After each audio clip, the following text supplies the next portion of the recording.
Yeah. So it seems as though when things are bad, this apparently turns into a loan. No.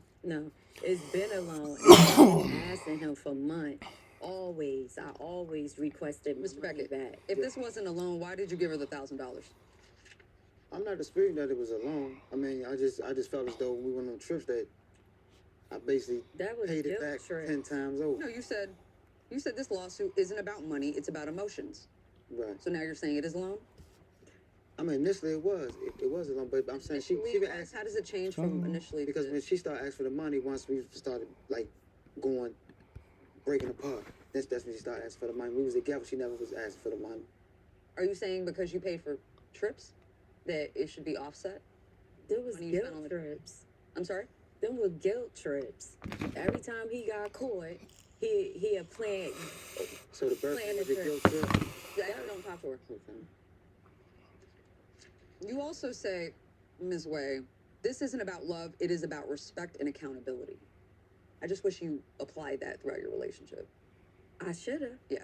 But I didn't. There's worse. Let's look at this promissory note, because one of the things we do on this show is we try to educate, right? And we tell people when you have a loan, get some proof of it so that you're not in here just telling us, well, I promised to pay it back. And you have a couple of pieces of evidence that I want to look at. What is up, motherfuckers and party people?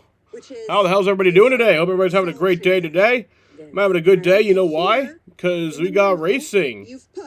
Racing is back. NASCAR on a Wednesday. On a Wednesday afternoon, bro. Didn't surprise you because it was a loan. Into evening. Okay. You also have our crayon promissory note. Alright, I don't want to listen to this anymore. This is fucking stupid. I hate these judge shows, dude. It's always the worst people on these shows. It's always the fucking dumbest people. Like, Jesus Christ.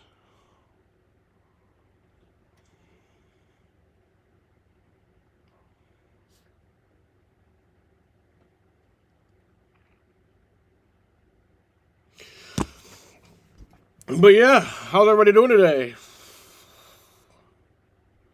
We got the Clash at Bowman Gray.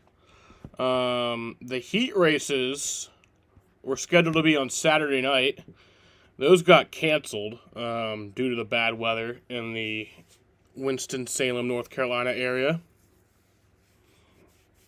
So yeah, those were canceled. So pretty much the heats were set up just pretty much. Well, don't the heats like kind of set up like your positioning for the last chance qualifier? So pretty much the practices and qualifying acted as the heats. And then everybody else who didn't get in is in the last chance qualifier. Isn't there 2 last chance qualifiers? Or is it just 1? No, there's 2. There's 2 of them, right?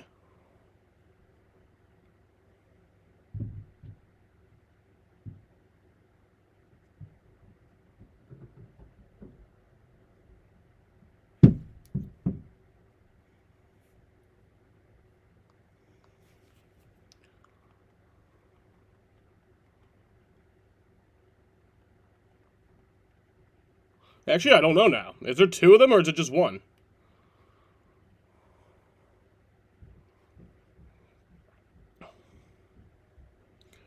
Actually, now that's fucking with me, because I don't know. Oh, it's a 1. Okay. I don't know why I thought it was 2.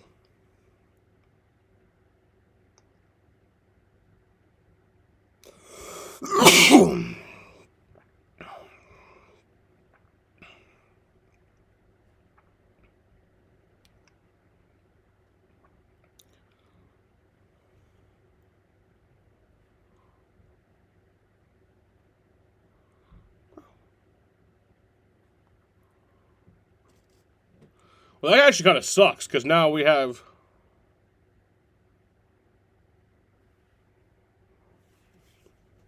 Because this race is going to go by fast. And then we'll have... I don't know why I thought there was 2 last chance qualifiers. It kind of doesn't make sense. If it's last chance, then it would just be 1, right? But... yeah, I thought there was 2 of them. So... That's pretty dumb on my part. But that also sucks because this race is going to go by fast. And then we'll have, like, fucking 2 hours of just sitting around. No, not that long, but, like, probably at least an hour of just sitting around waiting for the main event to start. The green flag for the main event is at 6:20. Yeah. But yeah, the heat races that were supposed to be on Saturday night. Is anybody in here? Because I see people are in here, but nobody's saying anything. Which makes me feel like, I don't know, I kind of hate that feeling.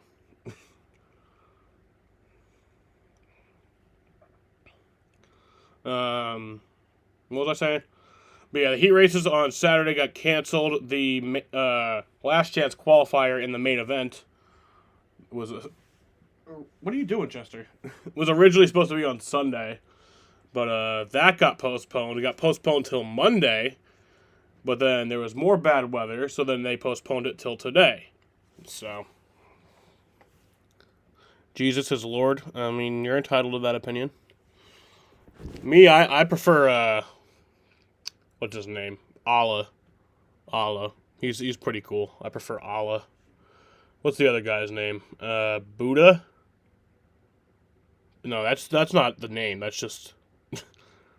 What's the other guy? What's that other fellow's name? What's all the gods? You know what? No, Zeus is king. Zeus is the Lord. He's the coolest of them all.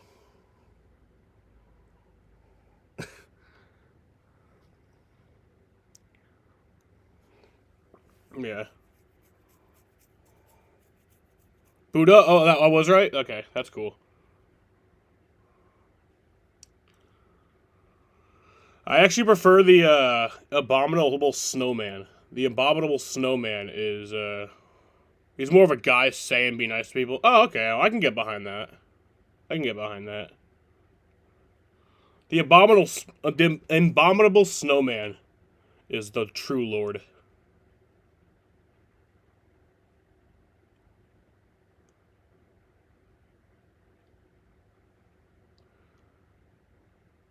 Who gets it done in each last year? Now you're confusing me because you're saying each.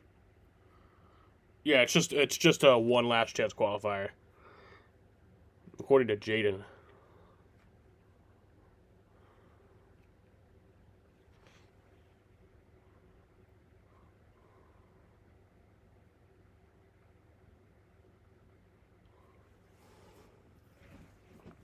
Yeah, there's just one last chance qualifier, because it wouldn't even make sense. There's too many cars to... Yeah. Who gets it done in each... So it's just one last chance qualifier, and the top two move on. I miss NASCAR so much, I bought a PS2 and a NASCAR 06. Oh, I should get NASCAR 06. Or, is NASCAR 05 or 06 better? I never... People rave about both, but... I have NASCAR Thunder 2004 on the PS2, but yeah.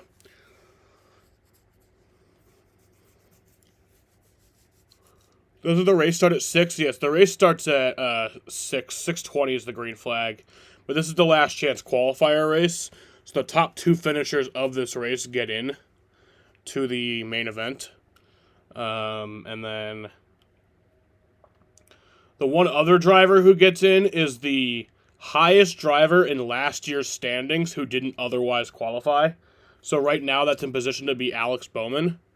But if he were to get in the top two, then it would be Syndic.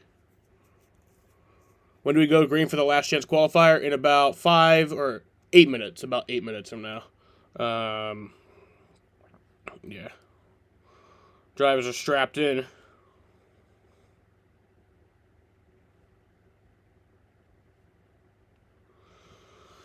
But yeah, I just have my volume down because they're showing some stupid, like, judge show on Fox right now.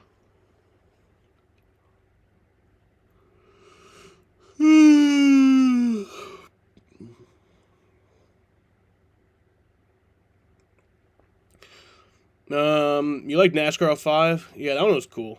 NASCAR Thunder 2003 was good as well. My thing is NASCAR Thunder 2003 and 04 pretty much just look like the same exact game. And I guess I just picked 04 because it's, I guess, more updated, you know? Love the white suit Larson has. Yeah, that one's nice.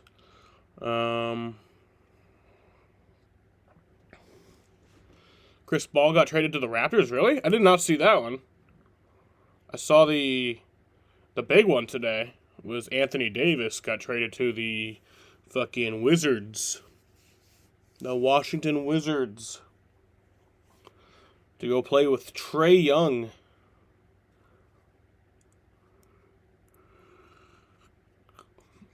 And post-prime Michael Jordan. But yeah.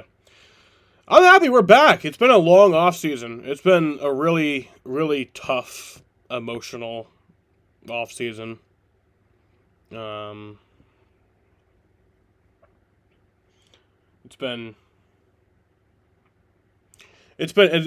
has been really tough and emotional for NASCAR, and just all the shit going on in the world right now. It sucks. Rest in peace to Greg Biffle. I think I might end up putting like a 16 right next to the NASCAR logo. I think we're gonna keep that all year. Let me find. Rest in peace to Greg Biffle, man. And then Denny Hamlin, his dad passed away in the fire. That was really, really, really just terrible. That was so sad because, like,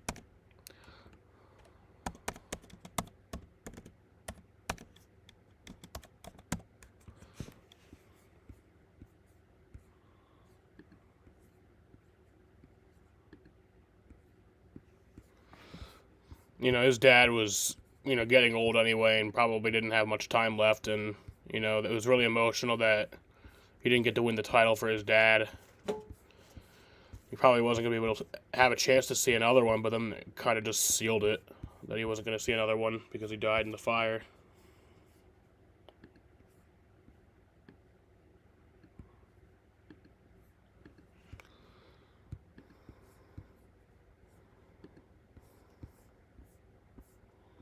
I could probably turn this up now. And at the supermarket. Here at Guys, we work in our magic to fit your budget.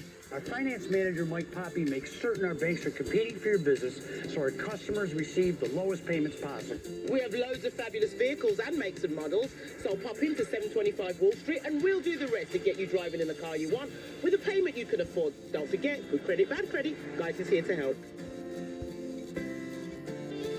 Why can't I find one? Your Central New York dental provider for anyone with Medicaid managed care plans. Visit our updated facility for all your dental needs. To make an appointment, call 315-99-TEETH or visit our website, wilsondentalny.com. Find us on Facebook. Weeknights at 10:30 and 11 on Fox 68. Bringing you entertainment television for over 30 years. This is Fox 68, WSY. Oh well. I will get that for Daytona. Drivers, start your engines! Well now, today sure hasn't gone the way you planned. But that bitter taste in your mouth doesn't need to last. Because right now... Use the cheese at 16. I'm just looking for the 16, haymakers are coming. like, PNG. But there's no, like, PNG that I can find, which is annoying. The main event. It's the last chance qualifier for the Clash. And it's next. What? I don't know what you're talking about, Andy.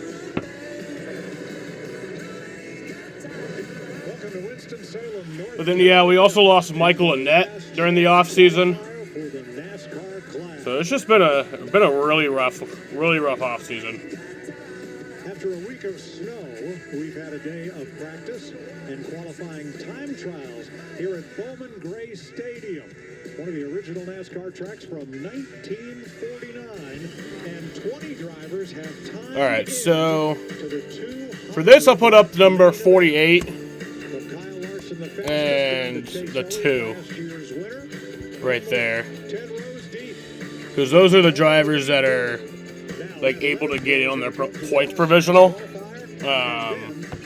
or they're kind of battling in a way. Points will get the final. So, like, if one of them finishes in the top 2, then the other one would be able to advance based on their points provisional. 2 finishers advance, plus the provisional driver. So 23 will start the main event.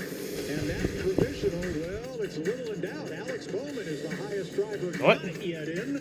But Larry I still don't know what you're talking what's he about. gonna do? Well, Mike, I'm not sure it's in doubt anymore because I keep pulling more and more layers back on this. This is the 5th year that we've had this format on a quarter-mile racetrack, and whoever was highest in points after the heat races or qualifying did not race in this last chance qualifier. Alex Bowman is in that position right now. There was a debate in Hendrick Motorsports whether to race or not, but I'm telling you, he's on scuffs. He's going to drop to the back and use it as a little test session. All right, so he will take the 23rd starting spot. So 2 positions, 18 drivers for 2 positions. Kevin Harvick, Clint Boyer, this takes you guys back to your roots. What are we going to see? There are some weepers on the track. I don't think that really matters, though, because they can just use the wet leather tires. Those top 2 positions, you're going to have to be aggressive. You're going to have to fight for your position to get down to the bottom of the racetrack. Yeah, we were supposed to be here 3 days ago doing this race. It's an LCQ race. So This honestly should be my night off of the stream. These guys are desperate. They want to be in this thing. They don't want to be at home on the couch. That is the last place you want to be when there's cars on this racetrack. There's cars on the racetrack, ladies and gentlemen. It's Wednesday, but we've got cars on the racetrack, and I think they're ready for us. Well, to complicate things, this track, Bowman Gray Stadium, it's a football field surrounded by a racetrack and has been since the late 1930s. Also, I just want to point out that Salem State does now, when they go green, or when there's a caution, they don't count caution laps. So it'll say that it's red on my screen, but it's not actually a red flag. It's just a normal caution. They're just not counting caution laps. So just follow my lights. My lights are the accurate lights. Right here, the LCQ, Kevin, we're going to learn tire fall off. A lot more horsepower this year, softer tire. These things are going to fall off. Can somebody prevail because of that? Yeah, and everything that we've talked about to this point has been just make the race. Well, these guys obviously didn't do that, so now you're hoping all that effort that you put in for qualifying to make the race, now you're hoping that you have a long-run car, Mike. You can see a little of these sweepers on the outside of the racetrack, some water, if you will, coming from that ice falling out from behind those walls. Keep an eye on that. As they weave down the track a little bit, it'll take that outside line away. Moreover, it'll take that arc getting into the corner away. All right, the base car hits All right. It exits the track at turn 3. Off turn 4 with a Laurel. And green flags in the air. We are racing from Bowman Gray. The clash is finally underway. McDowell makes a statement, diving hard into turn 1 and comes out of 2 with the lead. Michael McDowell to the lead very quickly. Berry's car just didn't take off. He seems shooting up the racetrack still. Probably low air pressure, Kevin. Yeah, it'll be interesting to see what they think about that 71 car taking off like that with lead of the race supposed to be in control of that start. But as of right now, Michael McDowell has the lead, and now you have the 2-car Austin Cindric on the inside of Corey LaJoie. And you see McDowell really pulling away from Berry. And one Click thing the I link. want to point out is the other. We just talked about Fox 68 WSYT 68.1, your local broadcast entertainment station. Yeah, you're going to see that a lot on the How do you, like, even find that stuff? Easy to lock that left front tire up as you see Corey LaJoie. Oh, well, Bowman drops to the back. On the bottom and stack everybody up on the bottom. Alex Bowman just dropped to the back, so he will be the points provisional. Because Keselowski had an accident on a skiing trip, broke his leg. He is rehabbing, getting ready for next week's Daytona 500 on Fox. So LaJoie got the nod to drive a 6 here today. Watching A.J. Allmendinger pass him on the outside. That's something that you don't see very often. Oh, around goes Riley Herbst. Around goes Riley Herbst. That's how quickly things happen here. Jeez. Stacks him up. And that's when we go back and look at this replay. The stack up there. Start a couple cars back and Got the 51 involved. Cody Ware. Back of the 35 car, I believe.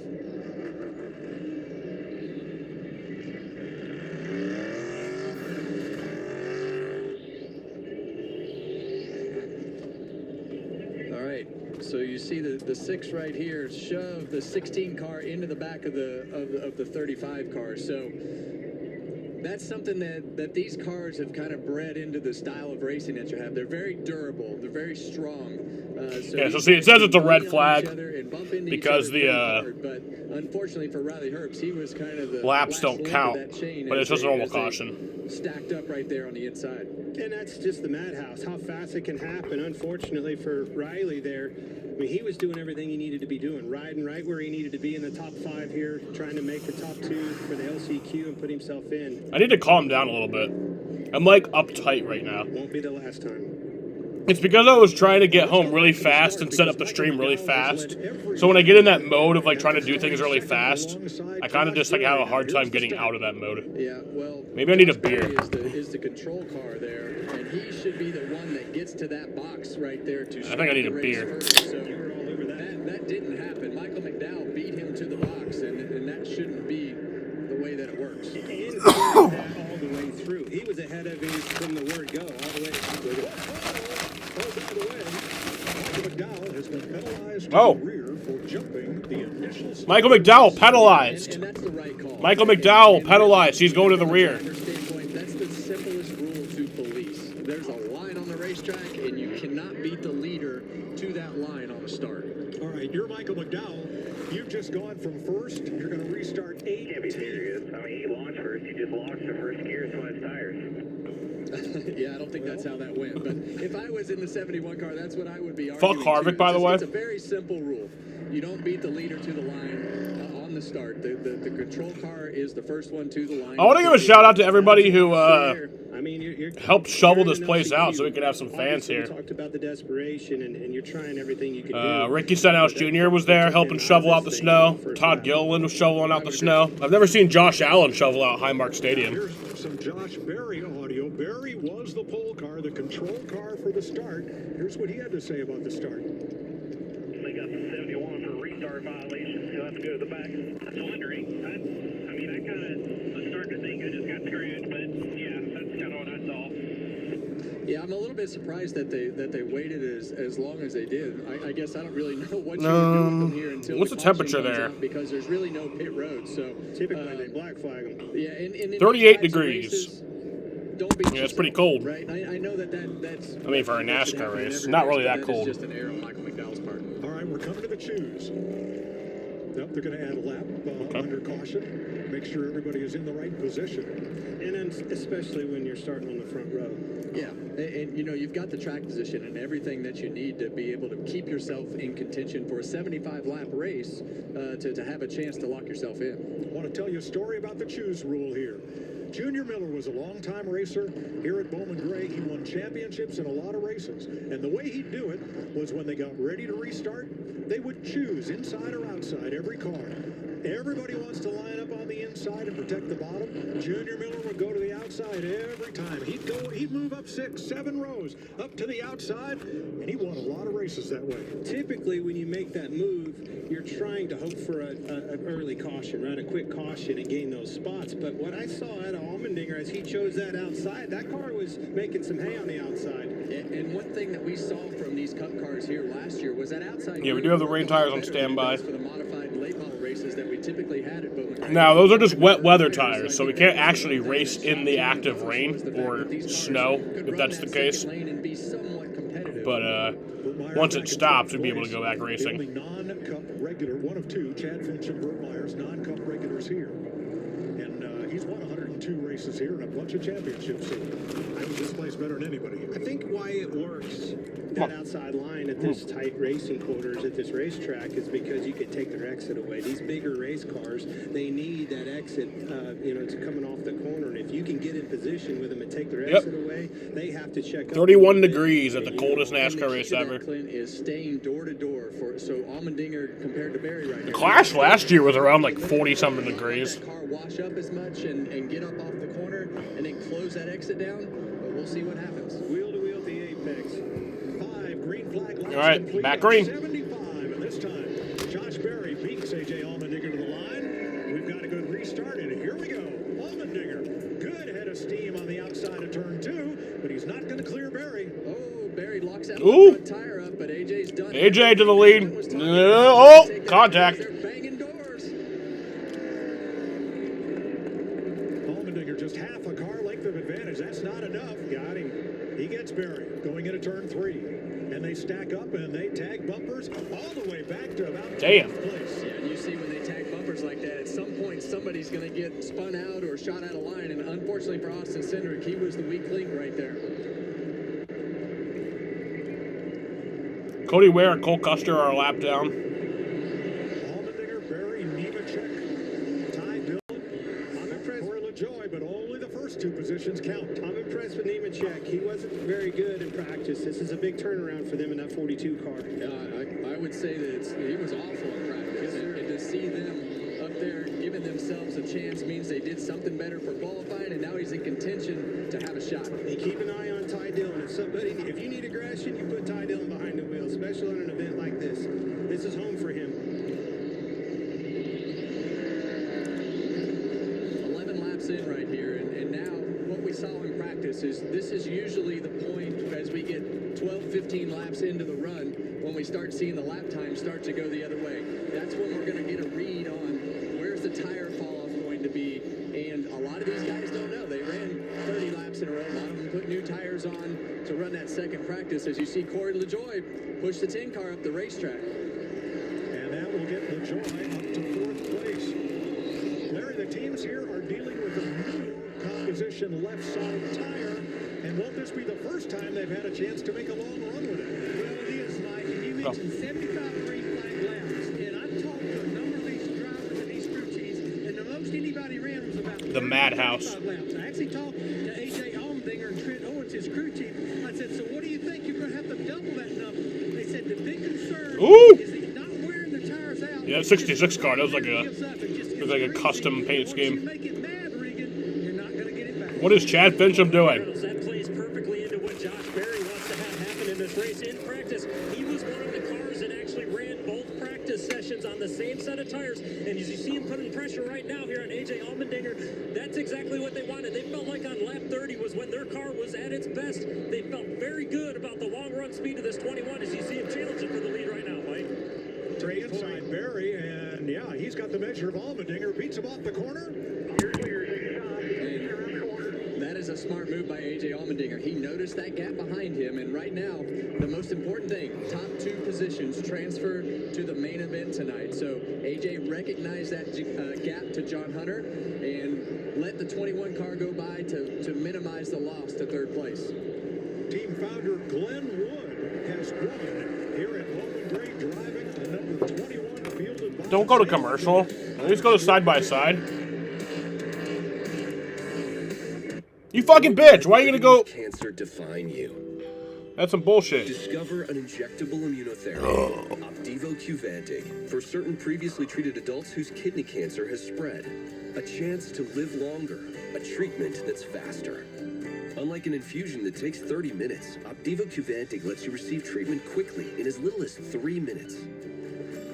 Opdivo Qvantig can cause your immune system to harm healthy parts of your body during and after treatment. These problems can be severe and lead to death. See your doctor right away if you have a cough, chest pain, shortness of breath, irregular heartbeat, diarrhea, constipation, severe stomach pain, severe nausea or vomiting, dizziness, fainting, eye problems, extreme tiredness, changes in appetite, thirst, or urine, rash, itching, confusion, memory problems, muscle pain or weakness, joint pain or fever. Report severe or persistent muscle or joint pain. Tell your doctor if you have myasthenia gravis or Guillain-Barré syndrome. Immune system problems include Crohn's disease, ulcerative colitis, or lupus. These are not all the possible side effects. Tell your doctor about all medical conditions, including immune or nervous system problems, if you've had or plan to have an organ or stem cell transplant or receive chest radiation. I don't think the Daytona 500 is going to have full screen commercials. A treatment that's faster. I think last year they didn't. Ask your doctor about Opdivo Qvantig. See OpdivoQvantig.com for more information. Thank you for a great season, football fans.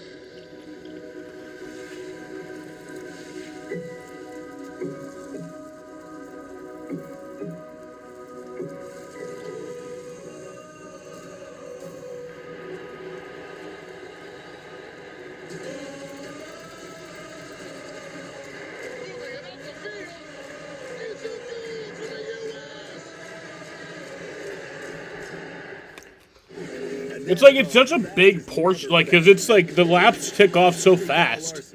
When you go to commercial, like, you're actually taking away a big portion of this.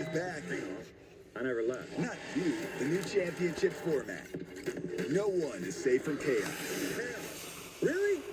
That's my intro? On the long road to Miami, Full screen green flag commercials are so outdated. Like, it's, it really can't be happening anymore. Watch out. Three wide on a turn 4. You don't see that often here at Bowman. Invincible. This was way up high. And a 66 Burt Ryers in the middle. John Hunter Nemechek down low. Josh Berry's been lapping cars and taking no prisoners. And Josh Berry did not waste any time when he got to those 2 lap cars. He moved them right up the racetrack out of the way because you do not want that second place car on your bumper, because when you're in second and there's only 2 transfer spots, you know if there's a restart or something happens, that puts you in the most vulnerable position. So you always want to get all the track position that you can. But lap cars for Josh Berry right now, and see Riley Herbst move up out of the way, made that one easy. Well, look what it did. I mean, it pulled right that second place car right to his bumper again. Allmendinger, here he comes, Colleague Racing. Now, Riley Herbst spun while we were away, but got going. Yeah, Denny Hamlin raced with an injured shoulder. So we're going to have to fight it out the whole season. 32. Here's a look at that spin. On the outside of Cole Custer. Little incidental contact. Cole was there. The door was open. Well, you got to squeeze them on these types of events, hoping for the best, especially when you've already been wrecked once, but it didn't work out that time. The squeeze lost. The squeeze lost. Nemechek and LaJoie moving up. A couple of drivers that have moved up. Zane Smith got away from the pack that he was leading, and his number 38 now up to 7th place. And remember Michael McDowell, who was penalized for jumping the start. He restarted 18th, and McDowell is back up to 9th. 10. Here he is, 71. Yeah, and you see that he has a really good race car. And unfortunately, he made that error at the beginning of the race, put himself all the way to the back, and made some track position up. But right now, he's running out of time. Stalled out as he got closer to the front of this pack. The cars got faster, harder to pass. Needs a caution. That's probably going to be his only way. And you see those cars bouncing around. You see that concrete on the bottom of the racetrack. There's curbs down there. There's bumps in the racetrack. That's what makes this so difficult. As you get on those rumble strips and things, to be able to put the power down to make those passes and do the things you need to do to get to that back bumper in the car in front of you. 1 lap to halfway. In the last chance qualifier, only 2 drivers will advance into the clash. These guys are going to need some help, and that help is a caution. That Bowman paint scheme is nice. Laps are only one account. That helps that scenario, but somebody's desperately needing a caution on this racetrack. A flat quarter mile for this exhibition race to kick off the 2026 season. Yeah, Josh Berry's been leading for a while. Josh Berry out in front of A.J. Allmendinger. John Hunter Nemechek 1 spot away with Corey LaJoie and Austin Cindric, the top 5. Yeah, and what these guys don't want to see right now is what we keep talking about is a caution. You know, you work yourself to have this great track position with the lead, and a caution really mixes this thing up, because if we get that caution and you get a restart, all these guys that know that they aren't as good as those first 2 cars, then they start to get physical, knowing that that's their only opportunity is to move somebody out. Yeah, the first green flag run of the race is about 1:17. Nemechek not gaining on the lead duo. LaJoie has him in sight. And then they've been green since. That's not the pass you need to make to get in the show. Yeah, and you see on that Nemechek car, you see the hood. Wonder how packed it'll be for the actual main event. The hood louvers, you can see that they're not flat right there. So that's a lot of times that's what happens when you see that accordion and the cars start running into each other. They push the top of that nose in and blow that hood up slightly. Shouldn't be a big deal at this racetrack. One of the things at the top of the show that I was talking about I wanted to learn is how much fall off we're going to have. Not a lot of fall off. Not as much as I thought. 43 laps in, 44. Yeah, and you see Corey LaJoie, he knows that time is short right here. His car, John Hunter's starting to fall off in that 42 car, and Corey LaJoie's car is continuing to run good pace. So he's put himself in 3rd spot. You see Austin Cindric underneath John Hunter Nemechek right there, moving up to 4th. So 42 car starting to fade, Clint. And that's that teammate of Josh Berry. You see Cindric coming alive. And we talk about the air pressure in the tires. As a team, there'll be some teams that start the air pressures a little bit higher. Some teams are much more aggressive with low air pressure. And when you run that low air pressure, a lot of times it takes a few laps for it to come in. But the other thing that it does, the lower you can run the air, usually the better the forward drive is and keeps the air pressures down for the overall grip of the car. Josh Berry, your leader, finished second in this LCQ last year to advance to the 200-lap main event. Well, that just shows you right there how far Cindric has to go. A.J. Allmendinger has a comfortable lead over that third and fourth place car right now. Slow car, turn 2. This may get us a caution. Oh, yeah. Yes, it is Todd Gilliland. And Todd Gilliland. Looks like he will be able to lip his way to the pits maybe not. should he choose not to continue. And that's what happens. Yep. The Dario Jerry Hunt Auto Sales machine. 2 local So Todd Gilliland will be done. Car for Bowman Gray. I was watching him. He was really sideways off the corner, turning forward, struggling to put the power down. Big knot of traffic for the leader here. He's got to get past Burt Myers. And then Cole Custer. And then Riley Herbst. That may allow Allmendinger to get some of that gap. Allmendinger right now, his pace is, well, that lap they matched each other, but the last couple laps, and as they get to this lap traffic, will be a chance for Corey LaJoie to catch A.J. Allmendinger if he has any shot if this thing goes green. And he knows that. Talking about Corey LaJoie, he's watching that and he's pushing as hard as he can right now to catch Allmendinger as he catches this lap traffic. Look at Allmendinger. They're too wide. Worst case scenario for him. LaJoie was 1.7 seconds behind. Now it's less than a second to the second place car, but Herbst is in his way. Move it. That's the problem. Didn't get it caught. When he pushes that hole, you got to go with him. Wasn't quite close enough, and it cost him. Yeah, and there's just nowhere to go on this racetrack. It's so narrow, it's so tight. You know, even if you're in Riley's position where you're getting lapped, you want to make the best lap time that you can. But unfortunately for Corey LaJoie, that was a big opportunity to make up that gap. But I think the opportunity, go ahead, Mike. Just 4 car lengths separate Corey LaJoie and Keselowski's number 6 from Allmendinger. The opportunity is going to play in Cindric's hand. You watch this. This car's a little bit stronger on the long run. See how much faster it's rolling the center of the corner? Here he comes. Now in open field running, which we have now, Allmendinger is quicker. The only shot for LaJoie or Cindric to advance is going to be to catch Allmendinger in lap traffic. Well, and this is exactly what Corey LaJoie doesn't need. He's hit the wall 3 times in one lap right there, trying to get too much. I think if he just runs it smooth. Yeah, fuck Look at Cindric. that windshield, Kevin. Looking in that mirror, that car's getting bigger. Keep Cindric out of here. His car is faster than A.J. Allmendinger's right now. He just needs to run clean laps. I know he's got the pressure from behind, but you got to worry about what's. Oh yeah, that's right. Brad Keselowski is not racing the Clash. It's Corey LaJoie in that car because he had a injury. It wasn't a leg injury. Put yourself in a position to where Austin Cindric has the chance to move you out of the way. So this is going to get interesting over the next couple laps. But Corey LaJoie is there. And there will be traffic. 15 to go next time by. Corey LaJoie won an East Series race here more than a decade ago. This takes me back to the start of this race with Allmendinger, how fast that car took off. I think the pressures were up a little bit, and you're starting to see him struggle. Damn. Oh, contact. And LaJoie is by Allmendinger. Now can Cindric go with him? Here he comes. Well, the best thing that happened was Austin Cindric stayed right with him. The worst thing that's going to happen Cindric. is Austin Cindric's going to stay right with him. Spin Dick, that also the 2 works. car is actually better than the 6, but A.J. Allmendinger would have retaliated if he could have been able to get down and get to that bumper, the 6 car, the next corner. But I got a feeling the bumper is going to come from the 2 car now. We're really gonna have it over an hour before And he just showed you how to do it. Yeah.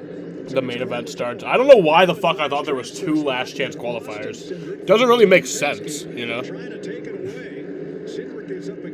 But a last chance kind of like implies one, you know. Now he does. Hit some square.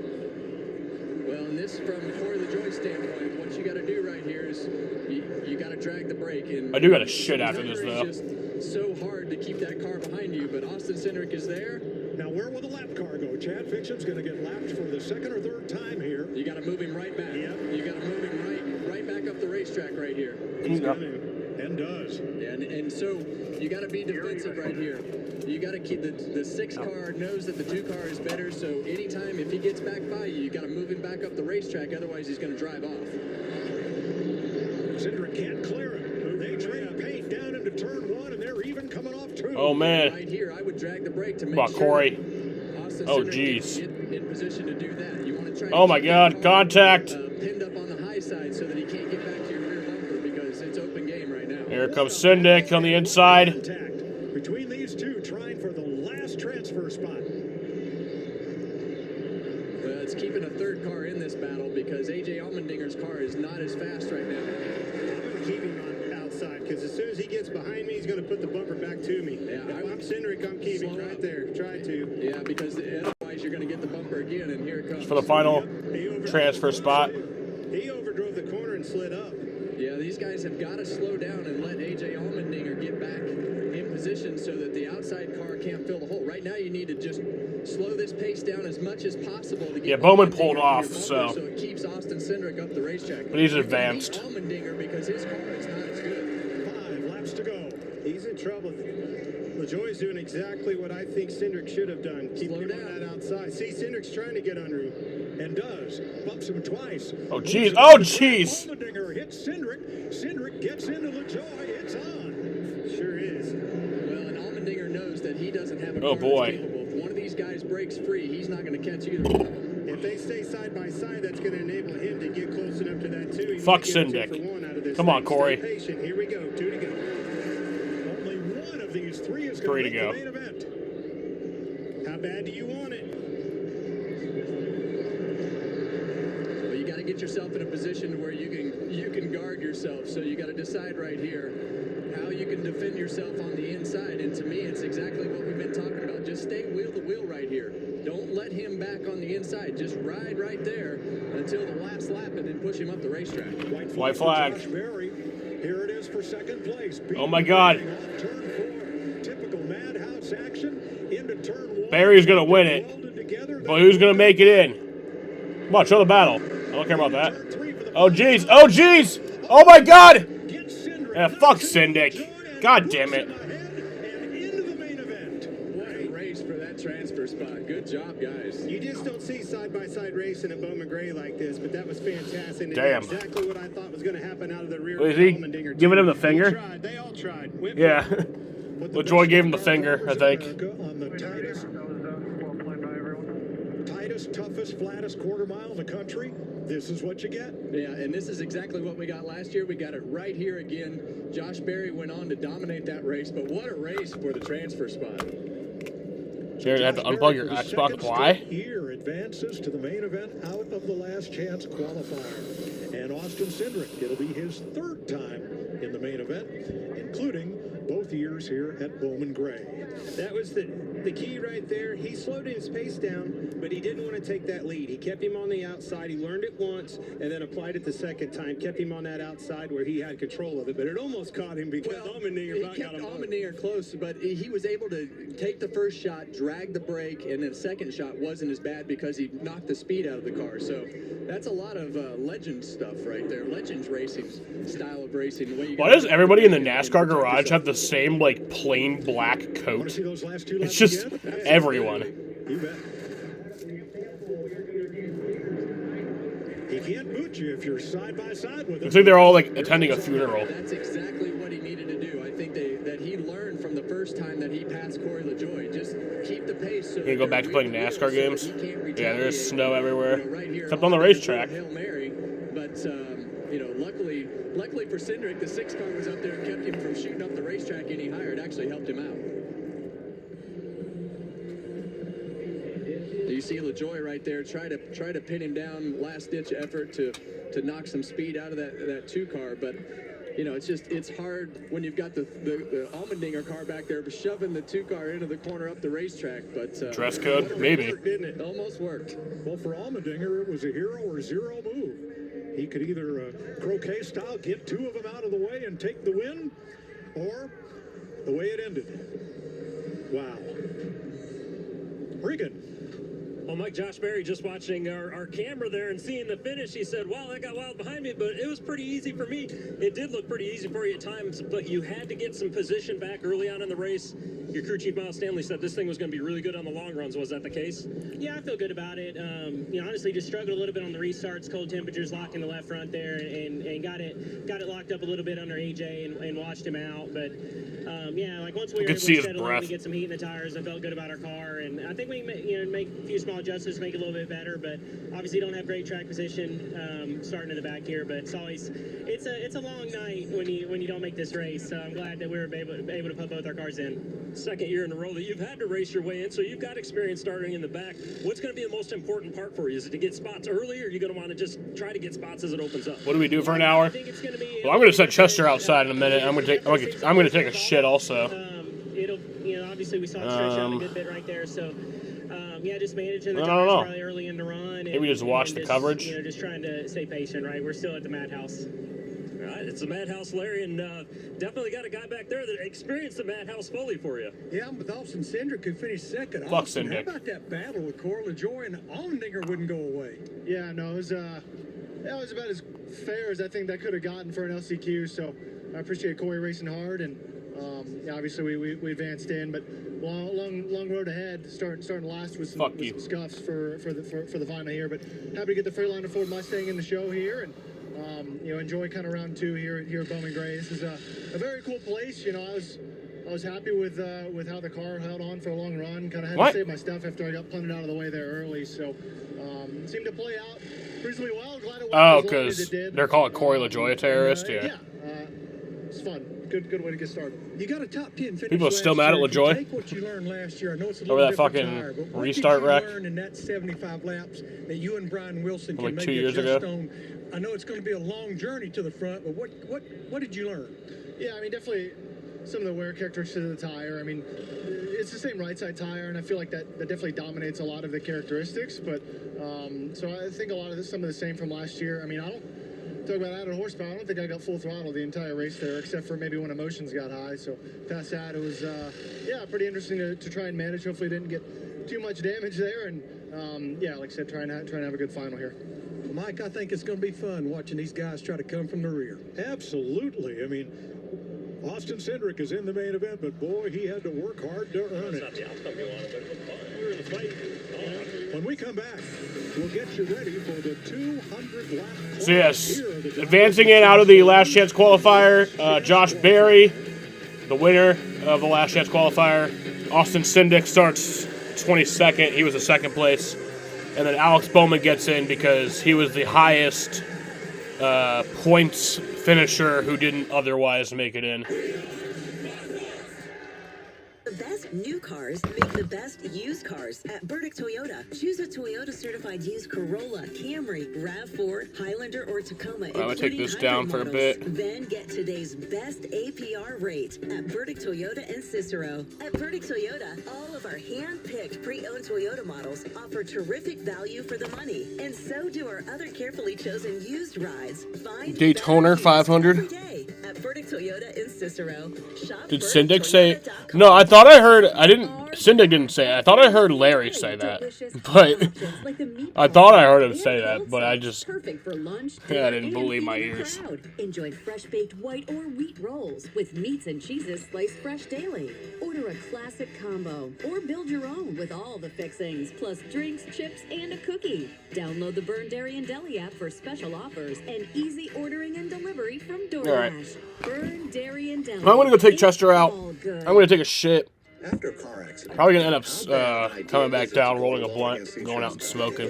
it's like smoking at the gas pump. That's what I do. But yeah, I'll be back in a few. Mama bear bag.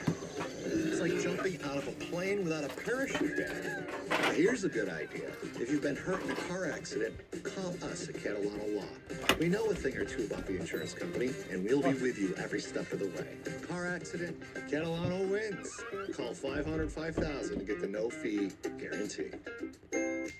With great savings rates and debt solutions to help you refocus your finances, the new year is full of possibility with AmeriQ Credit Union. Whatever your goals, AmeriQ has the right loan solutions to help you consolidate past debt, financial reviews to help you budget for the present, and certificate rates that'll help you save for the future. Possibility starts here with AmeriQ Credit Union. Get started today at ameriq.org/possibility.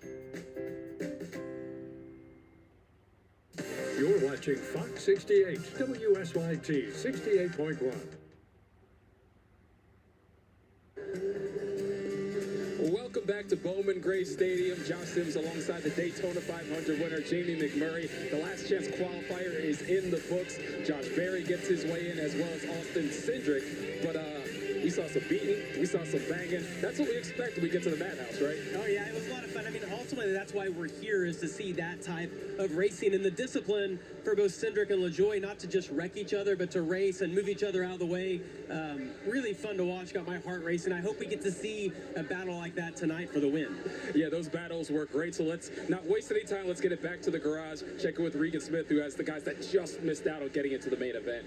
Well, that's right, Josh. Corey LaJoie was a big part of the show right there in that last chance qualifying race. I know it's not the end outcome you wanted, but what was it like? You guys going back and forth trying to position yourself in the right spot for that last lap? Yeah, it was like a game of chess at like 50 miles an hour you wanted to be the guy on the inside, obviously, but you don't want to pass the guy because then he had the opportunity to get back to you, but came up a little short. It was exciting. It was fun to be in the fight. Hadn't been in the fight like that in a long time. So just kudos to the 6 team, man. They've had lots to deal with over the offseason. I know Brad's watching at home. He'll be ready to go next week. But it was really cool to get in this 6-car system to knock the rust off. Unfortunately, we'll be watching the show from the couch. But we're really prepared, and I feel really good about next week. You mentioned that your car owner and normal driver of this 6-car, Brad Keselowski, will be ready to go next week at the Daytona 500 on Fox, but you are also going to have an opportunity to race in the Daytona 500. How excited are you to be in that 99 car 1 week from today?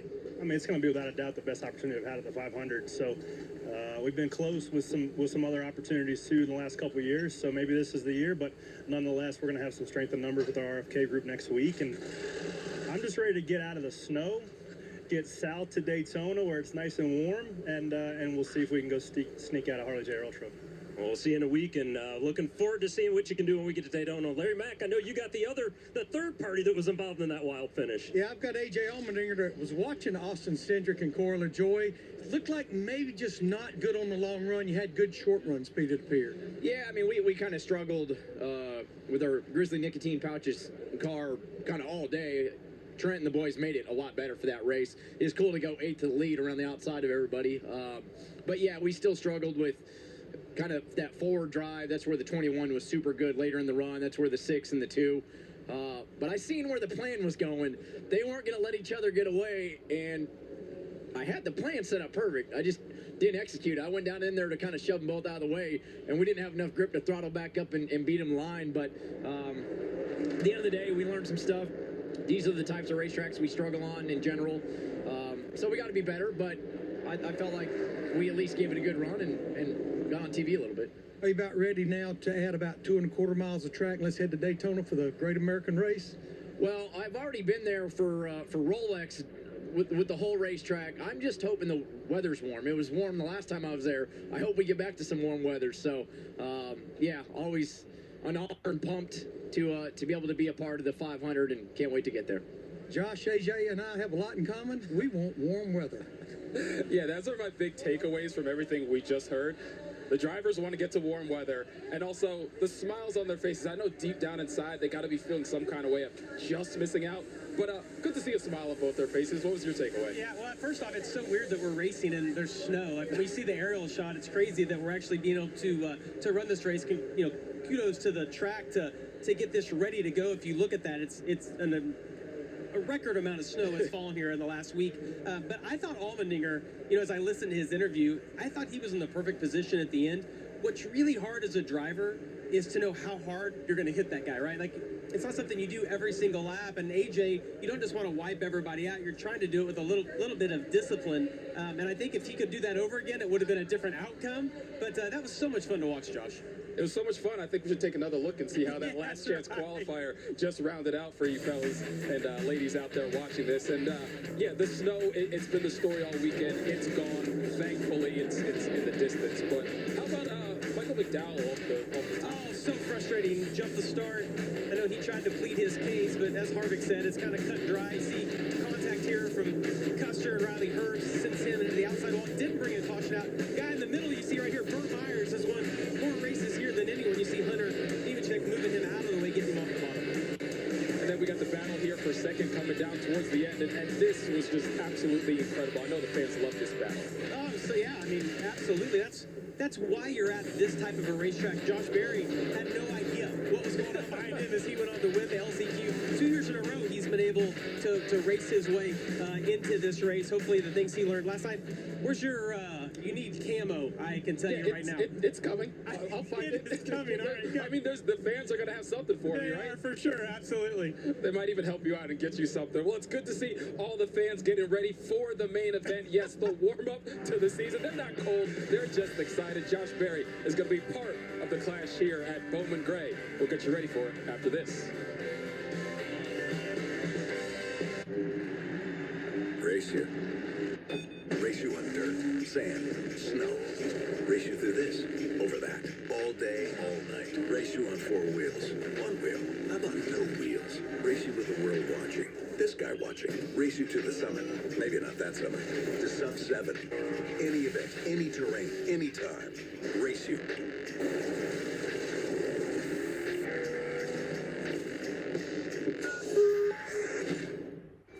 Hey man, you like Dr. Pepper? And its unique blend of 23 flavors.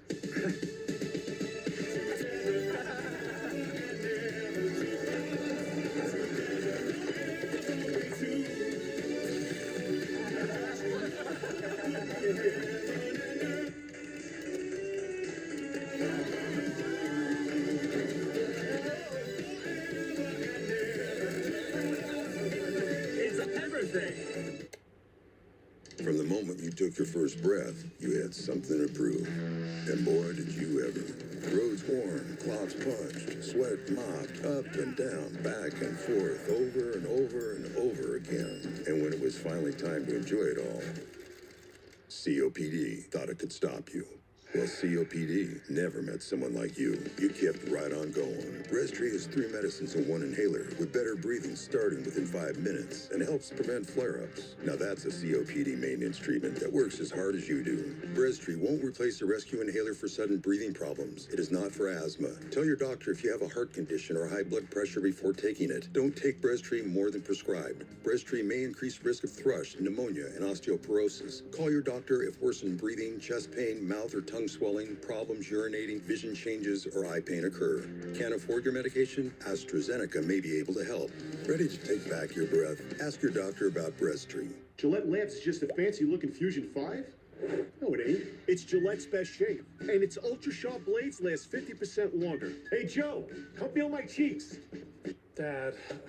Gillette, the best a man can get. Keeps getting better. He will never acknowledge me or the children.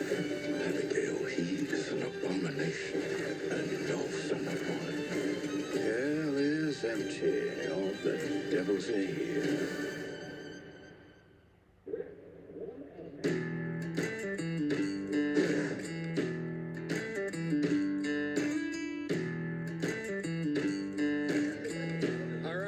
Let's take a look at the 3 drivers that raced their way into the main event. And those drivers were, of course, we talked about Josh Berry getting his way in, Austin Cindric as well. And then Alex Bowman, by the points provisional, gets his way in. That's why you saw him drop towards the back off the start of that race. And standing by with Alex Bowman, the 48 driver, is our Regan Smith. Well, Josh, that's right. Alex Bowman did drop to the back at the start of the race and played it safe. You knew you were already locked in. Maybe a little bit of question mark before then if you were going to race or if you were going to ride. Obviously, you chose to ride. But you had an opportunity to go make some changes and adjust on your race car. Did you learn what you need for the main event coming up in a little while?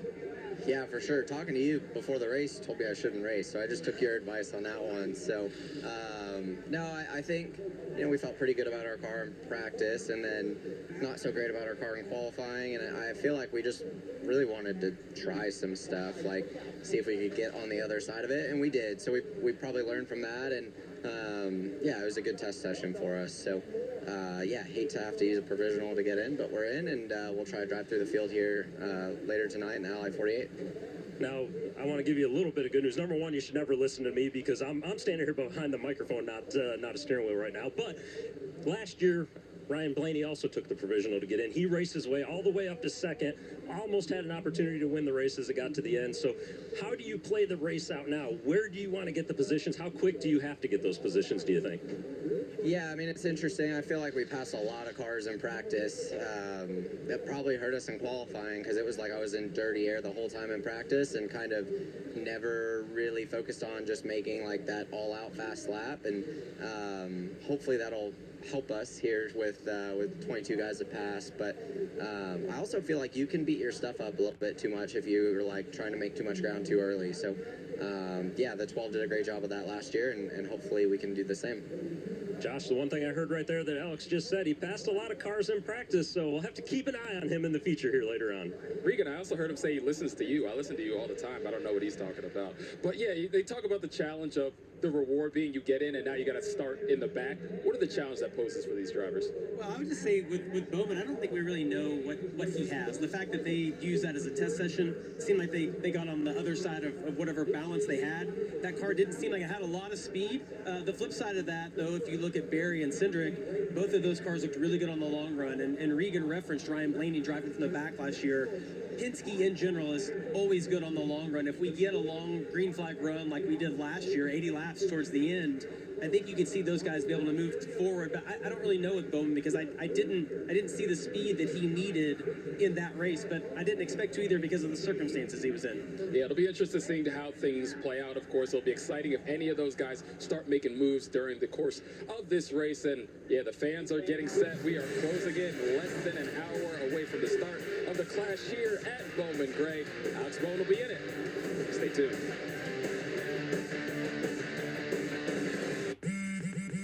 My taxes pay for these roads.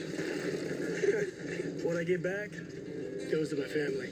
That's where Straight Talk Wireless comes in. Straight Talk's always been the same price since they started back in 2009. And they always offer free 5G phones for new and existing customers on America's most reliable 5G network. Ooh, straightforward prices. And no potholes. Switch to Straight Talk Wireless. No contracts, no credit checks, no surprises. And now plans starting at just $25 a month. They don't know the first thing about you or Walmart Plus.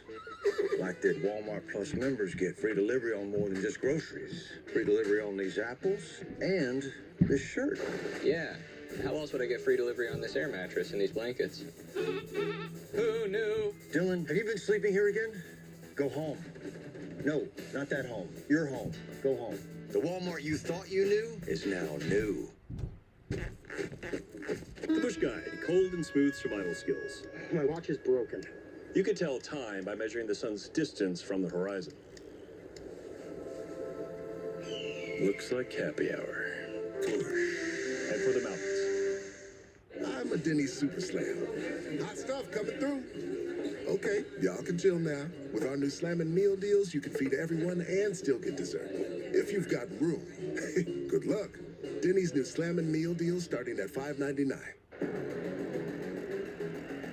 Cancer-causing microbes are on everyone's scalp. But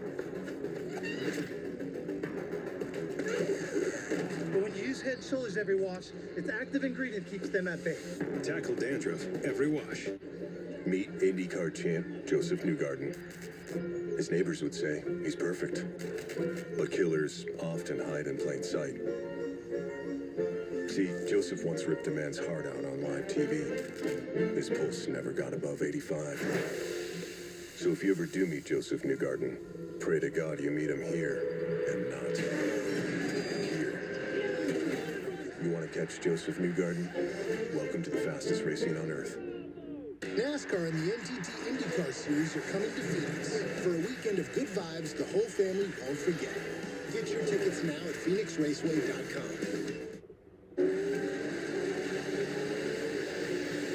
This competition is about character, about fortitude, and about the old-fashioned giving it. Are you here to fight and win for Colleague, win for Ram, and change your lives forever? Go get that money, boy! This is all I've ever wanted to do since I was a kid. There's no friends on the racetrack. Oh, we got a spin! You want to make friends go to summer camp. Oh, we missed it.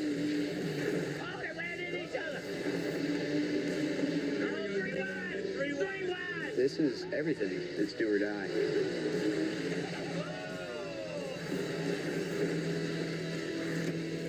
An all-new episode of Ram, A Race for the Seat, premieres Friday at 9:30 p.m. Eastern on FS1. And as the story every season, when we get a new year, we also get a number of changes, and this year is no different, with some new driver and crew chief pairings in 2026. Of course, we got a change over at Legacy. Eric Jones is going to be working with Justin Alexander, but front row Noah Gregson and Grant Hutchins will pair together. Daniel Suarez, new team, a new crew chief as well. He's over with Spire. Back at his old stop, Trackhouse, Brandon McSwain is now going to work with Ross Chastain. Jim Coleman pairs up with Kyle Busch coming up from the O'Reilly Olive Park Series. And Randall Burnett leaves Kyle Busch, is working with the new upstart rookie sensation, Connor Zilic. And let's head to the garage and check in with Larry Mack, who's with one of those guys that made a move in the offseason. Yeah, I am a new face in a new place. Daniel Suarez, new organization, new number, but buddy, you're in the main show. You get to race tonight. That's right, my friend. Yeah, I'm very proud of this team. You know, they've been working very, very hard all off season. It's been a lot of fun. You know, for me, it's like going back to school when you get to know all the new classmates and the new teachers and everyone. It's been a lot of fun the last couple months with Spire Motorsports. Yeah, you're doing a great job too. And no, just excited to be here. The car has been good. I feel like there is a couple small things that maybe we could have executed a little bit better, but overall the pace of the car has been good, and hopefully we can make some spots here in the main race. Well, you're going to start 20 at the quarter-mile racetrack. We know this tire has some fall-off. How do you navigate that right there? Have you ever been patiently aggressive? Is that what you do? I think that's exactly what American's crew chief should be telling on the radio in an hour or so, Larry, because a tire that falls off a little bit more horsepower. That's gonna have to bring a smart race car driver right here for tonight, because it's not gonna be just about going fast. It's gonna be about managing your stuff. Yeah, it's Chili's. Carson is playing here with me, but no, overall, I'm proud of the group. I think we have a good piece, and it's going to be a management race. 200 laps is a long race, and really looking forward to go to battle with this group. But Josh, I think it's another driver with a lot of bounce in his step and a smile on his face. He's ready to go racing. And that's what we love to see, smile on these drivers' faces, because we have action on the track. But what is your expectations from Daniel based off of what you just heard, and your thoughts on him switching to Spire? Yeah, I mean, definitely a lot of pressure on Daniel moving over to Spire. When I think about Trackhouse Racing, you know, he was the original driver over there, and I thought he would just be there through the duration of his career. Obviously, that did not work out, and I think there's going to be a lot of pressure on him, and it'll be interesting to watch how he balances that, being in a new team, and I thought it looked like he unloaded really good here. This race means nothing, right? It's racing for a win tonight, but it's a great experience for he and Ryan Sparks to start working together. I think Spire is one of those teams that is on this huge climb right now. They are spending a ton of money, hiring all the right people, doing all the right things. So the one thing that I think is a positive for Daniel is that he's at a team that is investing and trying to get better every single week. Yeah, excited to see what he does this season as he moves on to Spire. His replacement over at Trackhouse was the rookie Connor Zilic, who caught up with our Kevin Harvick during the offseason. I do miss the days at the go-kart track. We all went to the track together on the weekends, and that was really where it all started for me. And 18-year-old Connor Zilic. You know, just wanted to find a way to make a career racing. Here they come now. But, you know, a lot has changed since then. Everybody in hot pursuit of Connor Zilic. How did you get into racing? How did all this start for you? Honestly, I didn't come from a racing background. My family. What, ESPN scoreboard? Was a car guy. He had a Corvette he would take to the track on the weekends, and my dad ended up buying go-karts, and it started out as a hobby, and then we started traveling to Florida, and one thing led to the next. It'll take an act of Congress to stop him now. You know, I never expected to become a NASCAR driver one day. Connor Zilic to the back straightaway for the final When did you think that I can make a career out of this? I think the very first time I thought, man, maybe I am better at this than I thought I was. I was 11 years old, and I ended up winning the World Championship. And after I won that race, I started to realize that, this was a dream of mine. Well, we're here to officially announce and welcome Connor Zilic in a multi-year deal in the NASCAR Cup Hardest Series. transition in racing, going to the Cup Series. How much of that have you started to realize? Yeah, that's definitely something that has become new to me, is just the amount of time and the amount of commitments that I have, that expectations are just tough to manage. I don't know how you would travel to the track. I had a jet. Yeah, I'm not there yet. Yeah. And I just want to go have fun, honestly. There's a lot of guys that talk about getting burnt out and not enjoying it anymore, and I don't want that to be me. I'm so young. I want to be able to go to the track and say that I'm having fun and truly mean it. The summer of Connor Zilic continues. Let's make a couple laps. I'm going to give myself 5 seconds. I think that's fair. You've raced before, right? All right. Green flag. Remember, gas on the right, brake on the left. I didn't sign up for this. What a move! Oh, yeah, I'm screwed. Checkers are in the air, and Connor Zilic is Did I win? 2 seconds. Hey, that's not 5. That's not 5. Welcome back to Bowman Gray Stadium. Have you ever been to a race at Bowman Gray? I have. As a fan, I have sat in the stands at Bowman Gray. This is the culture of racing here. These people are backed in. So you know that they could be hanging over the fence, Yes. flipping you off. So you're aware of that. I am. I'll try not to give them a reason to Yeah. flip me off, but if it happens, I'm prepared for it. It certainly is a very cool place to kick off our year. And Connor Zilic, of course, will be in the main event. Zilly tonight. Zonkers? But for a rookie, what is that balance between you got to be excited, you're at this level and you're experiencing so much new, but also there's got to be some pressure too after the way we talk about it. Yeah, and Josh, it's a huge step from the O'Reilly Auto Parts Series to the Cup Series. It's just everybody's good. All of the teams have funding to do what they need to do. He's an exceptional driver, and I think when we get to the road courses, I sense he could be the guy that challenges Shane on the road courses. They just a great talent there. And the ovals, he did really well last year, but this is just a different level, and he's been exceptional at every level of racing he's done. But this will be the biggest jump he's taken in his career. Yeah, excited to see how it plays out for him. We're going to step aside, take another quick pit stop, but on the other side, we'll be joined by the man who is on the pole for tonight's event, Kyle Larson. Stay tuned.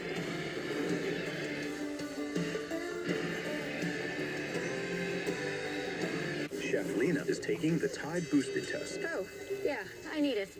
Try Tide. It's boosted. The other stuff can't match Tide's Boosted Clean. Test passed. Smells like cleaner. It's cleaner, whiter, brighter, and fresher. It's got to be Tide. Boosted! Unlike other value meals, Arby's new $7.99 meat and 3 bucks has 3 sides, not just one. It's more meal for your money. Seriously, it's more meal for your money. Where'd that come from? Arby's, we have the meat.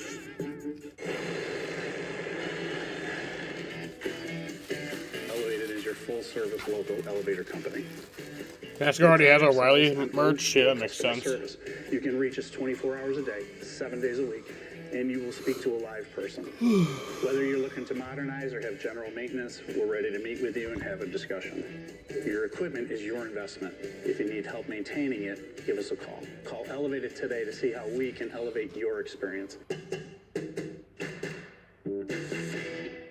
I got the call that my husband had been in an accident. I was catastrophically injured in a construction accident. I lost all motor skills, so I had to learn from scratch how to communicate, write, speak, how to eat. I am so thankful that my friend told me to call Finkelstein & Partners. I knew that everything else would be taken care of and that I could focus on my husband's health. Finkelstein & Partners took care of all of my worries. Take it from me, Finkelstein & Partners is the best.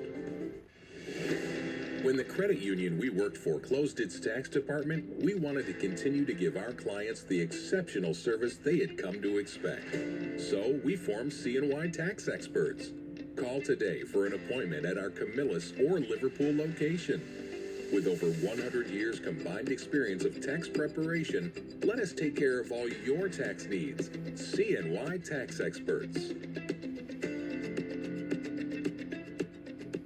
Super selection and savings. Everything is here at Hyundai Cicero. We're ready for a fantastic February with over 300 Hyundais available. What do you want to drive? Gas-powered, hybrid, and electric. electric. Take your choice. All-wheel drive, economy, third-row SUVs. The selection is amazing. Now is the time to buy. Savings, selection, everything. Hyundai Cicero at Drivers Village. See it all at HyundaiCicero.com. Thanks for watching Fox 68 WSYT.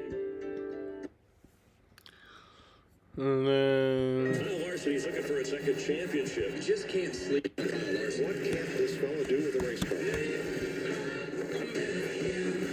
put that kid behind the wheel of a race car and he will get the job done. Kyle Larson for the lead. Kyle Larson. 200 lap main event. Getting ready to go in about 50 minutes.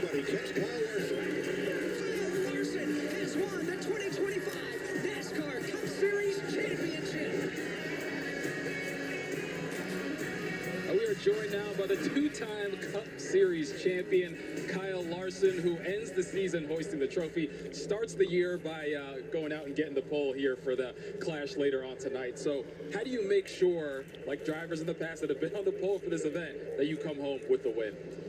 Yeah, I don't know. I think for me, it's just like qualifying good is awesome. But now it's like, how do I stay up front and manage my tires throughout the run? I think it's easy sometimes at these short tracks to like get carried away and get too, where you're beating your tires up on exit and you don't even really realize it. So trying to manage that will be important. What about the track itself, Kyle? I feel like it's such a cool atmosphere here with the fans and just the history of this track. What's your perspective on this? Yeah, I love it.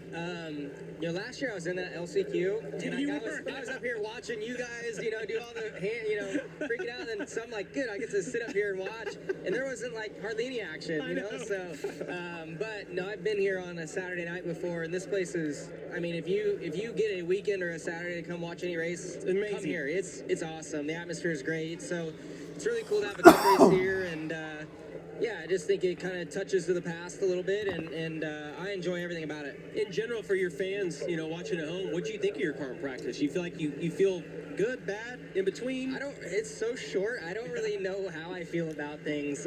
First practice, I was pretty, sad, because I was just, these places, like, it's just hard for me to get in a rhythm. I mean, you know how I am, like in Martinsville and stuff, so. Yeah, I know how you are. It's not all that bad. Well, but it takes me like 300 laps to get going, that's fair, so we don't have that here. So, yeah, first practice, I was just struggling, and then second practice, I felt like we got our car a little bit better, and I was able to kind of get into a rhythm a little bit quicker, and I thought we were okay, but I don't know. We'll see once we drop the green. What about Bowman?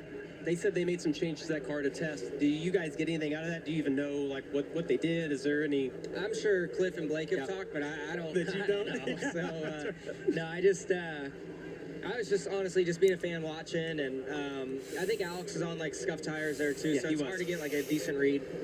Well, this is the warm-up to the season, of course, and so much can change in the off-season or stay the same, but what excites you about 2026 as you go out and try and defend your title? Well, I think there's a lot to be excited about. I think, one, obviously the format, I think is something new and different. I've never raced anything other than the playoff system, so I'm excited to kind of see, how we can be and if we can be consistent in those final 10. And then I'm also just excited about the schedule. I think, I'm really excited about the 2-week stretch of San Diego to Sonoma. California kid myself. That's 2 road courses in a row. I've never been to San Diego outside of doing the promotion stuff, and then I've never driven along the coast to, You can do the trip? Yeah, we're gonna do that. So I'm really excited about that. We'll have to plan it out, go to some cool spots, and just be with the family and have fun. What about, we're 2 weeks away from the Daytona 500. I think it's 2017-18. You lead on the last lap, run out of fuel. You think about that? I mean, I know you're going to get asked that a million times over the next 2 weeks, but Daytona 500, biggest race of the year. Yeah, no, that's really the only time I've ever been close to winning there. So, but you've gotten, I feel like you downplay your ability on those type tracks. But recently, every time it gets to the end, you're in a really good position. Yeah, no, I mean, I feel like I've actually, like the opposite. I have to like remind media people that we are in contention, yes, we might finish 30th all the time, but, which was good, last year. We didn't win one, but I think we had like the best average finish probably on the super speedways. So I feel like over the last 3 years, we like know what it takes to run up front and win. We just, you haven't done it yet. So hopefully we can execute again and position ourselves even better and have a shot to win. But yeah, it was definitely cool to just to lead the Daytona 500 coming across the white side. Close to the end for sure. Yeah, I was young and I was just happy, you know. And then like now it's been so long, so I'm like, man, I hope that wasn't like my only opportunity to win. I'm sure it won't be. Well, Kyle, we always appreciate your time. Good luck tonight. Yeah, good luck. Yep, thank you. We'll see you in the Daytona 500, of course, as you try and get that first one. And speaking of the Daytona 500, folks, we're just 11 days away from the Great American Race. Big day for the Great American Race. 500 miles from history. Start off right, flag, green flag. Time at Daytona. Checker is waving. February 15th. Coverage begins 12:30 Eastern on Fox.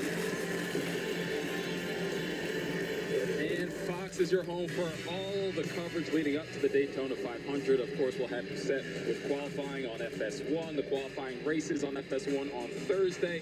The Craftsman Truck Series, they're going to take action Friday night. And of course, we have the ARCA action. You see the O'Reilly Auto Parts is going to be in action as well. And the Cup Series, of course, the Daytona 500. Yeah, I'm very excited for Speed Weeks. Or Speed Week. And folks, don't go anywhere. I remember it used to be like a week and a half. To the start of the clash here at Bowman. Greg, can't wait to see who's going to win it. Stay with us.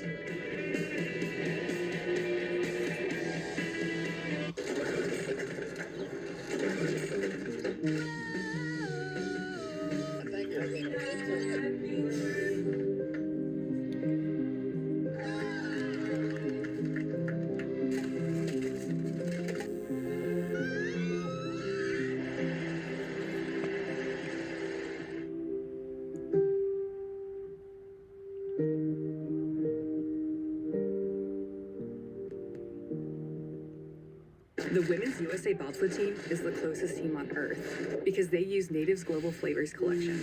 Clean, simple, effective formulas. Because the only metal you want on your skin is gold. Find Native Global Flavors. Available at Target. And Doug. There it is, Limu, the 50-yard line. Soon we'll be telling the whole stadium how Liberty Mutual customizes car insurance to save people hundreds. Whoa. Looks like we're walking. We'll get them at halftime. Only pay for what you need. Liberty, liberty, liberty, liberty. If the Colonel saw the price of a lunch today, he'd have some choice words. But with KFC's $5 bowls packed with all this crispy chicken, he wouldn't have any words at all, because his mouth would be filled with gravy and greatness. 5 KFC bowls for just $5 each. The Bush Guide, cold and smooth survival skills. If red touches yellow, it'll kill a fellow. But if blue touches white, it's light. Head for the mountains. We'll come back later. Don't you feel that there are things that cannot be explained? God has a destiny. Nothing is impossible for God.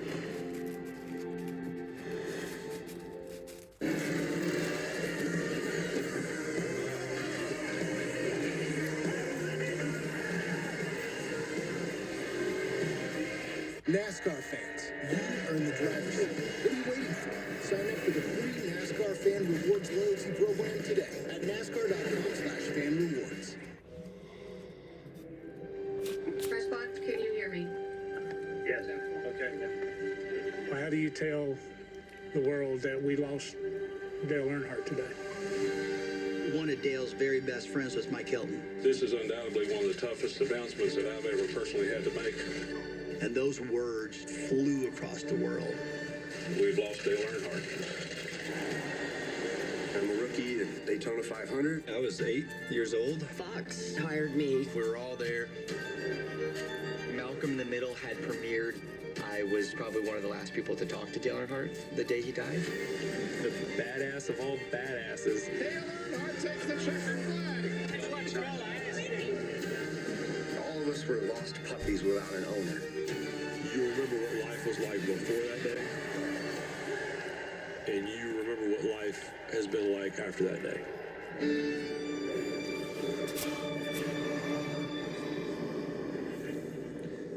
we've lost Dale Earnhardt. 25 years later, premieres Thursday, February 12th, following the NASCAR America 250 Florida Duel at Daytona on FS1. And folks, it may be a cold night out here in Winston-Salem, but those cars are going to heat things up in just a little bit. Thank you for a great season, football fans.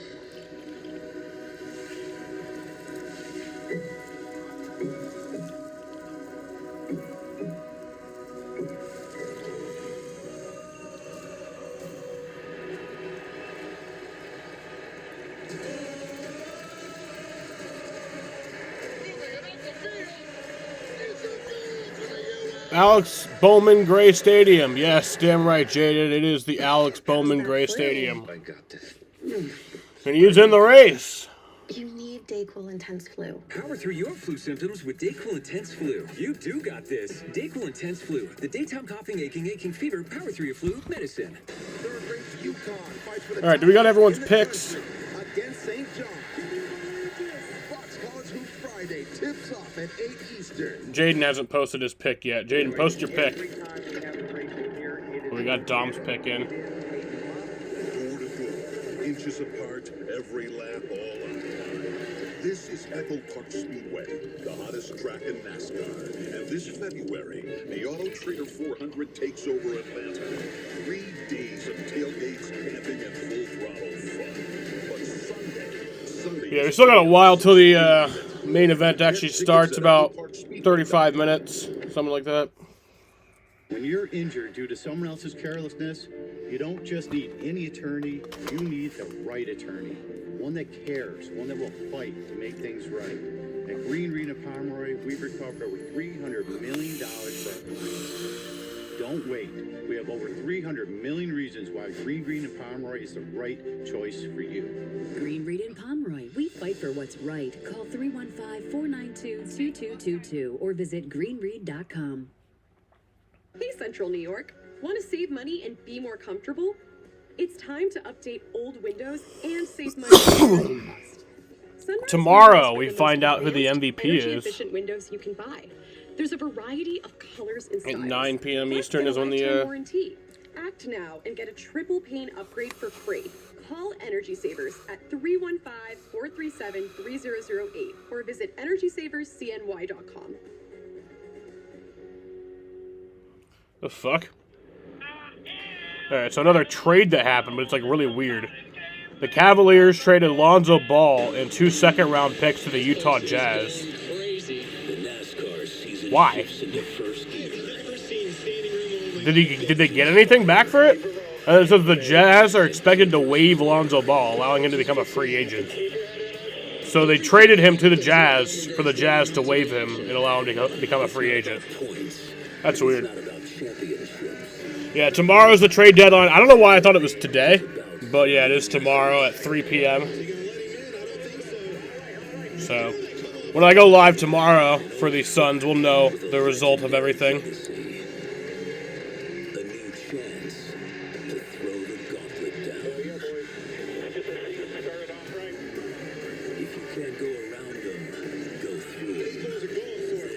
I'm just confused as to why. Like, what did the Cavs get back for him? What did the Cavs get back for Lonzo Ball?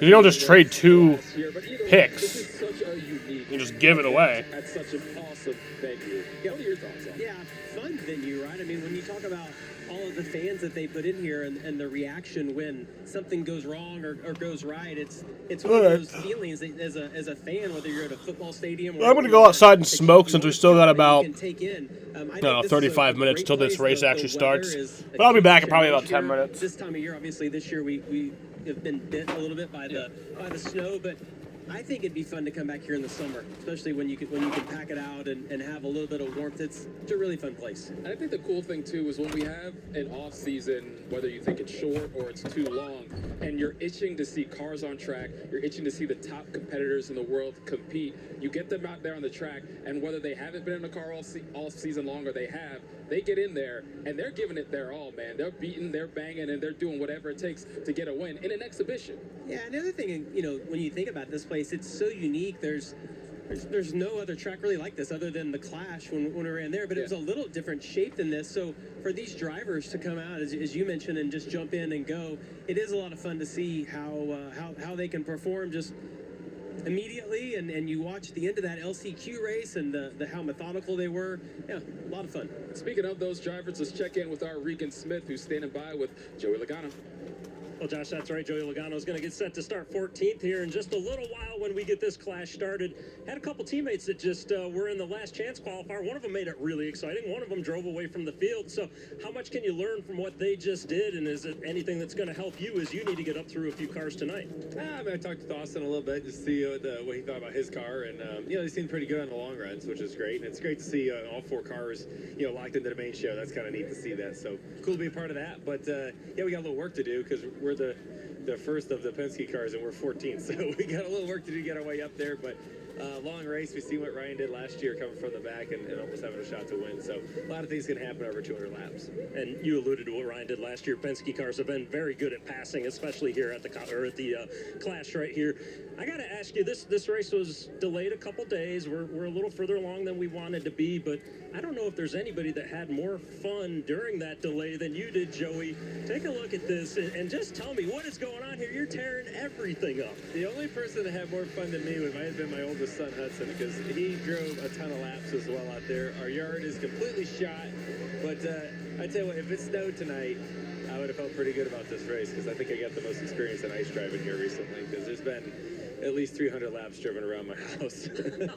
Well, we'll keep an eye to the sky, keep an eye on the radar, and if there comes snow, people will know. Pull for Joey. He's got the advantage. Larry, I'm with Christopher Bell, who qualified 5th. Christopher, the last time we had a special event, North Wilkesboro, the All-Star race, you were celebrating on top of the hot dog stand.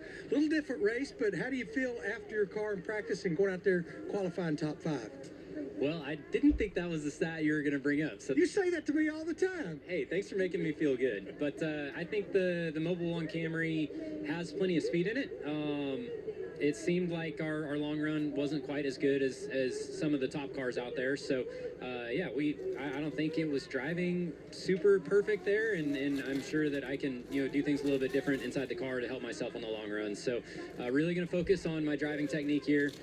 Last year, leaving this race, we felt like it was a really good test for Martinsville, and the guys that were good at Martinsville were really good here. So, I think it's going to be a very valuable day and very valuable race to see where we stack up against some of the best guys on these flat short tracks. So I'm excited about it. Knowing that you're going to have to run 2 100 green flag lap runs, tire management to fall off, what can you do to help that situation? Well, I haven't been able to find the magic button yet, but certainly going to try some more things inside the car to, try and make the tires live. And there's a couple guys that really succeed at Martinsville, and it showed up here last year too. So, just trying to get better, close the gap on them, and it's a great test. We're not getting points tonight, so we can leave it all on the track. One thing that is very unique is the ability or the not adding fuel in the hot dog break there in the middle of the race. So it changes the balance a little bit on the second half, and we fell behind last year in that part of the race. So we got a couple things that we can do different, and hopefully I can learn from my past experiences and be a better driver here today. So Josh, I've heard it called a lot of things, but a hot dog break is just not one of them. Well, you know what? No one started the season hotter than Christopher Bell last year, winning 3 of the first 4 races. And when it comes to this short track racing, he's pretty good at that too. What are your expectations for him tonight? Well, he's good at just about every type of racetrack we go to. And I think they'll be good again tonight. When you look at Joe Gibbs Racing in general, all of those cars have qualified well. You hear all the drivers, though, talk about trying to manage tires and save to be good on the long run. And the one thing that I have found over the years is that the drivers can do a little bit, but it just seems like we see organizations that are good at that. Penske being the one that didn't qualify very well tonight. But we just saw in the LCQ, both of those cars had good long run speed. Blaney started in the back last year, drove up to second place, had good long run speed. And just traditionally, Penske is good at that. I think that Gibbs will most likely be fine tonight, and they have good fire-off speed. So that guy right there, Denny Hamlin, I think he'll be pretty good tonight too. Yeah, for sure. Well, the cars are now out on the track as we draw ever closer to the start of the Clash here at Bowman Gray. Stay tuned.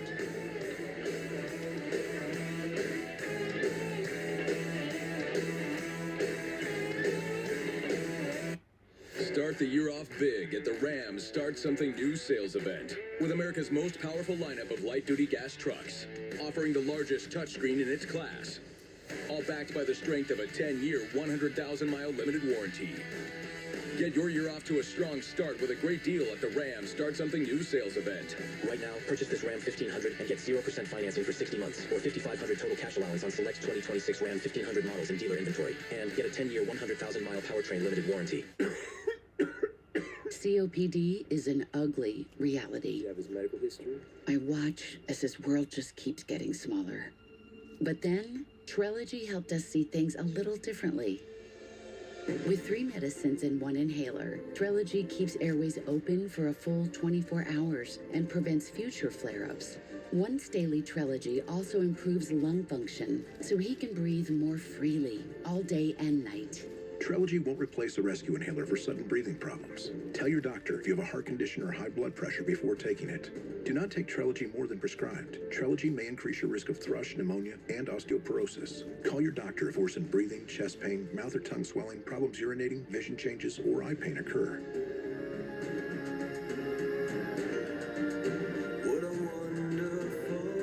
Ask your doctor about once daily Trelegy for COPD, because breathing should be beautiful all day and night. Unlike other value meals, Arby's new $7.99 meat and 3 box has 3 sides, not just one. It's more meal for your money. Seriously, it's more meal for your money. Well, where'd that come from? Arby's, we have the meat. Imagine if Fresh Sheet Day could become Fresh Sheet Week. With Downy April Fresh, you can climb into more freshness, night after night for up to 7 days. Downy breathes life into your laundry. This copyrighted telecast may not be reproduced, retransmitted, or used in any form without the authorized written consent of NASCAR Broadcasting. NASCAR would like to thank all of our fans for your support, and we hope you enjoyed today's broadcast.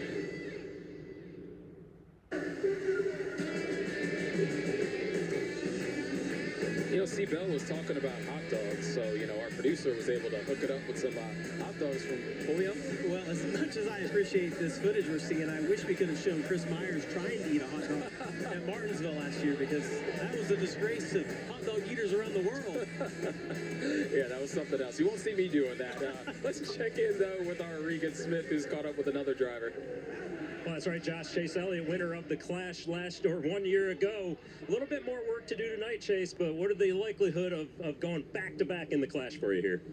Well, I think if there's any lesson to take from last year, Ryan proved that it's possible from last, you know, to get all the way to second. So, yeah, you know, I thought our Napa Chevy's been really solid. I think I missed the mark a little bit in qualifying. I think our car had, I think it was a little better than I probably did it, you know, there for a couple laps. I think I just missed my opportunity of maximizing the grip and the tire. So, yeah, I'm excited. I thought our, you know, just the general feel and our pace was solid, you know, from a race perspective. So I do think tire management's going to end up being a big deal tonight. And yeah, hopefully we're on the good side of it, and we'll go to work and try to put in 200 good ones. Larry Mack, Chase just said something I love to hear. Tire management. It's going to be fun out there. Well, I'm going to ask Ross Chastain about that. That seems to be the theme. Tire management, tire fall off. But you and Brandon McSwain, your crew chief, decided to leave the same set of tires on that second practice. What do you think about your one car long haul? Well, it did not feel good when we had older tires, and we were safeguarding one against if we did have to run the LCQ and we were going to be down the set for the feature, have to start on probably the qualifying stuff. So, one, worst case scenario, protect against that, but also get a balance read on a refire, and we don't get to have many refires in the Cup Series. So, although I got lapped in that second practice, still got a balance read on it. And look, new crew chief, he wanted to do it. I was on board. We were contemplating bailing, but we stuck to the plan, and yeah, it's something that we learned through that process together. Ross, you won a big race last year, the Coke 600 at Charlotte. You've won a race every year you've been at Trackhouse. Where do you feel like Trackhouse is at today as an organization? Well, it's definitely another year of the third car in-house, second year of that. but a new regime. I walked in the lounge for the 1 and 88 cars, which was really the old 99 team, and it's just a completely new group. Really only one familiar face, Chase, when the engineers came over from what would be Connor's team to mine, and other than that, everybody else, engineer and crew chief wise, is new. So I've got a lot of the same faces in new places on the mechanic side. They slid up with one of our mechanics coming off the road, and my crew chief coming off the road as well. So we kept a lot of people in-house, which is really good. Like the one team that you saw years past is supporting all 3 teams now, and I've got a new group to go to battle with here tonight, starting tonight. But yeah, happy for Brandon McSwain to get this opportunity. I've known him for more than a decade, and excited to hear him on the radio. It was really cool today. Well, a watermelon even bust in these colder weather. You dang right it will. We imported it all the way from Guatemala. Our family did, and yes, it is. It's prime time to smash a watermelon. Josh, Jamie, I think the Ross Chastain fans, they're ready to see a watermelon squash no matter how cold it is. Yeah, I don't know. I'm pretty sure it'd be frozen. It'd be interesting to see, you know? Josh, the thing that's coming to my mind right now is I feel like it's raining. Okay. A little bit. Don't you say that. Sense that, Larry? Is it raining where you are? Do not say that. It's an Are important you season serious? for Ross, of course. But I want to bring to light the fact that we've had 8 straight years with a different winner in the Clash. We see a 9th here tonight. Well, you could. I mean, this race will come down to who's good on the long run, knowing that you're going to have the one. But yeah, so we all got our picks posted. Trackhouse, though, I was really impressed with the speed that they had in practice. I have Chase Elliott going back-to-back Clash winners. I have him winning tonight. He won last year, and I think he'll win tonight.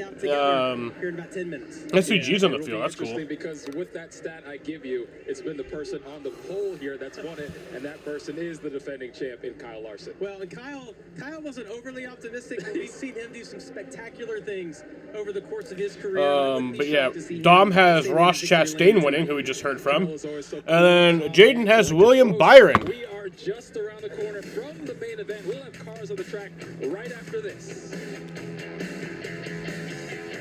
Ladies and gentlemen, I'm about to throw the Hell is biggest party UPS the Daytona Speedway? 500 has ever seen. Performing live, Leonard Skinner, Diplo, Ernest, and myself. 5th full NASCAR season for you on this channel. Barbecue. Yeah, this is, well, we started in 2021 doing the streams. On the eve of the Daytona 500. We've done every race except for the ones I've been at. Festival ever. Every cup race except for the ones I've been at. Elevated is your full-service local elevator company. Yeah, so 2021, 22, 23, 24, 25, 26. So this is the 6th season that I'm doing this. And you will speak to a live person. Whether you're looking to modernize or have general maintenance, we're ready to meet with you and have a discussion. Your equipment is your investment. I've been loving it. Still love it. Give us a call. Call Elevated today to see how we can elevate your experience. Especially when we've got great people in the stream. Like Rafa and Jaden and Andy and Dom when he comes, but he doesn't come all the time. Doesn't come very often. Warm in the winter, cool in the summer, and enjoy healthier indoor air quality year-round. For new installations, repairs, routine maintenance, Nick when he comes. Holbrook Heating and Air Conditioning is your hometown expert. Your comfort is our business. At Quickfill, what matters most is that our The weather is still possibly a concern for tonight. It's a 200-lap race. I mean, I don't really know what the rules are for a rain-shortened race, and it's an exhibition, so I don't know if they would do that or if they care about the halfway. to help provide a better future for our But veterans and their families. it actually says it's going to rain in the 6 o'clock hour, and then it'll be raining also through 7 p.m. A better place. The 7 p.m. hour. It just says rain in both of those, so I'll look at the radar. 100 times. I won. What are you going to do with all those Benjamins? For Ben. Great form, Benjamin. Benjamin, tip. Play New York Lottery's extra multiplier scratch-off games for chances to multiply your Benjamins between 10 and 100 times. Prizes up to $3 million. I can't wait to spend each and every one of you.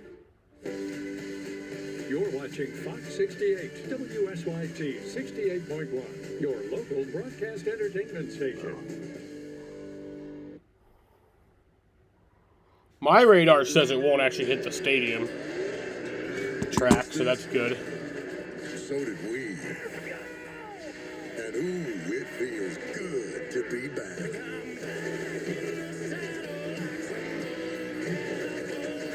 Unfinished business. Had yet another championship slip away from him. Reputations to prove. Oh, look at the video. This is UPS Speedway. Pedal on it, baby. History revisited and rewritten. That's car 6. For 3 in a row, the first guy to do it Before the season gets hot, Be ready down there, say 8 over. we're getting Roll your belt back to Bowman Gray to set the tone for another year of mayhem.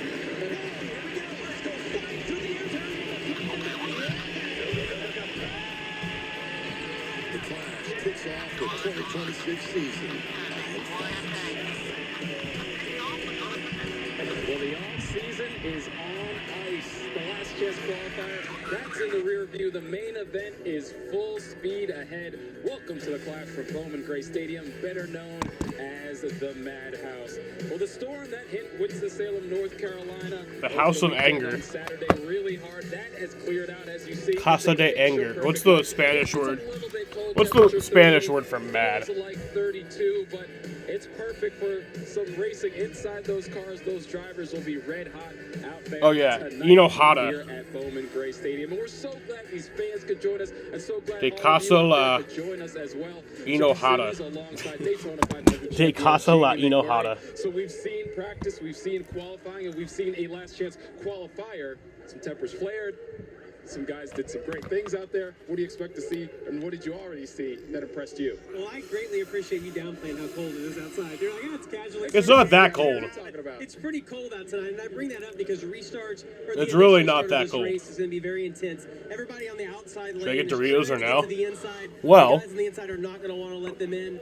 The start of the race, I'll break it down for you. If you don't get Doritos, then you can't eat Doritos. If you do get Doritos, then you can eat Doritos.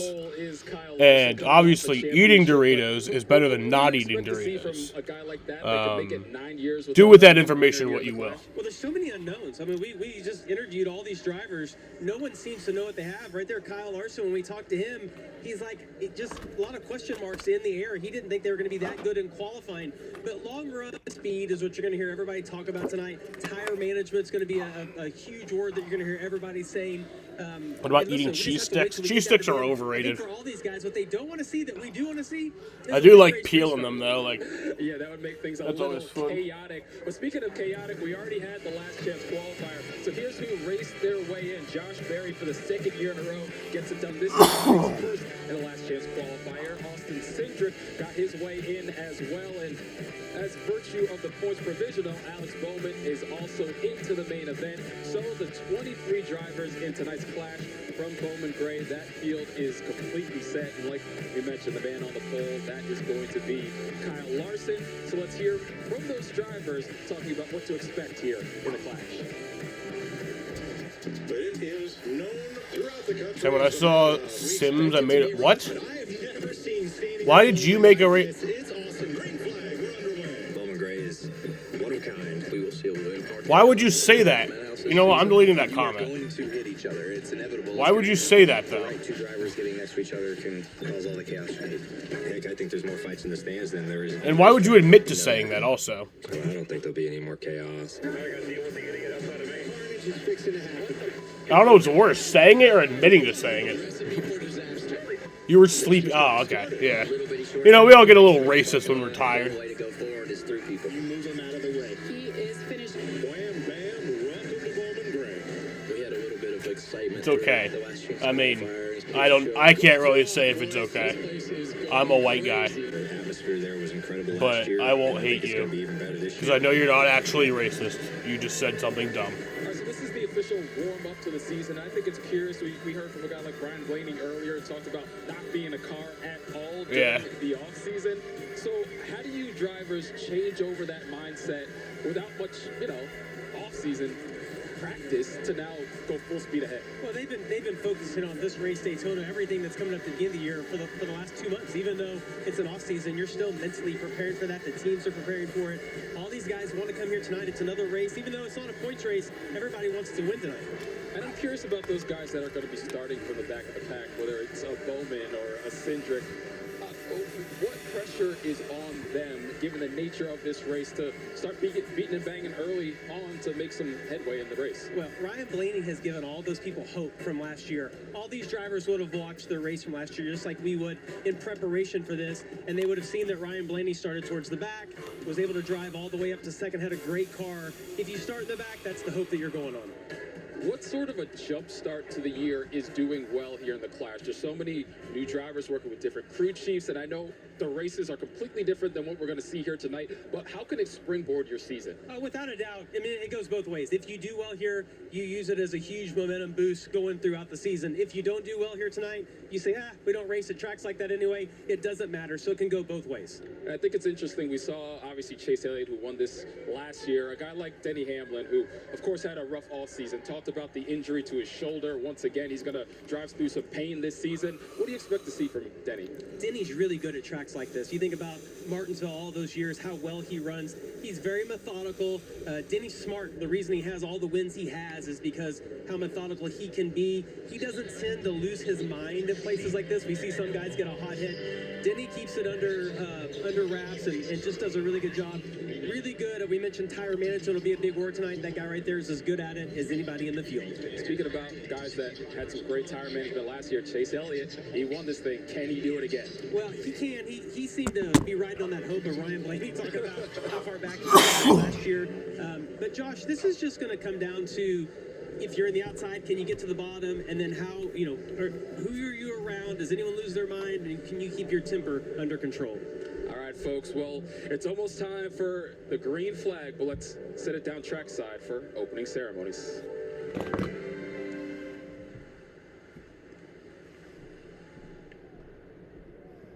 During this past off-season, our sport experienced a heartbreaking loss of some truly special members of the NASCAR community. We ask that you hold their families and friends in your thoughts and prayers and join us in a moment of silence to honor their memory.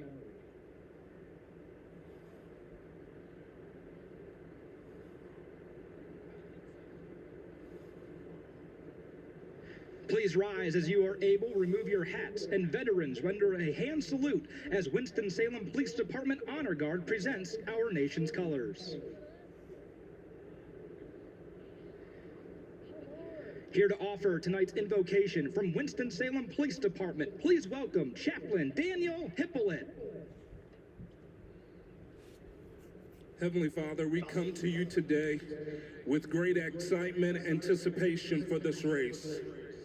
We thank you for this wonderful day, this wonderful city, for every driver, crew member, and official that has taken place in this race today. We thank you for every person that worked together to make this race a reality.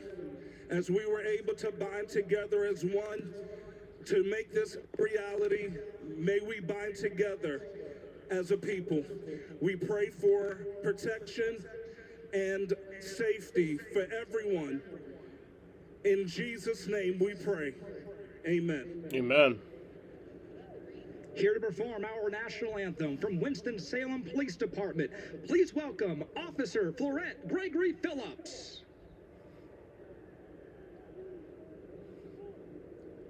Oh, say, can you see by the dawn's early light what so proudly we hailed at the twilight's last gleaming, whose broad stripes and bright stars through the perilous fight over the ramparts we watched were so gallantly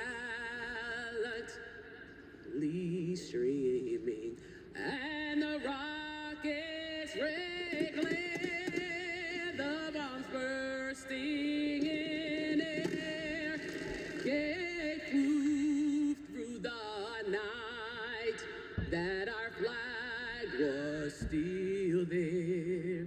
Oh, say does that star-spangled banner yet wave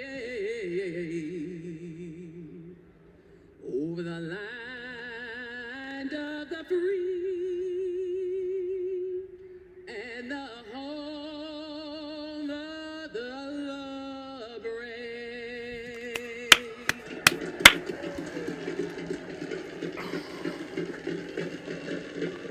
Be like Biff, nobody make a Hamlet joke. I don't think anyone was going to. Flash at Bowman Gray Stadium is coming up next. You're watching NASCAR on Fox. Every truck month, trucks talk tough. Only one delivers the Got some Wednesday night racing.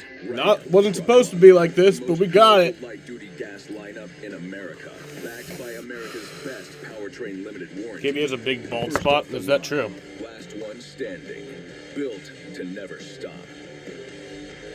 Is our boy Kyle going bald? During Ram Truck Month, the only one worth the talk. Nothing stops Ram. You should just join the bald gang. Hot stuff coming through. Okay, y'all can chill now with our new slamming meal. Ball gang is Joey Logano, SVG. If you've got room. Denny's new slamming meal deal starting at $5.99. And it's also Wemby. Wemby is bald. Victor Wembanyama. And then his other teammate. What do you say when a Holocaust survivor is firebombed on the streets of Colorado? What do you say when 1 in 3 Jewish Americans were victims of hate last year? When they're Keldon Johnson. words, they're still After a frustrating loss to OKC, Wembanyama suggested to Keldon Johnson that they shave their heads. The duo shaved each other's heads in a van using clippers borrowed from a coach, turning it into a, as reported, team-building experience. Johnson noted that Wembanyama was surprisingly fast at it, finishing in about 3 minutes. That sounds gay. Johnson mentioned that he had been wanting to go bald because his friends had done it, and Wembanyama's suggestion was the perfect excuse. This is not the first time. Wait, he shaved his head bald during an off-season visit to Shaolin Temple in China? Your fear of big animals and shoulder dislocations. Are you kidding me? Only Fear Factor House of Fear tonight after The Masked Singer on Fox. Meet IndyCar champ Joseph Newgarden. His neighbors would say he's perfect. Perfect life. Perfect hair. Perfect abs. But killers often hide in plain sight. Welcome to the party here. See, Joseph once ripped a man's heart out on live TV. His pulse never got above 85. So if you ever do meet Joseph Newgarden, pray to God you meet him here and not here. You want to catch Joseph Newgarden? Welcome to the fastest racing on earth. They came from 44 states to see NASCAR's best put on a show. Carnage is fixing to happen, folks. The madhouse will go absolutely mad. And this place is going crazy. Are you not entertained? The blue square. Bam, bam, welcome to Bowman Gray.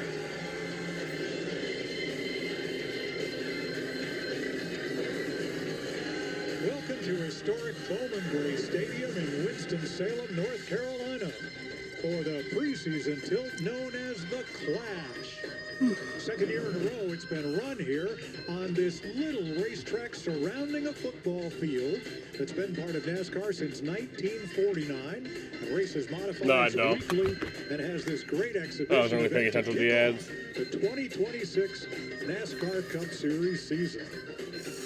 Welcome to our broadcast booth. I'm Mike Joy, along with Kevin Harvick and Clint Boyer, who started out racing on short tracks much like this one. In the last chance qualifier, we've already seen a whole lot of beating and banging, and now we've got 200 green flag laps straight ahead. Is this really happening? See this battle It hasn't started yet. It hasn't started yet, and weather app does say there could be weather. So Hendrick Motorsports on the front I'm not going to say yet. Next two rows are Joe Gibbs Racing, and those have typically been our powerhouse teams. We've seen Kyle Larson, obviously our champion.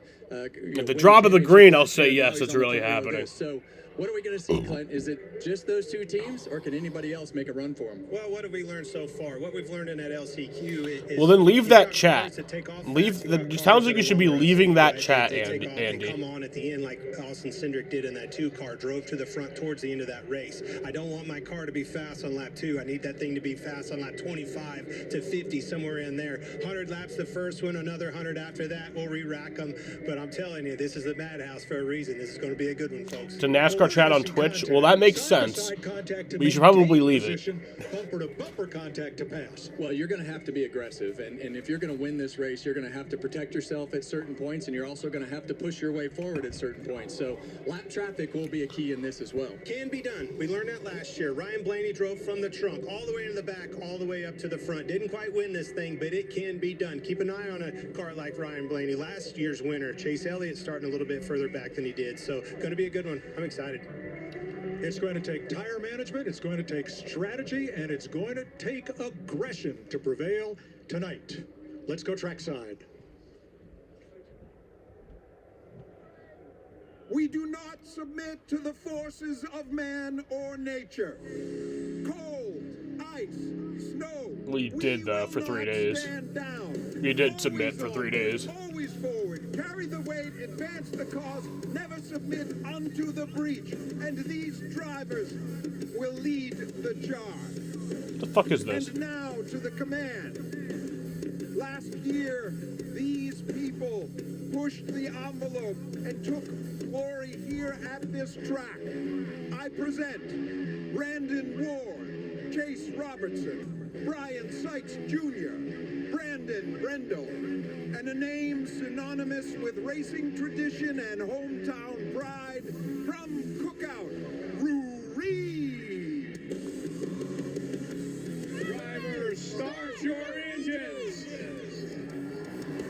Engines are fired.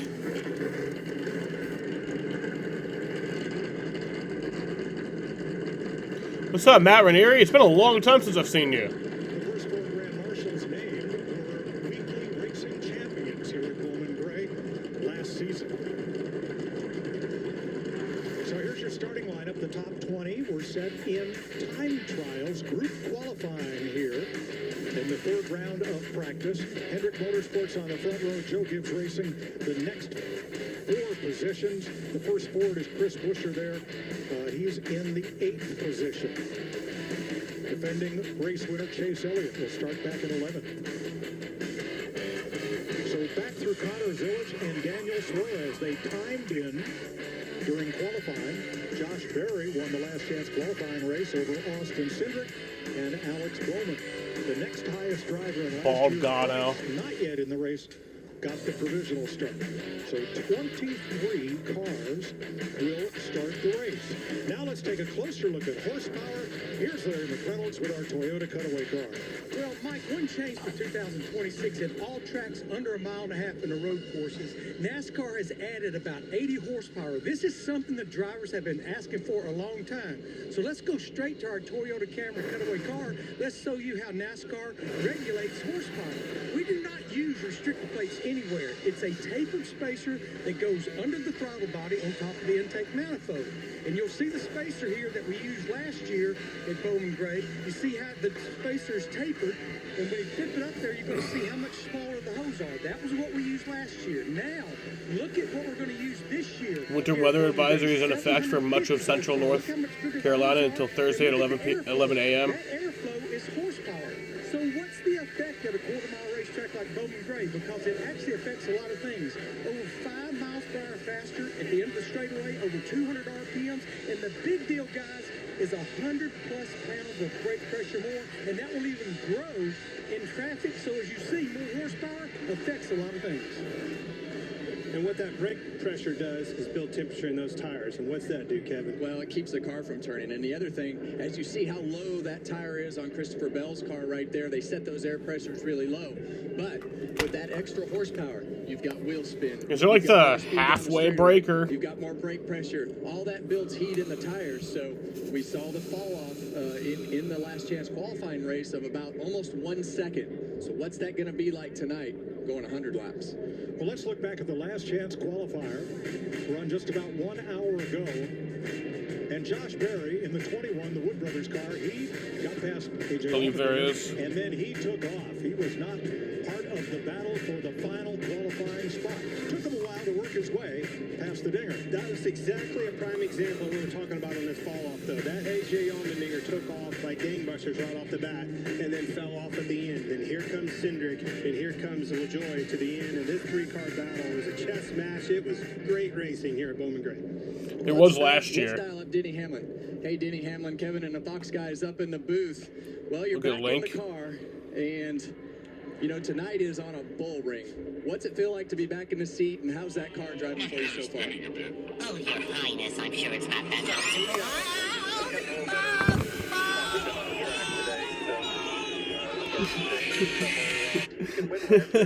Gonna have a few breaks go your way, and gonna need this thing to be exceptional in the long run. But overall, it's good to be back in the seat.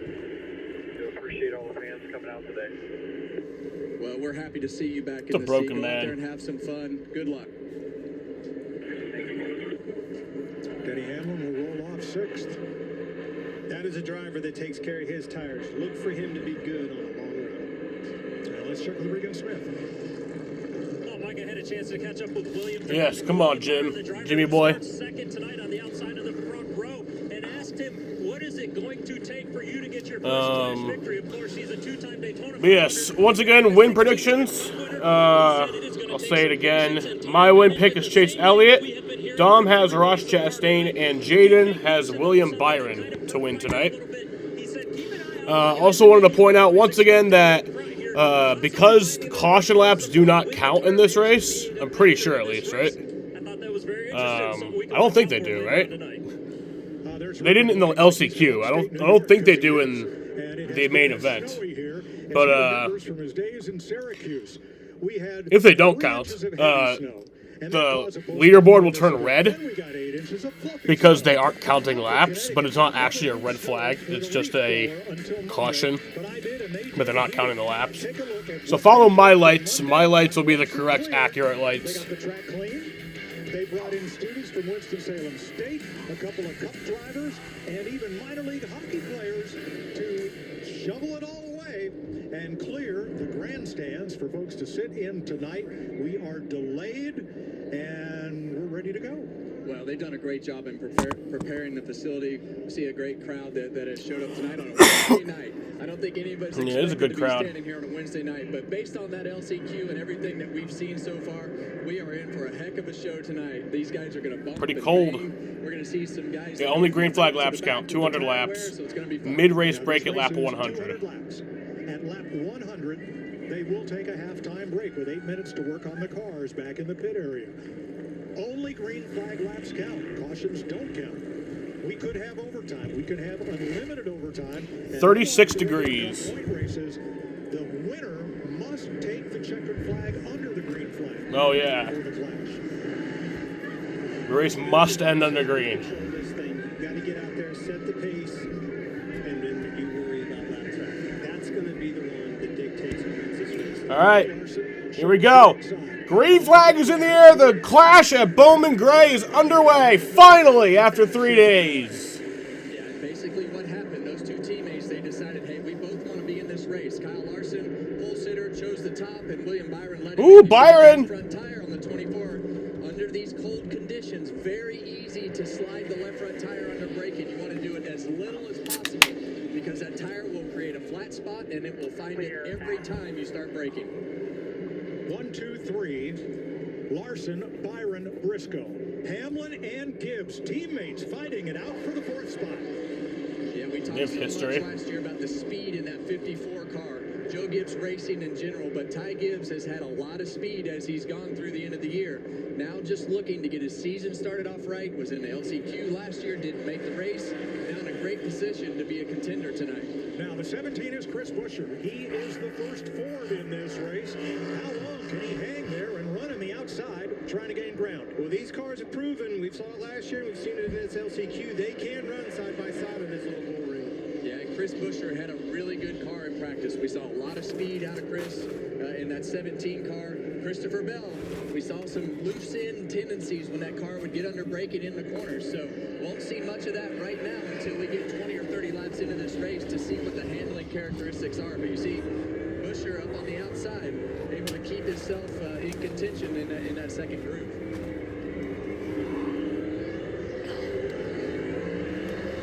Looking on from Christopher Bell.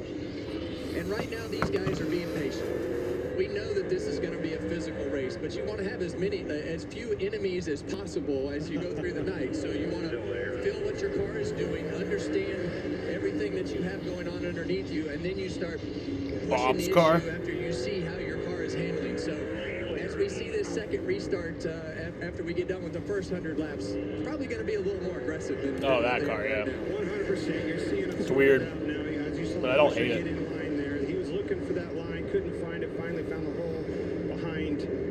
And there's the first car double wide, Joey Logano on the outside. He is back racing Carson Hocevar for 11th. Yeah, right underneath him, right there, you see Chase Elliott trying to keep that gap as closed up as possible to not give Joey Logano an opportunity to get down up off the corner and gain that position on the inside lane. On a track this tight, you have to be careful when you talk about getting down. If that hole's there, just because it's there down the straightaway or up off the corner, it condenses things accordion very fast on this little racetrack. That's what stops. Of course they did. This track is a quarter mile around. The smallest track they run in the regular season, Martinsville, Virginia, is twice as big as Bowman Gray. The preferred line is obviously the bottom groove, and as you see this aerial right here, you see that concrete on the bottom. You see guys have a little bit different strategy, wrapping the curb like you see right against with that left right there. Or do you go up in the middle of the corner a little bit as the tires get older? You see Chase Elliott back there kind of have a small diamond and get a straighter run up off the corner. So you got to take care of the tires and try to keep that car as straight as possible up off the corner. So we'll see what strategy works the best. And for some of these cars back here that we're watching right here, Bowman, these guys got to start getting in line and getting going. And they're trying to get some positions on because the leader's going to be coming before you know it, and you'll get yourself mired back in a lap down. That's why it's always pressing on a track this small. And that's the key for these guys in the back, to be able to get that track position as fast as possible, because right now Kyle Larson is only a straightaway behind the last place car. So lap traffic will play a major role in this after we get 25 or 30 laps into it. Josh Berry, Daniel Suarez, and his new ride, the number 7. They trade a little paint. Then you see the 88 car right there of Connor Zilic, one of our bright new rookies that we have in the Cup Series this year, dominated in the Grand National Series last year. So it's fun to see a new driver come in with so much hype for Trackhouse Racing. Without a doubt, this is the car on everybody's radar. We want to see what he's made. Okay. Of the 38 drivers that tried to qualify for this race, the 2 with new teams this year but not a seizure. made the show. And there they are, Zilic. Right now, Daniel Suarez is in trouble. He's the last car on the racetrack, and he's going to be the first one in Kyle Larson's sights to go a lap down. So 100 laps doesn't sound like a long ways, but we just crossed the line for lap 20, and he's not far from going a lap down. Larson has led Fox moment, yeah. already tonight, 19, and in his Clash career combined prior to tonight. Well, it shows you just how fast things can turn in this sport. Last year, Kyle Larson had to qualify his way through the last chance qualifying race. This year, on the pole, leading a bunch of laps early on in this race. There's a second back, and then that foursome of Toyotas from Joe Gibbs Racing. Briscoe, Gibbs, Hamlin, and Bell. Buescher's 4.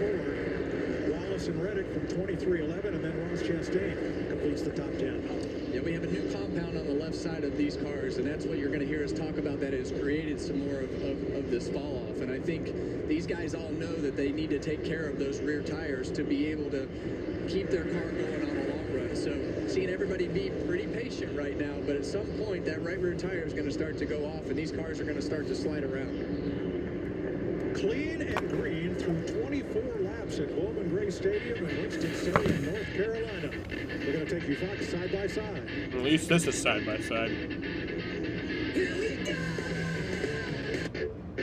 Every truck month, trucks talk tough. They should put the side by side screen over here, because it's like directly. Truck month, the most powerful light-duty gas lineup in America, backed by America's best powertrain limited warranty.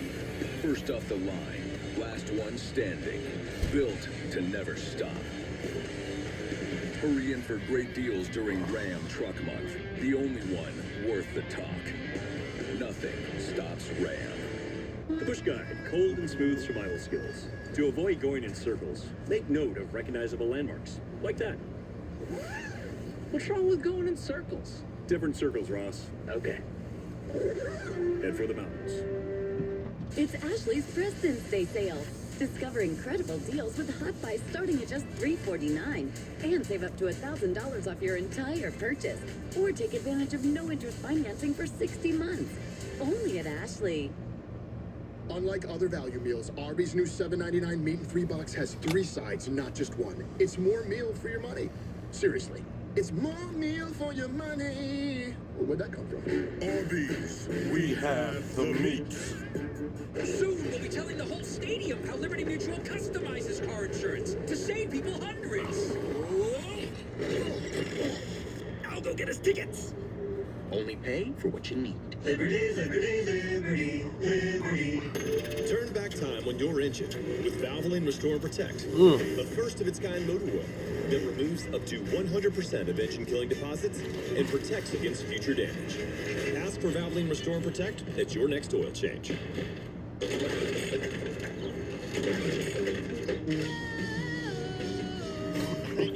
Just simply hang out with.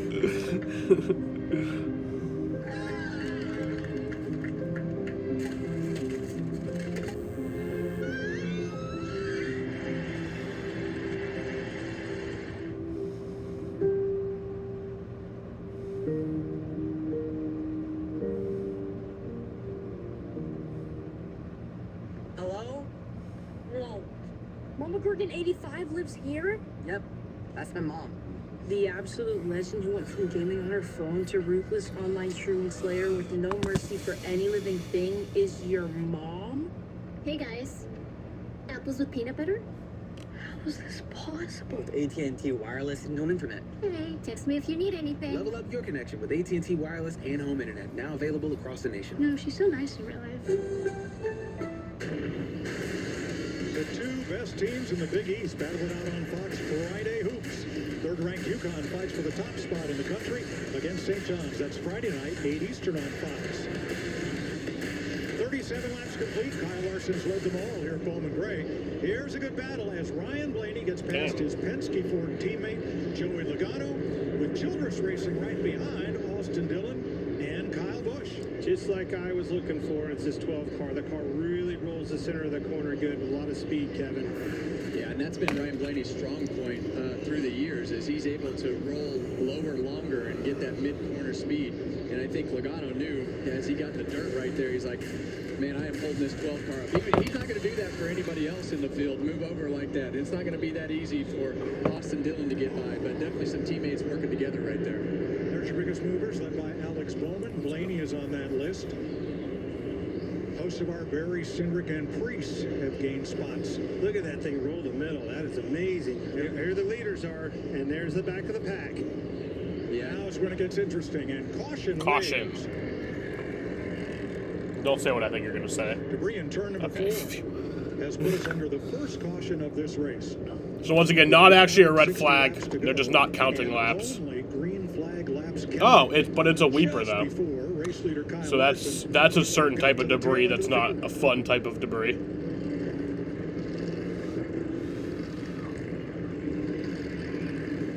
So the track crew will come out, pick up whatever brought us under caution. And then it'll get interesting because at Bowman Gray, the choose rule makes things really exciting. You like the inside lane here? Well, somebody's going to get brave and roll their way up and try. That is wet, Jaden. Definitely want to be on the inside. You are right. But the question is water wet?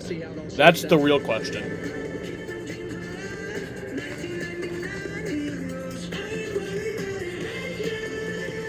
Somewhere on a stretch of road in a town you never heard of, there's a Chevy truck. And the person who drives it, well, that's a Chevy person. You probably know one. Your buddy. Your sister. The ones who always show up. Really, Mom? Yep, let's go. They don't need permission to get going. They're the first to rise. They're going to dry up some areas against the wall. Are they going to stop the race to do that? Or just keep rolling around?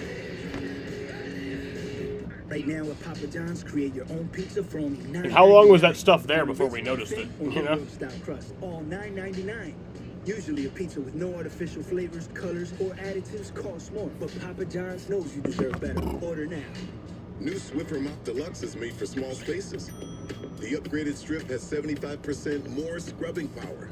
And with the new locking head, getting into tight spaces is simple. We might have to stop. The all-new Swiffer Mop Deluxe. It's leaking down the track. Melanin showing beautiful control.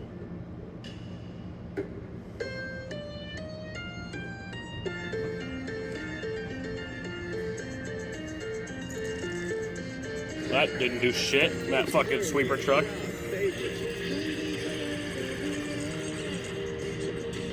Get our best price, just $50 a month for 5 years. Guaranteed. Xfinity. Imagine that. You're on international with no ads. You can wait for a sale price. Yeah, I mean, I still got side by side right now. The best price every day at Bob's. And more of what you love. More storage and more power. More comfort and more choices. How do you sweep water? Ask the truck. It was the sweeper truck. Less than the competition. I cannot tell a lie. Bob's is the obvious choice. When you find the better choice, there's only one thing to say. Bob's Discount Furniture. A NASCAR fast is never fast enough.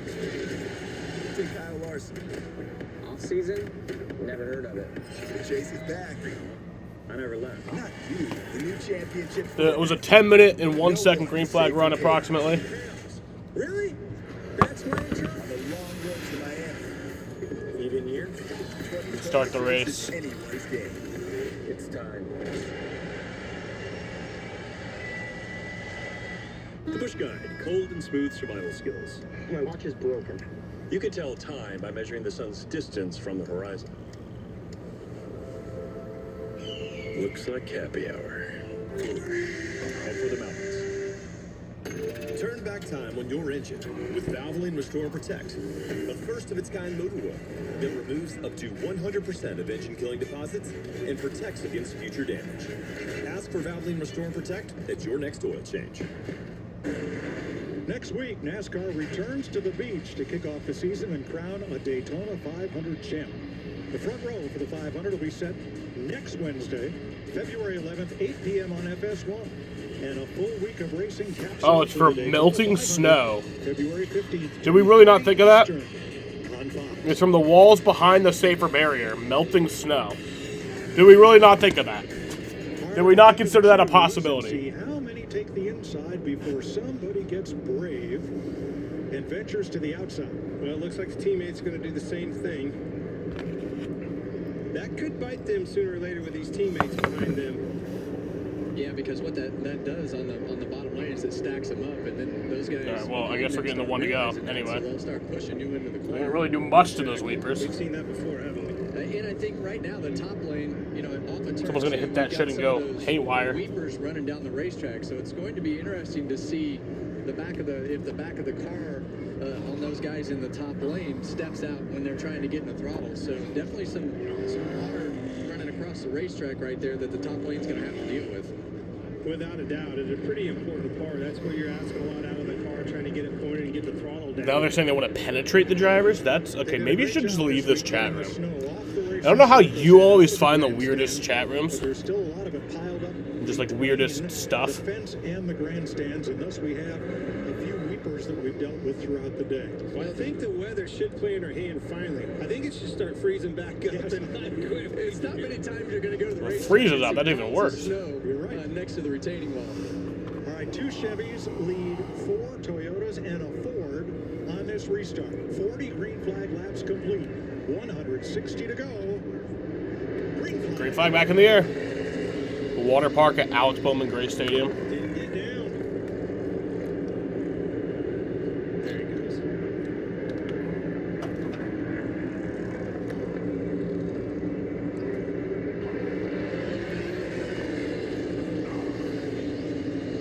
Now, how do those Toyotas get organized? Get single file. Well, right there, Ty Gibbs needs to get into. There he goes, right into that hole. They've got themselves aligned right there. Christopher Bell stuck up on the top.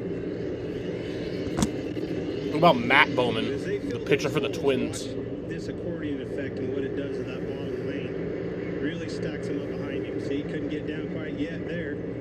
Denny Hamlin in the 11 fills the spot. Let's have a look at our Toyota top performers. They started in positions 3 through 6, plus 8 and 9. Here's where they're running. Yeah, do you see that 11 car on the bottom of the racetrack, those first couple laps? The front end will just kind of shove the tires until they get all the way heated back up. But right now, Denny Hamlin is going to be able to put himself in a position to clear Christopher Bell off of turn 2. I don't think he's getting it. If he is, he's going to be in front of this Ford right here. No. And what the drivers will do right there, you saw Christopher Bell kind of shade down right there to keep the 17 of Chris Buescher from trying to think that he was going to come down the racetrack and check him up just a little bit. So didn't work out for him, and he's going to lose another spot to the 17. Again, a prime example of how that can stack them up and work against you if you're not careful. Lost the spot there with the 20. All right, look back from the Bob's Discount Furniture Cam on board Denny Hamlin and Chris Buescher. In 6th place. Here comes Briscoe to the inside. No, and he wants to well, break up. I don't really blame Jim.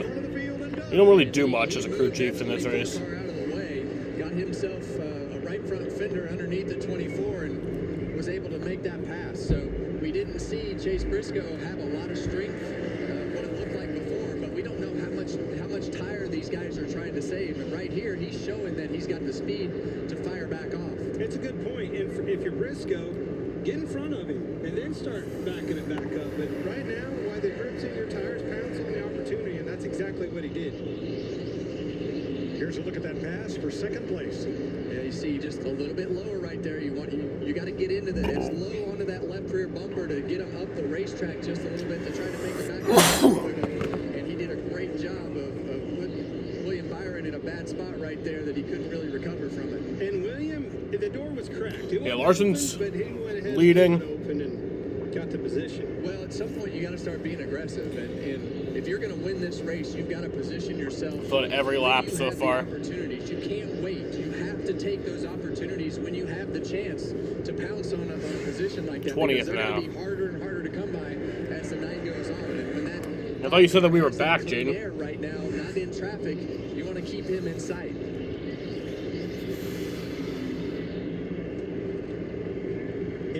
Bubba Wallace getting knocked around. He was. Oh, Bubba goes around.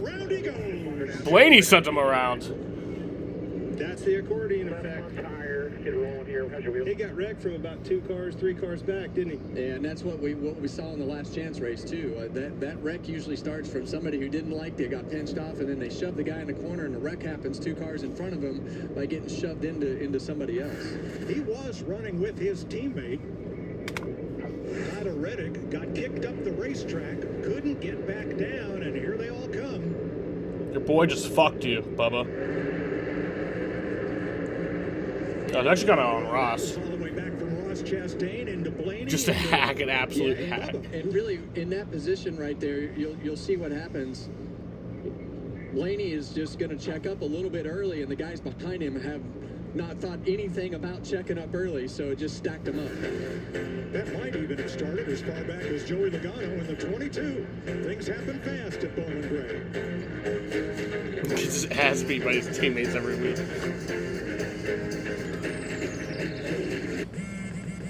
My taxes pay for these roads. What what I get back goes to my family. That's where Straight Talk Wireless comes in. Straight Talk's always been the same price since they started back in 2009. And they always offer free 5G phones for new and existing customers on America's most reliable 5G network. Ooh. Straightforward prices. And no potholes. Switch to Straight Talk Wireless. No contracts, no credit checks, no surprises. And now plans starting at just $25 a month. They don't know the first thing about you.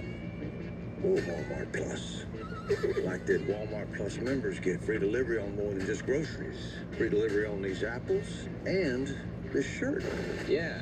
How else would I get free delivery on this air mattress and these blankets? Who knew? Dylan, have you been sleeping here again? Go home. No, not that home. Your home. Go home. The Walmart you thought you knew is now new.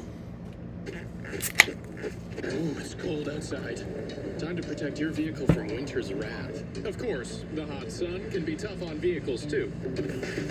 You need WeatherTech. Laser-measured floor liners and cargo liner will shield the carpeting from sand and snow.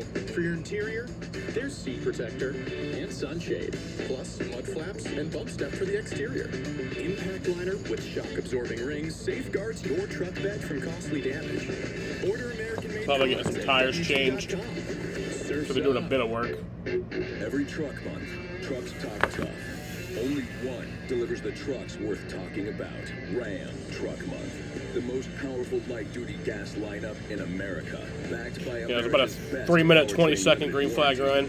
First off the line, last one standing. Built to never stop. Hurry in for great deals during Ram Truck Month. The only one worth the talk. Nothing stops Ram. Unlike other value meals, Arby's new $7.99 meat and 3 box has 3 sides, not just one. It's more meal for your money. Seriously, it's more meal. Bubba's back on track. Where'd that come from? Arby's, we have the meat. It's Ashley's biggest mattress sale of the year. Shop incredible President's Day deals like a free adjustable base with select mattress purchase. Or take advantage of no interest for 72 months on top bedding brands. Going on now at Ashley's President's Day mattress sale. The Great American Race returns with back-to-back champ William Byron looking for an historic repeat. It gets no bigger than this, the 68 Daytona 500, February 15th, only on Fox. Here in Winston-Salem, North Carolina, 53 laps complete. Kyle Larson, Chase Briscoe, William Byron, who you're looking at there in 3rd place. Yeah, and we're going to see a different restart this time. Kyle Larson is going to have to pick the bottom of the racetrack. The teamwork is over because Chase Briscoe broke that 1-2 connection of Hendrick Motorsports up. So if I'm Chase Briscoe, I pick the bottom. And, you know, I think that forces William Byron to go to the top. So it's going to be interesting to see how that choose. But you don't cowboy up and go to the outside? I don't know. I mean, not yet. If you can keep him pinned down, you've got a shot. Austin Dillon went to the pits, came back out. So did Bubba Wallace. He changed a flat tire. You're only allowed to change flat tires, not a change of tires completely until halfway. Look at here. Well, Briscoe to the outside. We have a cowboy. Well, a lot of times those spotters up top will say winners choose the front row. So we'll see if it works out. Last time Kyle Larson went to victory lane in a Cup car, last May at Kansas. It's dangerous when you put Kyle Larson on the front row of a race, any race. Well, I know this is an exhibition race, but in all reality, this is really what kicks your season off. And if you can get to victory lane and you can have a good run here, it just gives you a lot of confidence going into the day. So getting the one to go now. Start paying points. So it's important. No matter, they're handing out a trophy, and all these guys want that trophy. All right, now. What if I want the trophy? Are Chevy, Toyota, Toyota Ford. Why don't I ever get anything nice? Broke up that teammate orchestra that we saw there. Now I mean, my team is in the Super Bowl, so that's nice. Probably for the better, for them and us. It's challenging as a race car driver, trying to help your teammates, trying to do the right thing by them, and then trying to win this race for yourself. 53 laps complete. Caution laps do not count. We're ready to go back to green. Back green. You see Larson spin the tires right there at the end of the front straightaway.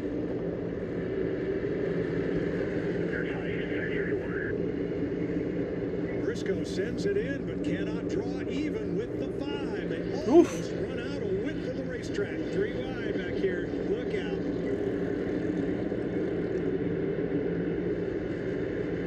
Still no clear leader. Although they're lined up single file behind, ready to pounce. But neither Larson nor Briscoe will give. And that's what Briscoe wants right there. He wants to make him shallow up his entry and not be able to finish the exit so that he can get the drive up off the corner. Yeah, that's right. If you're Briscoe, okay, flip side of that. What's the 5 do? Need to move him up in the middle of the corner. Take this line away from him. Better do it quick. Well, the positioning has to be correct so that you can slide him up the racetrack with your front tire in front of his front tire. Right now, Kyle Larson can't get position on Chase Briscoe to do that, but that was a good exit right there. You're going to see him higher. This 5 car moving higher in the corner. Center of the corner there. He's moved up just a little bit. Takes that point away from the 19. Now we're prevailing. Back to the lead. Briscoe didn't have enough room to drop in line, and here comes Byron, trying to steal second. And you see Briscoe right there. That's exactly what you want to do. You want to try to hit that right front tire and fender right there just to keep that car from turning up the racetrack so that you have to do exactly what happened right there. It keeps him from putting the power down. See him pinching him down. Well, it gets him loose, too, and the rear tires will spin. When he takes that front end away from him, he's taking the exit away, but it spins the tires, then you'll have to spot, but it didn't work this time.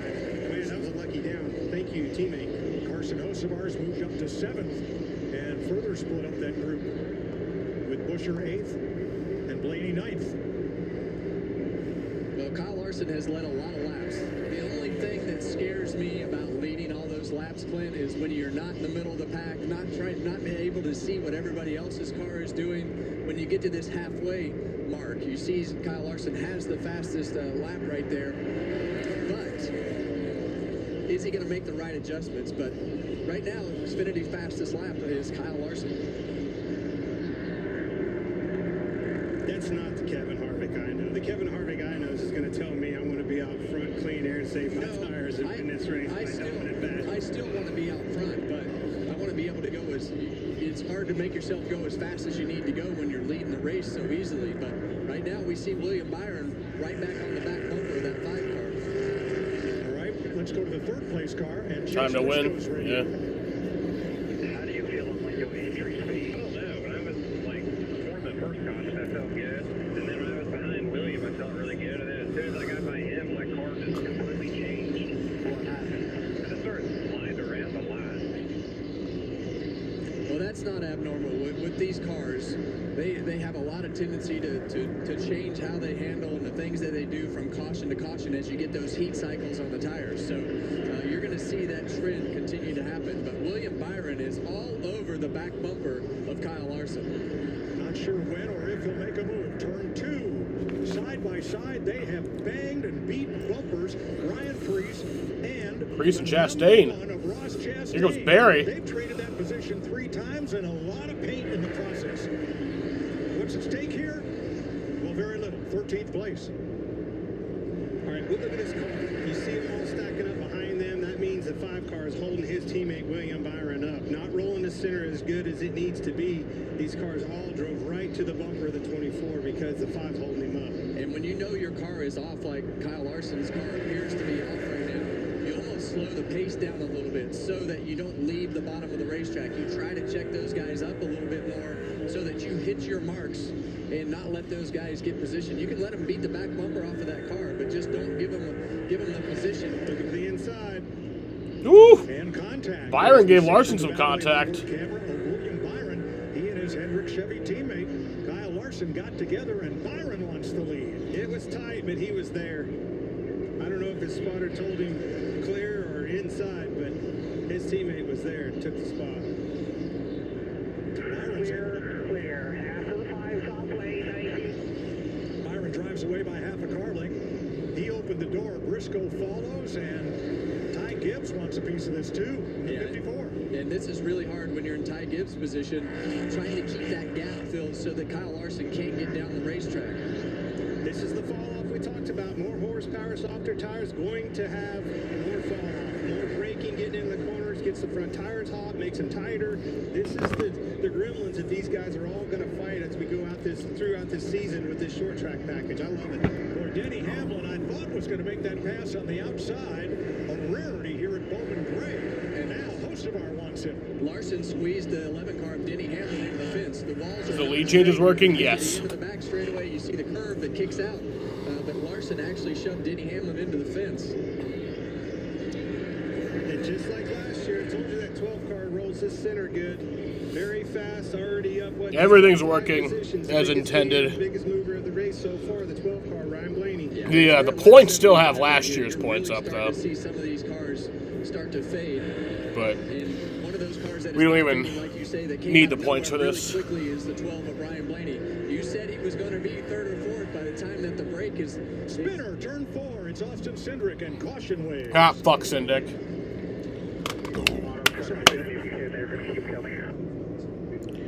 Fuck you, bitch. Oh, now he's stuck in the grass. What a loser. Austin Cindric transferred from the last chance qualifier race, and he was running. Oh, no, he gets out. When he spun coming out of turn number 4. But now he's being an idiot, like a fucking dumbass, trying to kill Zonkers. Lapping had just begun. The 3 of Austin Dillon, who missed this race About a 6-minute green flag run there. Was determined to avenge that this year and did. And he went 1 lap down prior to the caution. There's the 2 of Cindric. Well, 97 of SVG just got into the back of him and turned him around. Well, you see the leaders coming. Urgency was in the rearview mirror. Yeah, you see the 2 car up the racetrack, and the 97 was rolling the bottom, and when they got to the 3/4 mark, what? That was the end of the road. The label on the app standings about it. What? This year, this was his dad's number, and a number that he carried to, I believe, 80 victories in Australia and New Zealand before coming stateside here to race for Trackhouse. Well, I apologize now because I'm probably going to call the 88 car several times to be SVG. I'm a slow what did you say, Jaden? So, right now, we got his name up there, and I'm perfectly clear that the 97 is Shane. Here's some audio from Dan Gisbergen. It's actually alright, but people just keep running into me, and I got sick of it. Yeah, I mean, it's the 3rd time the 7th got me for nothing. Gets he's excited he's not my teammate. He can hit me now. Yeah, good closely. Yeah, and he's referring to Daniel Suarez, who was his teammate at Trackhouse Racing. So that's what happens when you're not running good, or you are running good and you're getting run into and you're not happy. You lose patience and you just start handling things. Well, now the top 10 after the choose is all jumbled up. We've got Chevy, Toyota on the front row. Toyota, Chevy. Yeah, it doesn't show that on mine. Chevy, Ford, and then a pair of Toyotas. Like when I see out of Hocevar in a 77 car, holding strong right there in the top 5. And Ty Gibbs doing a fantastic job in his 54. Yeah, Hocevar is definitely the surprise of the bunch. He's steadily worked his way in the right direction. So, but if you look at this whole group, which one doesn't fit? They're all teams, right? They're all teammates right there. He's the only one, the odd man out. But this Blaney, just like last year, deja vu. Here he comes. Yeah, and I'm a little bit worried about the 5. We're in trouble. Taking on water. A look from the Toyota onboard, Toyota Racing onboard, of Christopher Bell, who is 8th on this restart. William Byron brings them back green. with Chase Briscoe. Green flag.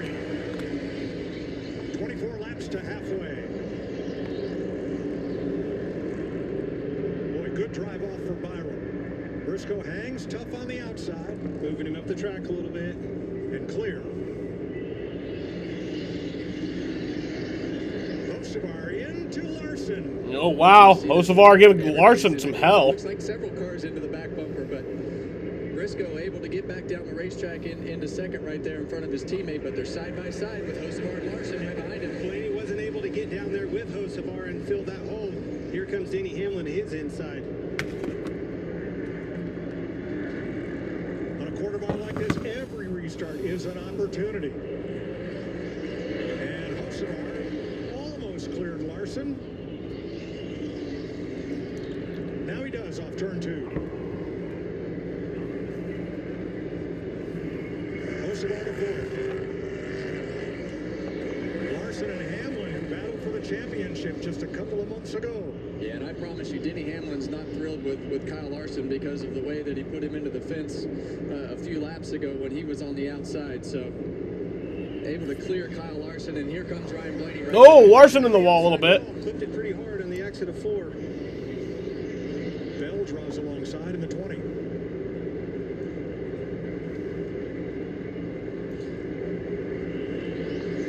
Now in 19 laps, they'll throw the caution for halfway and the halftime break. That will actually be the race will stop.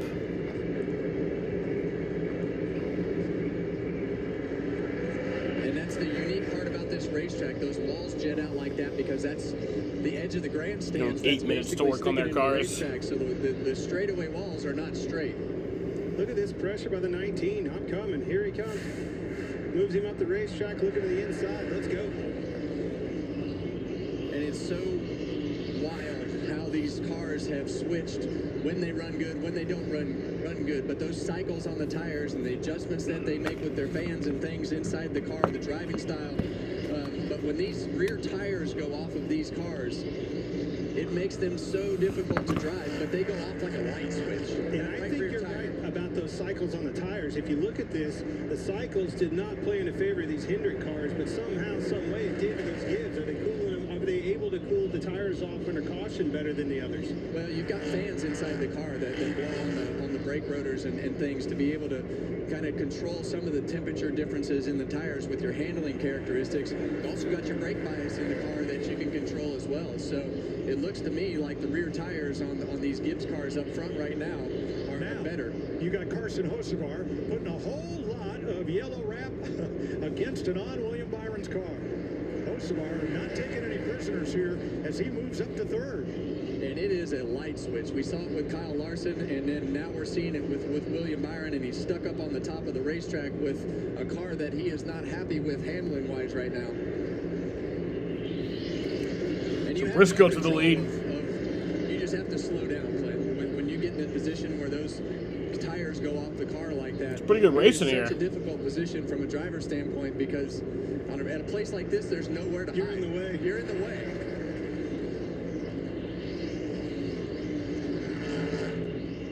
Third place the battle, 2 Chevys in front of a Toyota and a Ford. And right now, William Byron is just trying to protect everything that he can in these last 8 laps right here before this halfway break. Crowd him, get him loose on the bottom. That's what he's trying to do. Oh, Blaney moved the 11 car right behind him up the racetrack, able to get the position on the inside of Denny Hamlin. You see Hamlin try to cut that angle off of the corner to keep him from being able to get that drive. But that 12 car, Clint, is always just so good through that middle third section part of the corner. Especially when we get deep into these runs. 7 laps to halfway. And Ty Gibbs making some noise against the back bumper of his teammate Chase Briscoe. And look, the pressure, you've got to take it when you have the opportunity to take much it. better. So Ty Gibbs can get the lead right here. You want control of this race, so he needs to be very aggressive, which we know he will be, to try to get the lead. Ty Gibbs giving his teammate a bumper. Right, get him up the racetrack. It takes a big shot with these cars. You can't just give them a little love tap. It just helps them. They'll flip you the peace sign and they keep going. You have to give them a shot and shove them up the racetrack. Almost take the front tires out from underneath of them. As we watch this battle, Ryan Blaney has moved up to 4th place behind Gibbs, Briscoe, and Byron. Well, what a great job by Ty Gibbs. We've seen a lot of speed out of this 50 as we close the season, and it's really just about getting yourself in a position to just get that first win out of the way. So a lot of beating and banging in the back of the pack right here. We heard SVG not happy, but he is not thrilled with Daniel Suarez. That's the 3rd time I've seen them beat and bang off of one another and shoot them way up the racetrack. Yeah, that instance was with the 2-car of Austin Cindric. It started with Suarez. Yes, for sure. Yeah. That's what made him mad.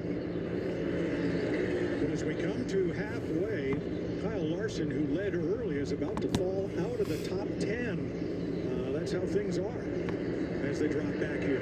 And that's the unknown that we talked about with this tire. How much? So final lap before halfway. When they have fallen off, like I said, it's a light switch, and we see guys just immediately fade to the back.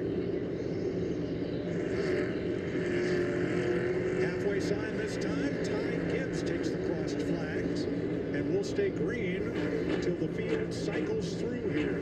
Well, the good news for William Byron is he protected himself enough to keep himself in that third position. Didn't slide near as bad as his teammate Kyle Larson. And the caution waves for halfway. So here's the halfway mark. Halfway home. Ty Gibbs, Chase Briscoe, William Byron, Ryan Blaney, and Hocevar, the top 5 and halfway in the clash.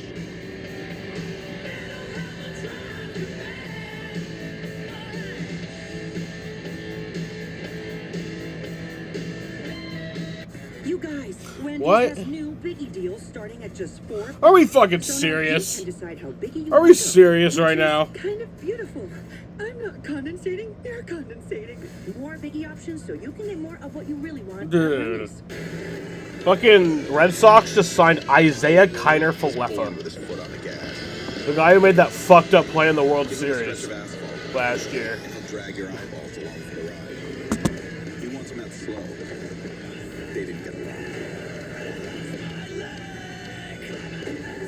You could put him on. He played the. He wouldn't just have fans. He'd have groupies. Fortunately for the people of Concord Acres, Pato didn't choose to spend his life driving here. He chose to do it here. Could potentially have a brief rain/snow shower here. Want to catch Pato Award? Welcome to the fastest racing on Earth.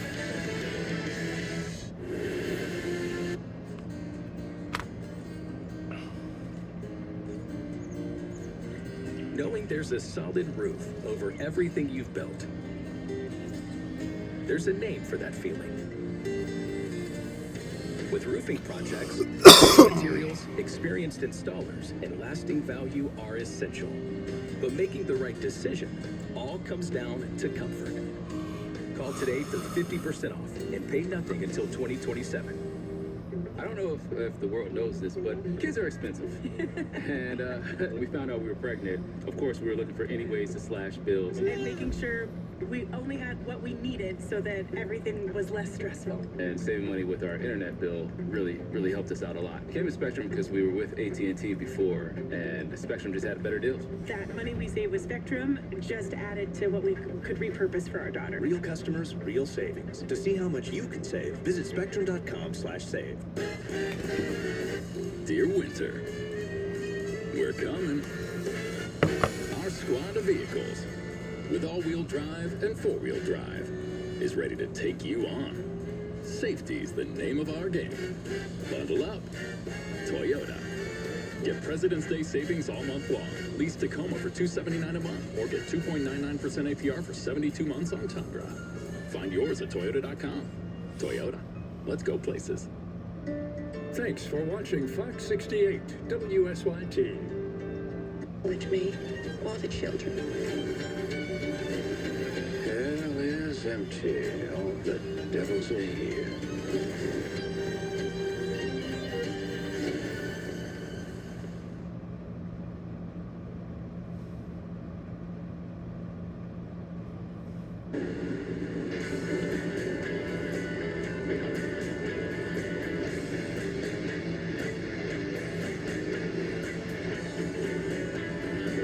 Back to the clash at Bowman Gray. Josh Sims alongside the Daytona 500 champion, Jamie McMurray. We have reached the halfway point of the main event. Ty Gibbs in that 54 car right now, your leader. Well, we saw a lot of action out there. So, Jamie, what were your initial thoughts on what we saw so far in those first 100 laps? Yeah, pretty clean racing. I think that was expected for what we saw here last year. The guy that I have my eye on is Ryan Blaney. He started back in 16th, and we've seen him drive up into the top 5. These next couple of restarts, I think, are going to play a huge role in the outcome of this, but Blaney seems to have a great car. Let's check out the recap of the day to see how we got to this point right now. Of course, we know that storm cleared out. We had cars on track, and it was Kyle Larson, defending champ, getting the pole earlier on today. Yeah, Larson was surprised by that. Faded here in this first segment. You see right here the LCQ, though, what a battle we had. You see Barry going by Allmendinger for the lead, and then he checked out, and these guys had a heck of a battle coming to the checker. It was a great battle, and of course, Austin Cindric and Josh Berry were the ones from that last chance qualifier that found their way into the main event. And of course, Alex Bowman was the other driver due to the driver's provisional. To the main event we go, and from the beginning, it was Kyle Larson See a little bit of bumper tax. One thing we've seen at this race, shorter tracks, is it's not necessarily the guy that gets hit. It's 4 or 5 cars back. You see Cedric. Some of these guys are getting frustrated with each other. For Shane Van Gisbergen had his frustration, but how about Ty Gibbs going for the lead, getting by his teammate Chase Briscoe? Yeah, big move there. Of course, an important season for Ty Gibbs. He is the one in the lead with 100 laps into the books. So, what are your thoughts on him being able to hold off Briscoe, who's also been very strong in this event? Yeah, I mean, it seems like the tires firing off after a caution. Some guys have done better than others at that. The Gibbs cars seem to be really good on the long run. But again, I like Blaney just because of how deep he started in the pack. The history, what he did here last year, the fact that he's already up there, cautions are going to play a huge role in this. Yeah, about a 6 minute and 22-second green flag run there in the first half. It was always friendly. Let's check in with Regan and Larry Mack down in the pit, starting with Regan. Well, Josh, thank you. And as you'll see behind me right now, a little bit different look from what we normally get with pit stops. These cars, of course, have the brake. They can come in here. They can make all of the normal changes that they would make. It does look like there's a few raindrops falling or snowflakes or whatever that is. These are the pit crews that would normally service these cars throughout the course of the weekend. The guys that would come in and do the 8-second pit stops, they are home. They will not show up until Daytona next week because of how Bowman Gray is set up. Right now, showing a shot right here of Ty Gibbs' car. Very happy with his car. It's been handling well. His teammate behind him, as you see, Chase Briscoe's lined up right behind him. Similar situation, not a lot of complaints, but generally speaking, the one thing that I keep hearing on these radios as we got further into the run was loose, loose, loose. They cannot get the power down, struggling with that. Light raindrops outside from Matt Weaver. They ended up loose by the end of it. What are you going to do as my crew chief down there to help me out if that's happening? Ever since I stepped off the pit box, I do not envy some of the decisions these crew chiefs have to make, because think about it, a 200-lap race, this is it. This is the only opportunity you get to adjust on this race car. Jamie McMurray keeps talking about Ryan Blaney in the 12. I talked to his crew. They do have a little bit of damage here down near the front splitter that they've been working on. It looks like they may make a slight wedge adjustment just to try to help him get that drive off the corner. But to the point Jamie McMurray's making, Josh, Ryan Blaney very happy with his 12 car. All right, thanks a lot, Larry Mack. And I know you talked a lot about Blaney already. A little drizzle. And what he's been able to do in the past, what he's doing tonight. The one thing I do notice is that it's raining. I don't want to talk about that. Oh yeah, no, it actually is coming down a bit. It's either so that we won't be going quite yet. Maybe snow, as cold as it is. It feels significantly colder than when we got out here, but this could add a whole new element to this. Especially if it stays just light like this, Josh, because there'd be such a threshold of where the grip is on the track with these cold temps. So, yeah, that'd make me nervous as a driver for sure. All right, well, we've got 100 laps in the books right now. Ty Gibbs is your leader in the clash at Bowman Gray. Action from the second half of this race coming up. I'm a Denny's Super Slam. Hot stuff coming through. Okay, y'all can chill now. With our new Slammin' meal deals, you can feed everyone and still get dessert. If you've got room. Good luck. Denny's new Slammin' meal deals starting at $5.99. From the moment you took your first breath, you had something to prove.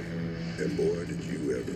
Roads worn, clouds plunged, sweat mopped, up and down, back and forth, over and over and over again. And when it was finally time to enjoy it all, COPD thought it could stop you. Well, COPD never met someone like you. You kept right on going. Breztri is 3 medicines in 1 inhaler with better breathing starting within 5 minutes and helps prevent flare-ups. Now that's a COPD maintenance treatment that works as hard as you do.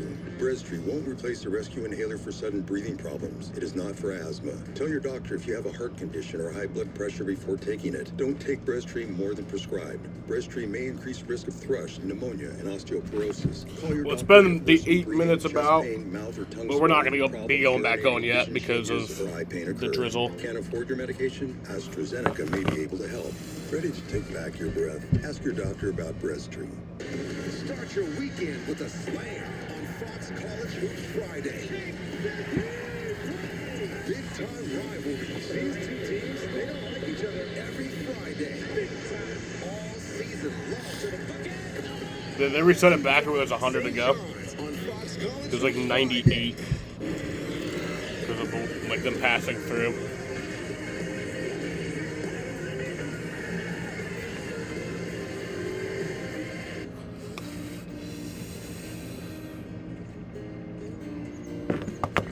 Know that there's a solid roof over everything you've built.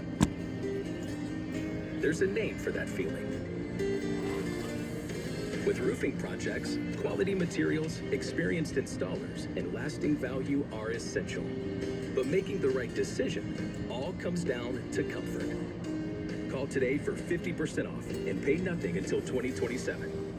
The Central New York Masked Boat Show is Singer here, comes on at February 8. 19th through 22nd So. at the New York State Fairgrounds. Hundreds of boats and brands, cruisers, fishing boats, pontoons, sport and sailboats, personal watercraft. Plus It's a new episode. I don't know if we'll go over into that. accessories. I mean, I think we will go over, obviously, into that on time, but I don't know if they'll stay on Fox or if they'll switch to FS1. I don't know what's on FS1. At the New York State Fairgrounds. Buy tickets at cnyboatshow.com. You're watching Fox 68, WSYT 68.1. You guys, Wendy's has new Biggie deals starting at just $4. So now you can decide how biggie you want to go, which is kind of beautiful. Yeah, it's college basketball. I'm not condensating, you're condensating. FS2 More is biggie like, options so you can get more of what you really oh, but at want 8 they Wendy's. have the Champions Cup coming on. We might go over that, but Salem, North Carolina. Bowman Gray was a president of R.J. Reynolds, and when he passed his estate, donated 30% of the cost to build this stadium. The state picked up the 70%, but they named it for him, and they've been playing football and racing here ever since. That was 1937. This is 2026, and we got NASCAR Cup cars. you've got a few dryer trucks out there. First half of this race, the biggest I just see one actually. Josh Berry plus 8, Ryan Priest plus 9, and Ryan Blaney plus 12 positions. Let's see if we can find it. Hey, Ryan Blaney, scoring the boys up in the Fox booth. You got us? Yes, sir. I got you. Well, buddy, I come with good news. Last year we were here about this time. We started last and we were up to 10th. This year we started 16th and we're already up to 4th. We're doing a lot better. What we got for a hot rod? I appreciate that. Doing a little better. Yeah, I think you said it. We got a pretty good hot rod. Bernard's Great Lake Ford Mustangs. It's pretty good, and seems to last a little bit longer than most. And just about, seeing what we can do when we kind of restart here. But I hope Bubba isn't too mad at me. I tried to relay the message I got pushed, but yeah, it's been a fun night so far. Hopefully we can keep it going. Well, tell me what you Oh, got figured it looks out. like they're firing Obviously, back your up. car looks really good on the long runs, as you just said, but it really rolls the middle good, and you can put the throttle down well, make all these passes. Yeah, just, I mean... All right, back under yellow. I guess we are going. 12 boys have given me a really good piece, and makes it a little bit easier when my car can kind of do what I want it to do. So hopefully, we're just as competitive and can put together another solid 100 laps and see what we got. Give these fans a hell of a finish. I like it. Good luck out there. Thanks. Thank you. Ryan Blaney currently 4th. Now, not everyone is as happy and satisfied with the way they've been raced as Ryan Blaney. It still says I'm 102 on here. Daniel Suarez' new ride. Aquí yo tengo the score of the 3 and 3. If he does that one more time, I want to kick it. The 97 coming from him. Copy. All right, so that was the 23, Bubba Wallace, and the 97, Shane. We've got a list. Yeah, Suarez, he can be a bit of a curmudgeon as he gets underneath, puts that helmet on. So you see Bubba not happy with him right there, gives him a little bit of a brake check, slams into the door. Yep. Tough in the back of the field tonight. Have we ever seen that at the Madhouse before? Oh, Every Saturday night. Just a normal activity. We got some pretty good preset coming down now, guys. No, we don't. Yes, we do. Get out your leaf blower then, all right? It looks like it's starting to rain again. Hey. I know, but you're running into me for no reason. You're running into everybody for no reason if you haven't paid You know, your spotter is kind of, I don't know, he's a coach. He's there to encourage you, but It's raining again. further provoke you to what's going to happen next? Oh, absolutely. Some of those spotters up there have definitely put themselves in a position to provoke the drivers along. So there's two different personalities and approaches to that. I know you didn't want to hear it, Mike, but I'm looking out at these lights and these fans covering up. This is quite a bit more precip than we've had. Yeah, so the they're good gonna. news is we do have wet weather tires. Yeah, but we can't race while. Well, that's the question here, and NASCAR will, if NASCAR makes that call and declares this a wet weather race, the teams will return to the pits and they'll put on the treaded tires. Now, from what we've seen, NASCAR's response to this situation, normally they don't do it when it's actually raining, but of course that's not raining. How about sleet? No, that's sleet. That's sleet. But they will use the wet weather tires, they don't call them rain tires, to dry the track faster once the precip stops. Larry, I know you're on here. How do those things do in the sleet? Well, I don't know that we've ever tested them in the sleet, but just remember this: whether we run them in the sleet or in the wet, The sleet race. changes the handling of the race car. It's the same compound all the way around. It basically has zero. Seeing everything now. These tires have well over an inch of stagger. That means the right sides are bigger than the left, and they have to go around these tight corners. But the wet weather tires, no stagger whatsoever. So when we did this at North Wilkesboro for my first time and had to put the wet weather tires on, we learned a lot about the difference between no stagger, rain tires. They actually drive really good, but you definitely have to make some big swings at the adjustment of the car in order to get it to turn correctly.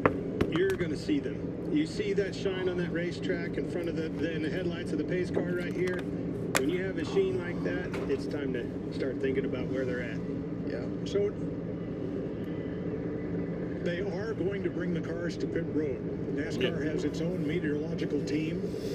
They say that this is brief. It's going to last about 10 minutes. Okay. And they'll make the call whether or not to mount those wet weather tires right there. This is what, quite a narrow band of rain, sleet activity? For sure. Looking at the radar right here, it's just a very, very narrow band. Got a pretty dark color tint to it, though. Drivers told to stay in their cars. All the snow we've seen, and believe me, this amount of snow, it's not unprecedented, but it's been more than 20 years since the Triad has had as much snow as we've had here over the last 10 days. You see, this is a very brief cell. It's going to pass on through here, so stick around, and we'll get back to it to run. Jeez, that looks hard though. Laps of this race. Leaf blower, hell, I'm going for my shovel, and the plow. I'm so tired of hearing wintry mix. Yeah. Whatever that is. I know.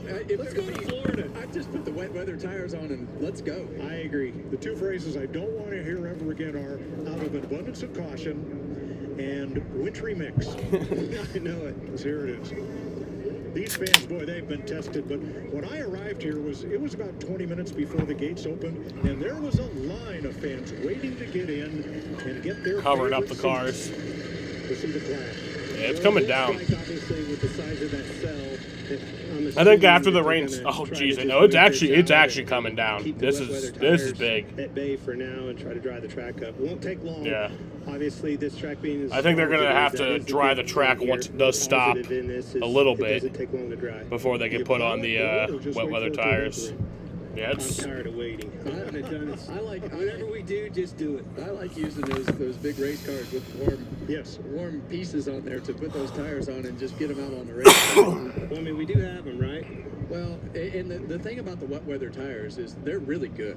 They have more grip than you would think they should. And surprisingly good. At a racetrack like this, that groove is gonna drive pretty quick if this stops. So I think the biggest question that you have right now, if it does stop, how far will those tires go? But we've run them a long ways in drying conditions and had some great racing on them. So there they are. I'm a fan of just put them on and let's go. They've got a lot of equipment here from Martinsville, from Talladega, I think even as far away as Pocono, as far as track drying equipment. One thing they can't do is run those jet dryers and put heat up near that outside wall, because that will melt the snowpack that's behind that wall, and we'll have weepers out of the racetrack. Yeah, this is a good point. We only have 25 miles to go, for crying out loud. Let's check with Regan.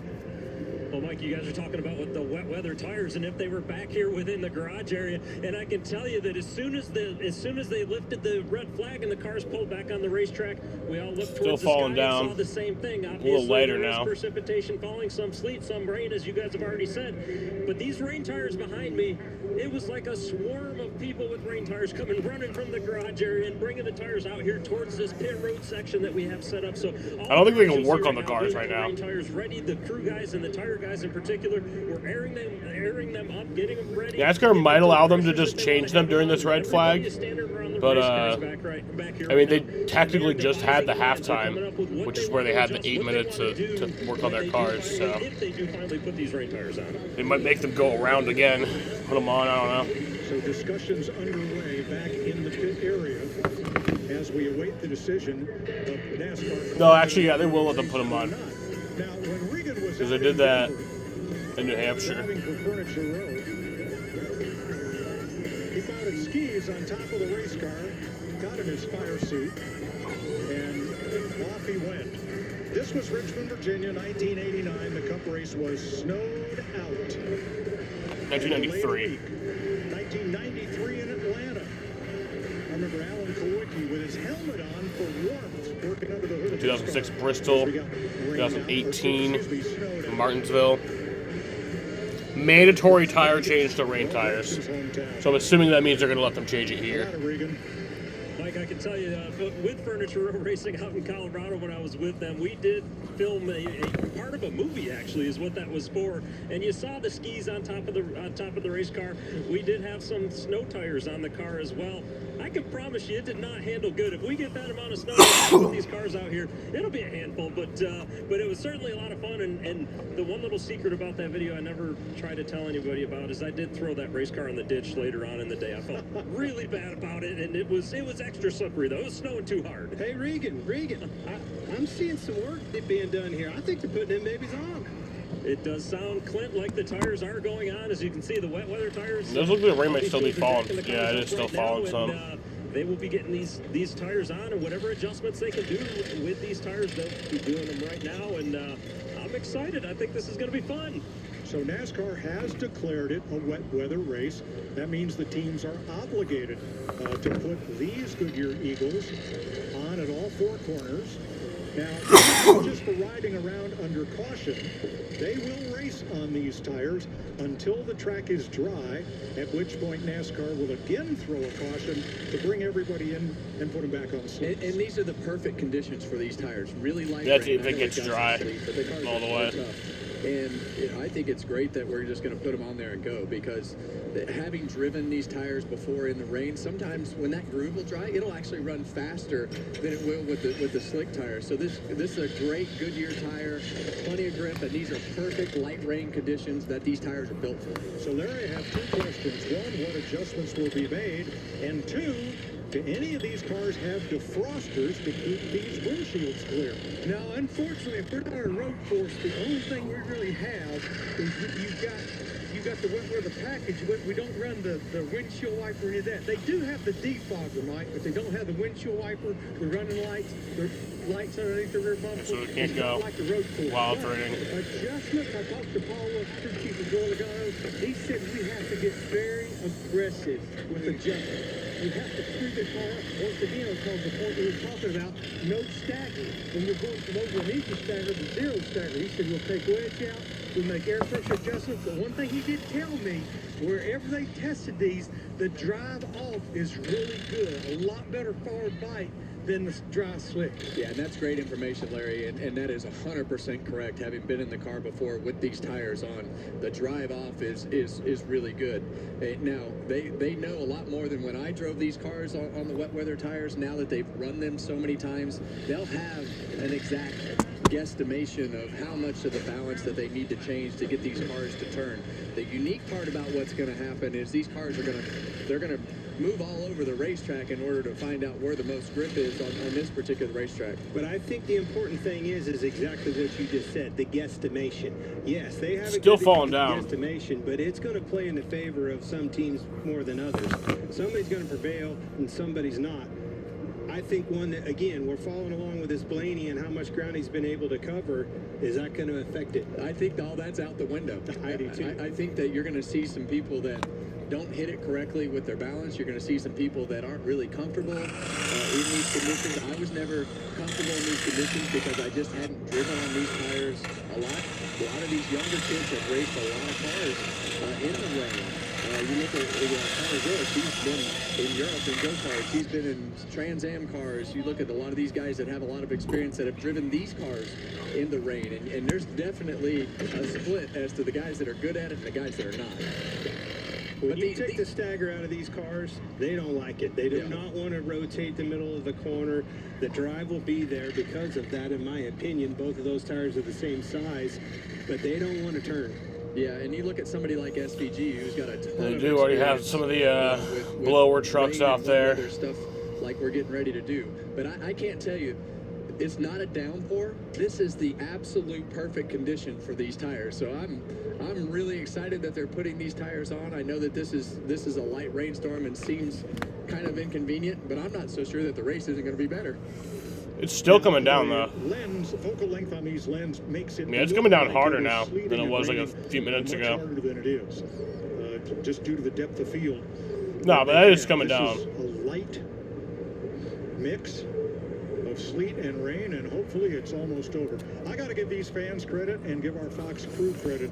Our folks have been here for 11 days trying to get this race run, and those that are outside in the camera position and in the pits, a hardy bunch. And even though we rarely get snow here in Winston-Salem, Heat races were supposed to be Saturday. Those never ended up happening. They're ready, and they're prepared for it. Race is supposed to be Sunday. These 11 days because 3 days later, we're finally doing it. Everything's been closed. Nowhere to go. Nothing to do. Oldest NASCAR races of all time. Richmond, 1990. Martinsville Trucks, 2018. Bristol, O'Reilly, 2006. 35. Bowman Gray Cup in 1964 was 37. Texas O'Reilly race in 2018 was 27 degrees. This is 37 degrees, sorry. And tonight is 36 degrees. Were you at that 64 Bowman Gray race, Mike? Pardon me? Were you at that 1964? You're going to go ahead and do that? You're going to do that too? I was up watching modifieds and sports cars up in New England. I was not here. I was 14. He was cold though. Yeah. Well, here's the coldest one. I was there, 1990 in Richmond. Everybody was frozen. Well, it's that cold. 31 degrees is really not that cold. 31 degrees, didn't bother him. That's Steve Burns with him in victory lane. And here they come. All right, car's coming back on the track. Don't know why. Unknowns are fun, aren't they? Well, and I can't. Still falling down. How perfect this amount of rain, this size of racetrack. They don't have the wipers. I mean, they might all go in there and drive straight into the wall. I might be wrong. Everything that I've experienced, this is the perfect condition for these tires. So where will they find the limit of grip on the entrance to turn one? Trial and error, Mike. Once they wave the green flag. Ty Gibbs is your race leader. Last year, shower should be just about over. To the clash from the last chance qualifier. But in 2024, this young man led the most laps in the clash at the LA Coliseum, but he was involved in a late wreck. Did not make it to victory lane. I don't know. Would just having 100 laps, if we have enough time to even take them off. You know it's sleet. Look at it bouncing off the hood of Ty Gibbs' car right there. But back to the point, it's going to happen pretty fast without a ton of cautions or some havoc right here. I think you probably will see these tires lasting to the end of the race. Well, this just totally mixes everything up, right? Like we can't tell you who's going to be the best. We can speculate on, SVG having rain experience. I think Ty Gibbs is really good in the rain. We've seen Chase Briscoe, in the Grand National Series drive through monsoons at Charlotte Motor Speedway and win in the rain there. Hocevar is one of those guys that you never know. He's from Michigan. He's used to this one. But he's going to push it. Yeah. All right, here's some William Byron audio. Hey, one thumbs up, thumbs down when you cross start finish line. I mean, I don't know. It all depends on the spray, I guess, but sure, a little bit of moisture, I don't know how different than a lot. Now, when you drive home from the track tonight, you're going to Dude, it's still falling. like egg between your foot and the accelerator pedal to maintain traction. That is not the job here. It's anything but. Yeah, and you heard him mention the spray. That's the only thing that limits us on what we can do in the rain. NASCAR making another dumb decision. We can drive in light rain. We can by do going all here, those if they things. do go. The only thing that limits the safety side of what we're getting ready to do is if the spray is so crazy that you can't see. Yeah, it's a vision thing. It's not a grip thing. These tires, we've covered it. You've said it enough. I've watched it. These things have a surprising amount of grip for these drivers. Now, on Saturday nights here, the modifieds, the late models, the stadium stocks, they have bump and runs. They have cars that can set all the way across the infield grass, taking out all that beautiful lettering. We haven't seen that yet tonight. In fact, we might. I would like to see them just speed things up a little bit here with a parade lap and give them a feel for the grip.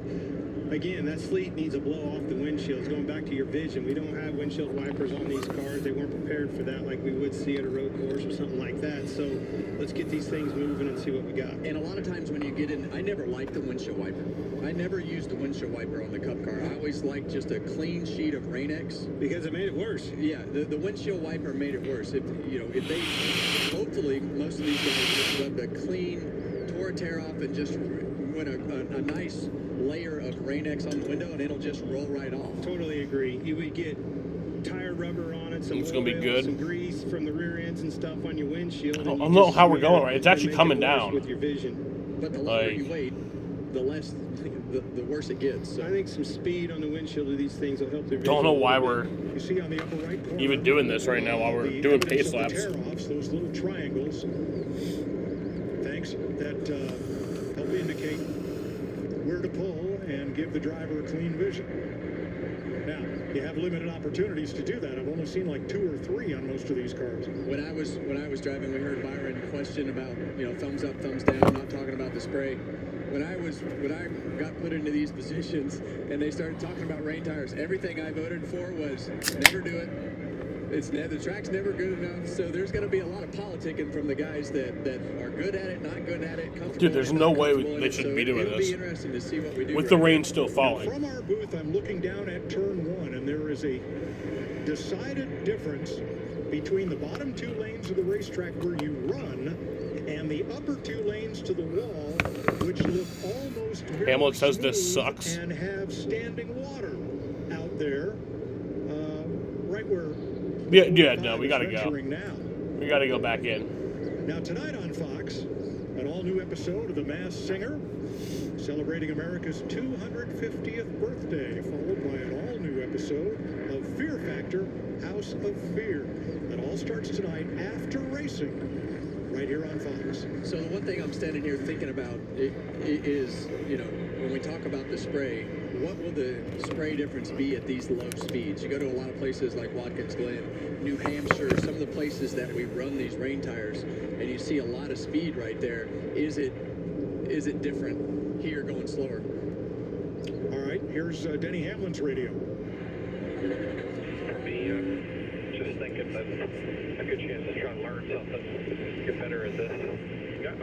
Nothing to lose here. I like that, and I agree. Great approach.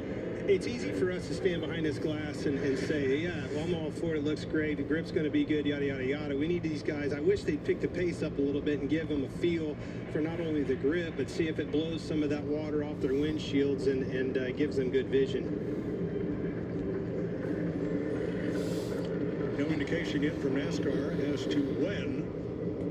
It's been 33 minutes since the halfway break started.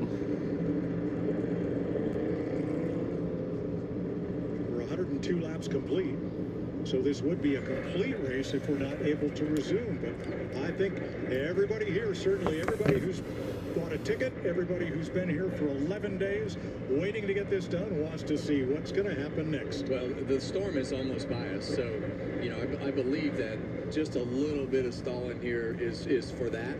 But when that passes, this track is still going to be wet. But back to Denny's point, we do this so we can learn a little bit here. What can we get away with? We haven't seen this on a short track like this. I remember back to Dakota. We were there in the spray. You were in it like it was bad. Let's hear this. Now, Chase Elliott, he's from Georgia. Where Dude, what are we doing? Snow. How does he feel about this?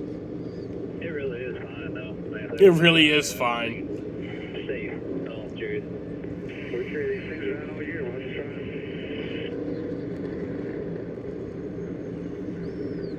All right, let's check with Larry Mack. Well, Mike, I'm with James Small, crew chief for Chase Briscoe. James, you were mighty good on the dry slicks, but it appears all that's out the window. Yeah, it definitely is. We got what do we got? Sleet, snow, hail, all in one here right now. So it's interesting. I think looking at the radar, it's almost through. So I guess we're just going to ride around here under caution, maybe. But yeah, it looks pretty. Looks like an ice rink out there right now. I know we've not picked up any speed. Has Chase commented possibly about the vision issue? The biggest issue right now is the glare, you know, with the slick track and the lights. That's more of the thing rather than, you know, we're not really getting much spray around here right now. But, you know, I think it's fine this end. He's struggling a little more up that end. Well, Mike, I've been in it 46 years, and just when you think you've seen it all, something else rears its head. Here we are, Larry Mack, 26 years in. And yes, I would say this is a first for NASCAR on Fox. The football field that includes a racetrack. The athletic department of Winston-Salem State there off to the right between turns 3 and 4. What's Kyle Larson have to say? Great. You know, I use accumulation, which is kind of cool, so let's give it a try. Send it. Well, I think this is what you're hearing is all these guys know that the cars are capable of doing what they need to do in these conditions, and you know it's definitely not a heavy rain. And I know that the track looks really wet and slick, but I think that I could be wrong, but I think that it would be fine. Well, that's a lot of experience. You got champion there, Chase Elliott, a champion, Denny Hamlin, a lot of all the years of experience with him. They're all saying go for it. Denny Hamlin's on board. Not quite covered with sleet there. Right at 35 degrees. Wind chill, though. I think I look over, it's 29. That's sleet level. It's not getting. It's definitely sleet, Kevin. It's not getting warmer, that's for sure. I want to give a shout out to Denny Hamlin's new sponsor there. That car with nose colors, certainly you can't miss it on the racetrack. They run their commercials in our market and on Fox, and every one of their commercials, the race car drives in at the end. And I love that because that is the kind of activation we need if we're going to grow this. They're going to take the cars to pit road. Let them clear off some of this, yeah. That are advertising and promoting their participation in our sport, and these folks are doing a great job of it. All right, the cars will return to the pits, and that is so that the track drying equipment can come out and try to remove standing water. It's okay to run on a wet surface, but standing water, well, that creates a level between the asphalt and the tire where all you're going to do is slide. That's not good. Clint, don't have a come apart. Please. Well, I'm confused. Okay. Well, Clint's confused here, Kev. I do know standing water. If there's going to be spray, it's going to be because of standing water. Yeah, I don't think the speeds are high enough to really have a lot of spray.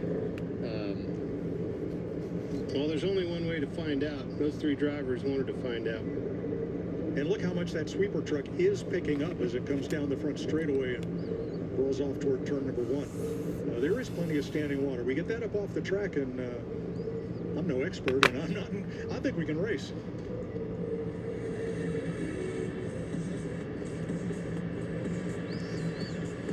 We want to give you a look at Race for the Seat. It's a reality racing competition where short track drivers battle for the chance to drive for Ram in the 2026 NASCAR Truck Series. Let's have a look. This is fun. This competition is about character.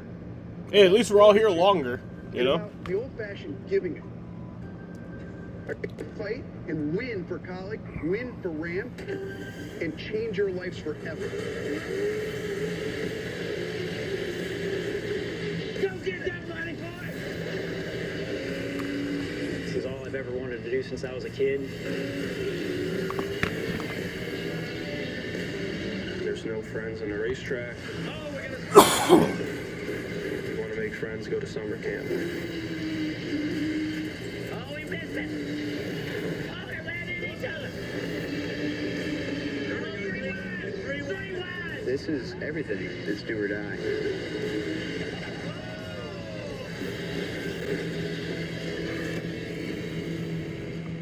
An all-new episode of Ram Race for the Seat premieres Friday, 9:30 p.m. Eastern on FS1. It kind of reminds me of the old Roush Racing Gong show. It is. Used to do, right? Yeah, I've watched all the episodes so far, and it's pretty interesting to see all the things that they put him through with all the challenges and on track and they were going for it. They were pushing for that opportunity. You know, a lot of those guys don't have the opportunity any other way than what Ram has presented right there for those guys to showcase who they are. So it's fun to watch. I think it's a great way for them to make a splash. Their first year back in the truck series. They're going to run a fleet of trucks through college racing, and one of them is going to go to the winner of that shootout. Yeah, and we're going to start the first race in Daytona next week with one of our past Cup champions, Tony Stewart, behind the wheel of one of those Ram trucks. Kevin, explain this to me. You keep telling me you got the experience in these tires in this car. What are we doing here? Are we going to run these tires and see what happens, or are we going to a lot of times dry the track and put the other ones back? No, I think a lot of times what they do is they'll just blow that top layer of water off that you see, and Mike was talking about that, you know, kind of that standing water, and then they turn them loose. Yeah, you don't want them to all go in turn one and hydroplane into the wall. No. Okay, so this will address that. It'd be kind of funny.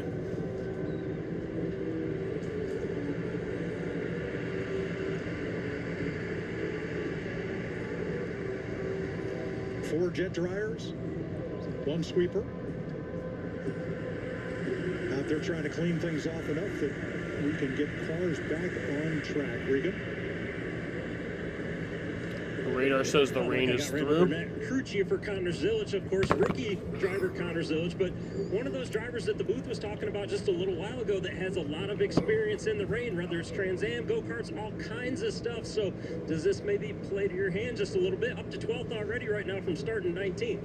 Yeah, we've made some good progress here. Randall Burnett. Connor's done a great job tonight, being patient and kind of working his way through there. And crew chief he's Connor just learning Zilic this place. now. I think this is the first time he's ever saw it. So the rain might fall into our hands here. We'll see how it goes. It's kind of lightening up now, so we'll just see how it goes. It'll probably be really slick on the bottom with a lot of rubber down there now. So we'll have to see what happens. What else do you tell him? Do you tell him anything? Because this is kind of a new zone for all of us right now when it comes to Bowman Gray in this stadium racing. Well, yeah, I mean, obviously this place is tricky in the dry, and now we're going to put, rain tires or snow tires or whatever you want to call them at this point. It's kind of sleeting, whatever, but yeah, it's going to be interesting. It'll be a lot of fun. I'm sure the fans will really enjoy it. Be nice to get it over with. It's freezing out here. It is cold down here, guys, but I'm looking forward to seeing what Connor can do. Of course, all those wins last year in the series before the Cup Series here, so can't wait to see what he's capable of doing here in a minute. Larry? Yeah, Regan, I'm here with Cliff Daniels, and Cliff and I walked up and said, "What do you think?" You said, "Let's go, man, let's go." Yeah, that's right. I mean, we've got the rain tires on, we're ready to go. I think it was like 3 pace laps ago. Larson said, "Hey, man, let's just send it." So now that we have a little bit of accumulation of ice, wonder how many total laps we've run. So let's give it a try. Well, we're going to be on wet weather tires at Pierce Cliff, and you guys jumped out there and sitting on the pole and had 67 laps. What kind of happened in the second half of that first run? I think part of what made us so good early is we could just turn so well. And ultimately, as the run went along, we just got the right rear built up too much. We're just too loose. So made a few adjustments there for the dry, and now it's raining and icing. So we'll see what that does. But we've had a couple data points of running in the wet, Richmond and North Horseburg a few years ago. So we have a little bit of an idea of the adjustments to make. But ultimately, different track and just kind of a different environment with the temps being so cold that that'll be a little bit of an X factor here too. But it's going to be fun to watch. Hopefully our car's good enough. I know Kyle's he's going to have fun wheeling that thing. I know one thing is vision, and Kevin and Clint were talking in the booth. They're not sure the speeds would ever get high enough that would cause an issue. Has Kyle commented about that at all? Yeah, I mean, that was certainly an issue, if I remember correctly, maybe old car at Coda a handful of years ago, where visibility was a big issue. I don't know that car speeds would be high enough to just have that much spray. Kyle talked about on the radio with us that he was kind of hoping we get going, and he thought it would, all just kind of settle into a spot where you'd get a groove worked in, that it wouldn't spray that bad. So now that they're blowing the track, I would imagine that's certainly going to help it. And yeah, it'd be fun to go race and just see what this, this environment brings us. I think that's a general consensus for a lot of drivers and crew chiefs. Let's go, man. Let's get after it. Yeah, I agree, Larry, and I'm not seeing any more standing water on the racetrack, so they're doing a good job of addressing this as the teams work on windshields and air pressures. I guess there was some talk down there about sending crew chiefs out to the parking lot to get the wipers off of their street cars to put on the race car. You can't do that, but would be nice. Yeah. Well, in my opinion, we need this answered. Can we do this? And this is, if we get it too dry, we're never going to know, Kevin. I'm just telling you, from experience, it's easily doable, and that's why you hear all the confidence from the drivers and the crew chief who do this stuff all the time. They're confident with the tire that Goodyear has and our wet weather package. Yeah, our biggest hindrance is always the spray, and I don't believe the speeds are going to be high enough to worry about that. No, I agree. We had a big issue with spray at Coda a couple of years ago, and it did bring some changes about because of that. But yes, with the low speeds, shouldn't be too much of a problem. John Probst was just over here from NASCAR, and he said, we're going to do this. We just need to get the track in a little bit better shape, have a little less water on the racetrack, and we'll be ready to go. And from NASCAR's position, I'd imagine it'll only be about 5 to 10 more minutes. It's hard to if I had to guess. Out on that limb a little further than you've been before, but this is the perfect race to find out when you don't have any points on the line. You're here for the show, and no, they're finding out now. A lot of confident drivers and crew chiefs that it'll be no problem. Going now. Engines are fired, and here they come. We're going to try this again. Ty Gibbs is your leader. Did not make it into the final here last year. Led all those laps at the LA Coliseum. Got taken out in a late crash, so this will be his second really good opportunity to score in the Clash. Well, he's done a good job tonight of putting himself in a position to lead this race. Obviously, the circumstances now have changed, and I know the field is going to be split on who's comfortable with this. I feel like Ty does a really good job on the road courses, and I've seen him run really well in the wet. So, and just like his teammate right behind him, right? We've seen Chase Briscoe win a race in a monsoon before at the Roval. So.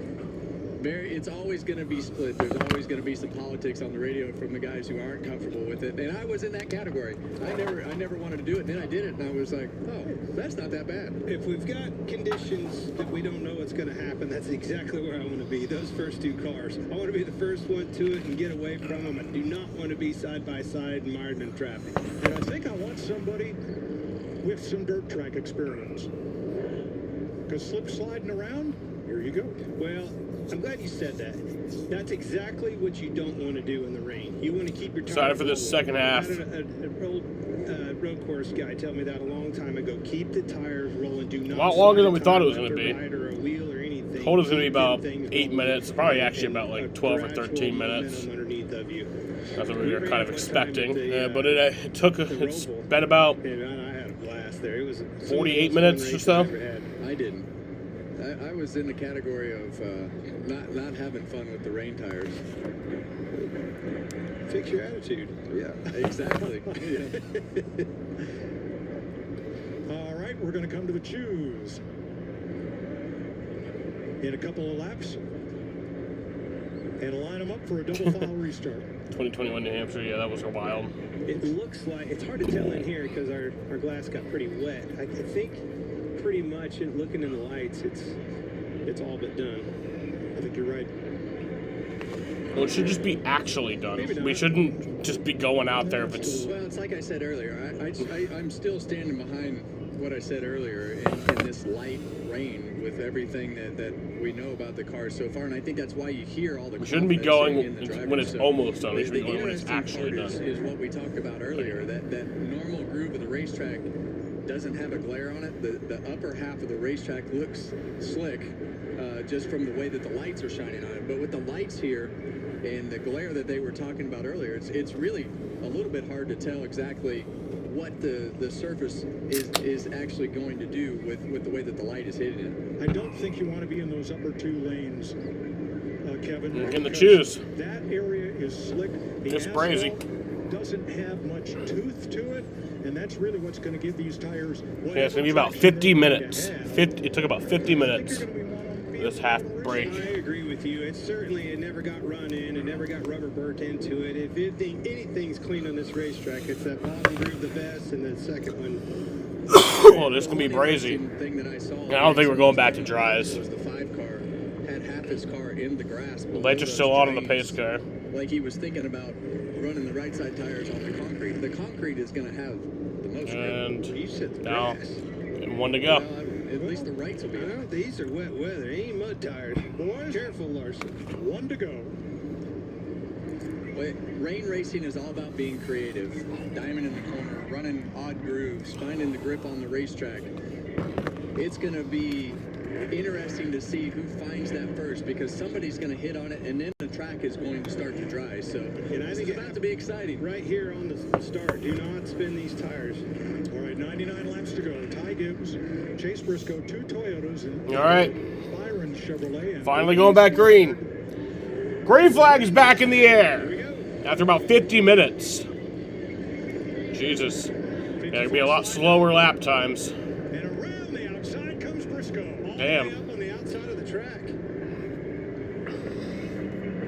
Chase Briscoe to the lead. The outside, Kevin. Exactly what you were talking about. Oh, around goes Larson. There they go.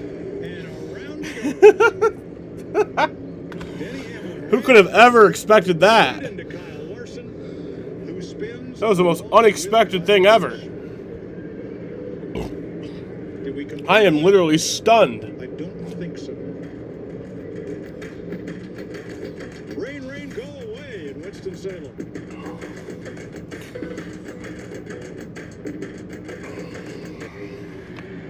Race you. Slip and slide. Race you on dirt, sand, snow. Race you through this, over that, all day, all night. Race you on 4 wheels, 1 wheel. How about no wheels? Race you with the world watching, this guy watching. Race you to the summit, maybe not that summit, to sub 7. Any event, any terrain, any time. Race you.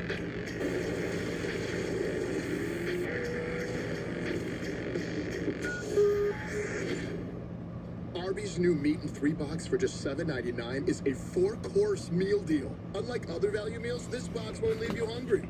Whoa, can you believe all this food fits in 1 box? Arby's, we have the meat. Helium melanin showing beautiful control.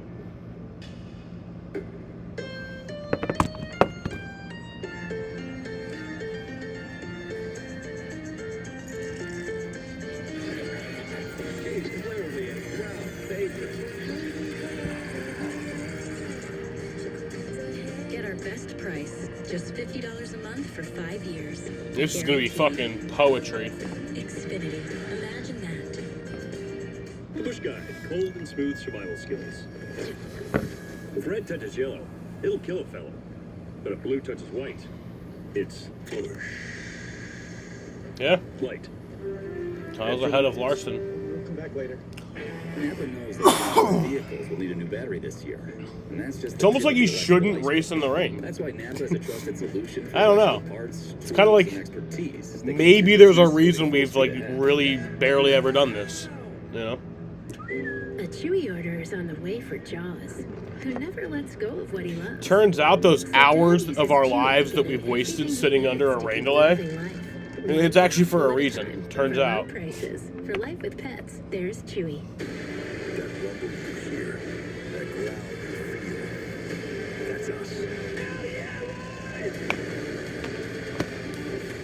And Doug. There it is, Limu, the 50-yard line. Soon we'll be telling the whole stadium how Liberty Mutual customizes car insurance. To save people hundreds! Whoa. You probably spent like 2 weeks of our lives waiting in rain delays. I would guess. All right, welcome back to the clash. They're going to choose this time. The biggest challenge in racing in the rain is where is the rack him up and try again. Yeah. Well, that's exactly well, it went beautifully the first time, so. When it's raining, get out of that groove wherever those tires were. It was like Hiroshima and Nagasaki the first time, so you know what? Just rack them up and do it again. It's the American way. We were questioning if it was slick, but we saw SVG go all the way against the wall. Well, wasn't Hiroshima the first one? Yeah, this is going to be Nagasaki right here. All right, here's a look at it. What put us under caution here? Denny Hamlin gets loose, spins around into the 5, and then it's on. Denny Hamlin got help from Connor behind him in that 88 car. But if you look right here, look at SVG already going way to the outside, just like you were talking about, Kevin. Immediately went straight to that outside. Yeah, and I don't think you want to be in the middle of the racetrack in all that rubber. You saw Chase Briscoe take the lead on the top of the racetrack. You had me sold on these cars having a little bit more grip than I'm seeing here, Kev. I mean, they've got plenty of grip. They just have to learn exactly where the grip is on the racetrack, and they're doing it on the fly. They're not going to be like full throttle. All right, let's find out. Briscoe on the outside, Gibbs on the inside. We're ready to restart. By the way, it was about a 24-second green flag run. And green flag's back in the air. Oh, here comes Hocevar. 3 wide. Oh, he clipped that drain on the bottom, got loose. This is what I'm talking about. Keep these tires rolling. Do not be careful on the brakes and careful on that throttle. Oh, they actually made it a lap. Right here, you know, and the rain starts to let up like it has a little bit. If they're all running the same groove, that groove will start to get cleaner, less water on it, as they move that water out of the preferred line. And they're adapting. They're getting it figured out quick, aren't they? Silage to pit. Big scrum in the back, as you see here. Yeah, we were worried about that top groove, but they're definitely making ground up on the top side of the racetrack. Uh-oh, 3 wide. Yeah, their lap times have slowed down considerably by about 4 or 5 seconds. And you see the middle is just... Oh, Reddick! The middle is no man's land because you've got all 4 tires in that rubber, Clint. Reese and Reddick got together there. Here comes Bell and Dillon.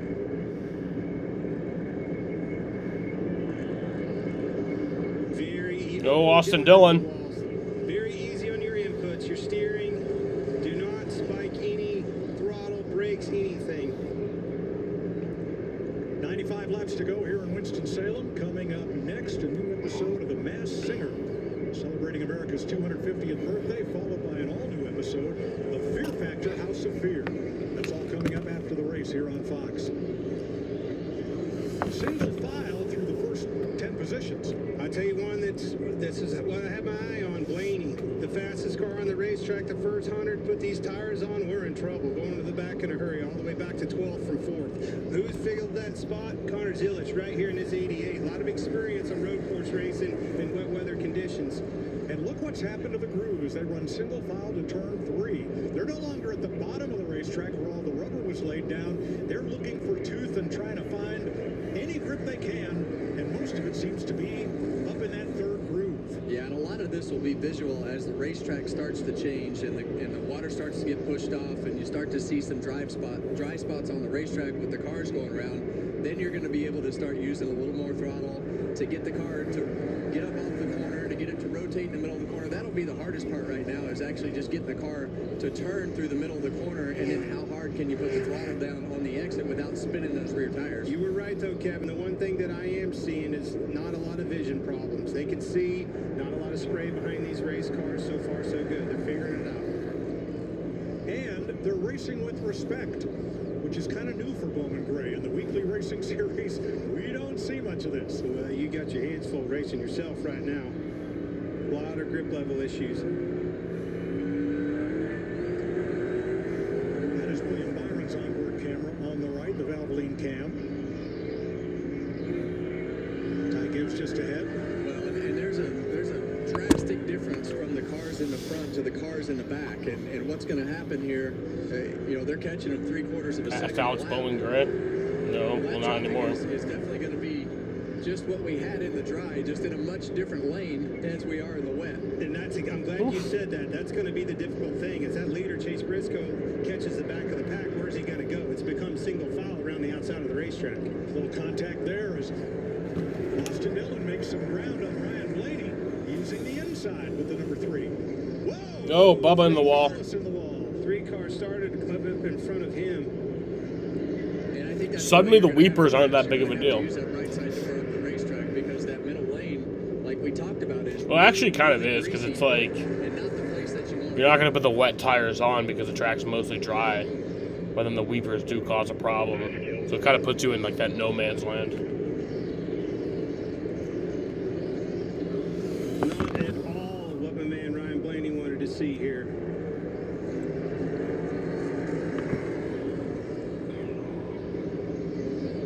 This bunch right here, battle for second, led by Gibbs. Guys are really starting to figure this out, getting some grip level in their race cars. I'm sure the track conditions are probably getting a little bit better. Some heat in those tires are helping.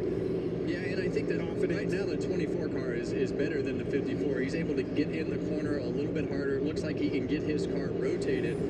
Temperature in Winston-Salem is 34 degrees. Is turning in, but you can see just a little bit wider for the 24 getting in the corner compared to the 54. It just gives him a little bit better angle.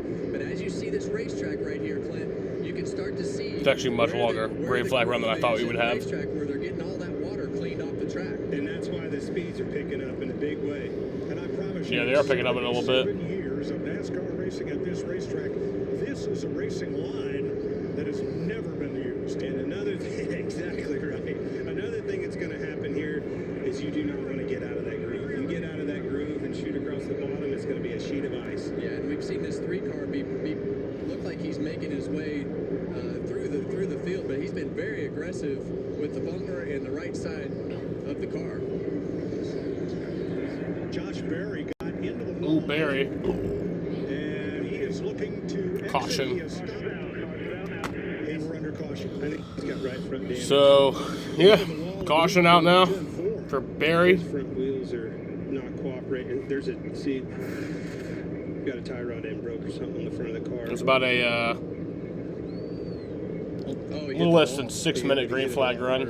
Yeah, you hit the wall in the front straightaway, and as we talked about in practice today, you hit the wall and it shoots you back down into the groove and makes the car loose. So that's turn 3. Hard hit there. And then again at turn 4. So we're under caution for the 6th time in the clash of Bowman Grant.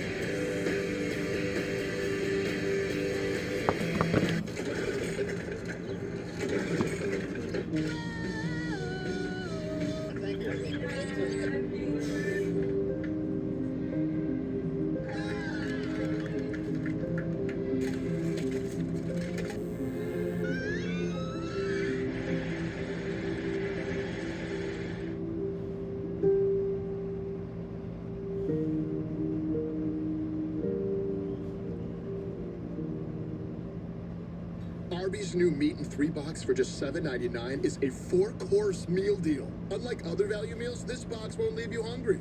Whoa! Can you believe all this food fits in one box? Arby's, we have the meat. I don't always make her lunch, but I do always know what she has to eat. The Tide Boosted Test. Yo, Mike Conley to the Hornets. Can't match Tide's Boosted Clean. Test. Yeah, Kobe White. Yeah. It's cleaner, whiter, brighter, and fresher. It's got to be Tide. Boosted!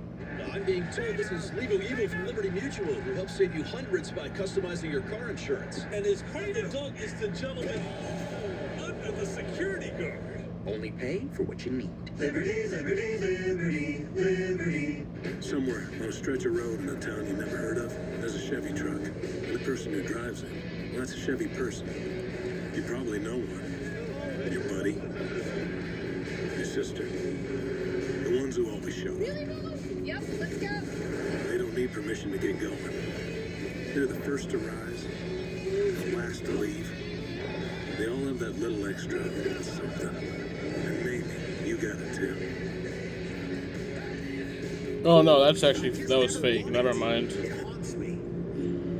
Mike Conley is not going to the Hornets, at least as of now.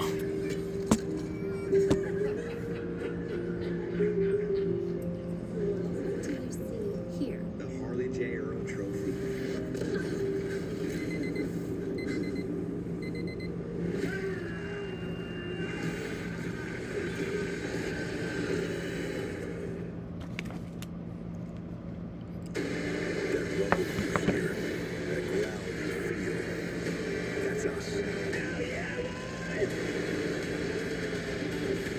The Bush Guide, cold and smooth survival skills. To avoid From my longest stream in months note of recognizable since the landmarks, I think like the that. finale last year. What's wrong with going in circles? Different circles, Ross. Okay. Head for the mountains. Neither rain nor sleet nor dead of night shall keep not the mailman, but these racers from their appointed routes. Yeah. 119 complete, 81 green flag laps to go in the clash of 26. That's the big one. Ryan Preece going around along with Denny Hamlin and Kyle Larson. Larson just got the free pass. He's back on the lead lap. Kyle Busch has gone to the pits for repairs, expected to return. Well, the thing I like about what we saw, sure, we had the caution there at the beginning when they ran into each other and spun out. But that's why these guys are the best drivers in the world. I mean, they figured things out so quickly with all the information that they had. They moved up the racetrack, they got in a rhythm and figured it out. And on the fly, not like we had a practice session, but that's why these drivers are some of the best drivers in the world. No, Clint, they got it figured out in the essence of go down there in turn one, send it in and see if it sticks. Yeah, but to Kevin's point, they are the best drivers in the world, and adaptation is what it's all about. These guys are the best at that. That's why they're in that seat. So there's the choose, and look now, everybody, a lot of people taking the outside. And they don't practice this. No. Like, you don't go, like you see some other racing series across the world that you go practice in the rain. The only time that these guys get to practice in the rain are under race conditions. Whether it's on a road course, you know, on an oval, whatever it is, this is the only learning that they get on the rain. So this is great experience not only for the drivers and the teams to get some information, but also for NASCAR to see, okay, well, that spray wasn't that bad. It's still light rain, and we're out here on the racetrack doing it. The caution came out for Josh Berry, who is back in the pit area. Larry? Yeah, I talked to James Small, Chase Briscoe's crew chief, and said, what is he saying? He said, I'm just riding around, mate. It's all good. All right, Josh Berry is back. So is Kyle Busch. And so is Ross Chastain. So I believe everybody is on the lead lap as we get set to go for 81 to go. Briscoe, Gibbs, Byron, back green. Savar, Zilich are the top 81 to go. as we go back to green.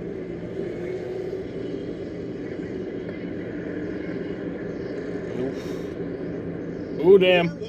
Briscoe to the lead. And once that thing does slip, it's just like driving on ice around here, like we've done the last 10 days around here. Once it starts sliding, you're in trouble. Yeah, once you get that thing sliding, it's like it shears the tires, and just you can feel the car just like you would on your road car as it would hydroplane across the racetrack and when it loses grip. Zilich, the blue car on the inside, he is making some ground in that bottom groove. Up challenging now for fifth side by side with Chase Elliott. Going to give up that spot. It's and turn 4. Caution. Blaney is there. Wallace. Barry wasn't part of it. He kind of got there late. Definitely shorter around. It was about a 44-second green flag run. About Mike, but man, he looks like he's crawling down there, Kevin. Yeah, and I don't think it's better down there. I don't think there was a hole up top. He was running the left sides down on the concrete and maybe a little in the grass to try to get through the corner. And you know, typically that concrete is going to have more grip than anything else on the racetrack. See a left front flat right there on Austin Cindric's car. Josh Berry will get the free pass. See what happened up there in the fourth corner.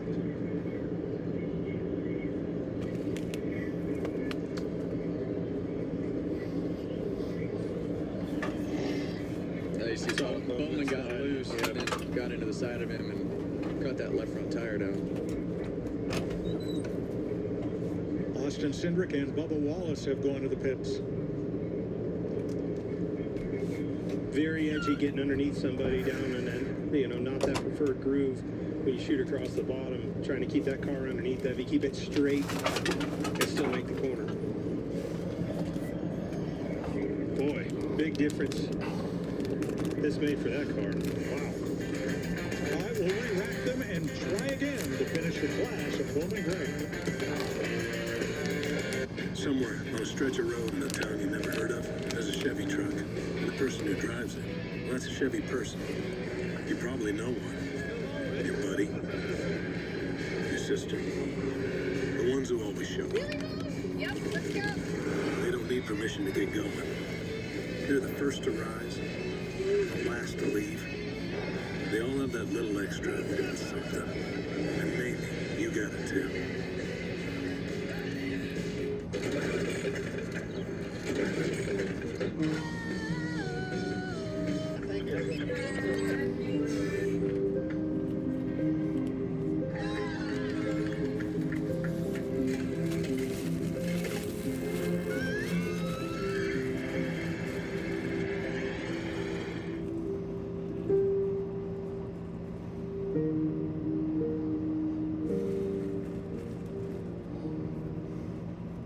Helium Melanin showing beautiful control.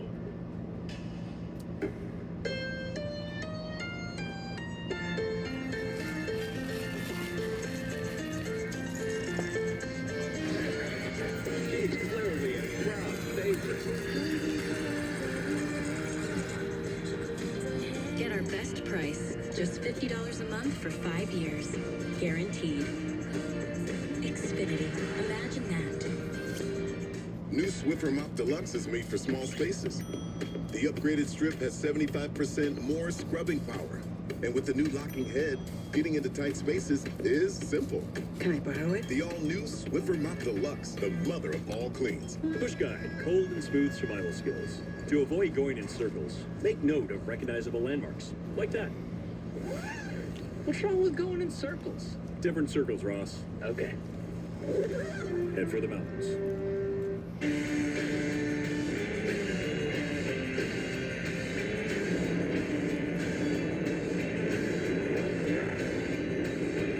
Slip sliding away on a rainy night in central North Carolina after a week of snow and snow removal. They are testing the limits of the madhouse. Well, it's pretty much par for what cars look like around the Winston-Salem area. I live here. Yeah, that's pretty much what we had all weekend. I agree, just like that. And on a lot of the two-lane roads that face the north and don't get the sun, it's still very much like that. I got passed by a Honda Civic on 40 the other day, and I said a prayer for him, and boy, it didn't work out in his favor. About a half mile up the road. Wound up in the ditch. My man had the front fascia knocked off of it. His torch was definitely off. All right, we're coming to the choose. Briscoe and Gibbs. 2 Toyotas. Then 6 Chevrolets. And then Joey Logano's Ford. Now Gibbs chose the outside behind Briscoe. That will move Hocevar up to the front row on the inside. Let's have a look at the progressive race summary before we go back to green. Chase Briscoe, the most recent of 6 lead changes. 22 cars on the lead lap. Josh Berry a lap down. 7 caution flags. I think we'll get 1 to go this time. Wow, what a difference. I mean, look at these 2 cars right here. These teammates, they weren't even sniffing the top 10. Both of those guys with the experience they have. Well, and give Suarez a shout out there. Yeah. He's in 6th. He was nowhere in sight, and all of a sudden the rain came, and those 3 cars have found their way to the front. Yeah, he was in a fight with half the field. And that's back happy. That's typical in a wet weather road race too. You see guys that go backwards that are good in the dry, and field flips when it gets wet. Now a call out to Kyle Busch. He was at the back of the pack, but because he chose the inside, he's going to the 7th row. We'll see how that works out. Hocevar inside of Briscoe, and we're back to green. Oh, he's going to take this up. Comes the top. 3 wide behind him. 4 wide. Hocevar to the lead. Can't work here. Oof. Jesus Christ, guys. Hey, talk about sinning. Oh my God. Hocevar drove it off into the corner. He knew it wasn't going to turn and took the position. Drove in hard enough. Reddick got roughed up there in that 4 wide, lost a few spots. William Byron just did a Hail Melon around the wall in turns 1 and 2. You probably can't do that. Yeah, you talk about Hocevar up front, and you look at all these guys, William Byron right there, bouncing off the wall. You're going to have to take some chances on those situations to make those passes, and it worked out for Hocevar that time, but there is definitely an art to finishing the pass. I will say Hocevar has been good all night. This isn't just because of the wet weather conditions. He was extremely fast running in the top 5 prior to this. Well, now he's got control of the race, right? So he made that pass, daring pass on Chase Briscoe, and now you're seeing him put a little bit of distance. Let's show you what it looked like from the Valvoline onboard as William Byron made that run down into turn 1.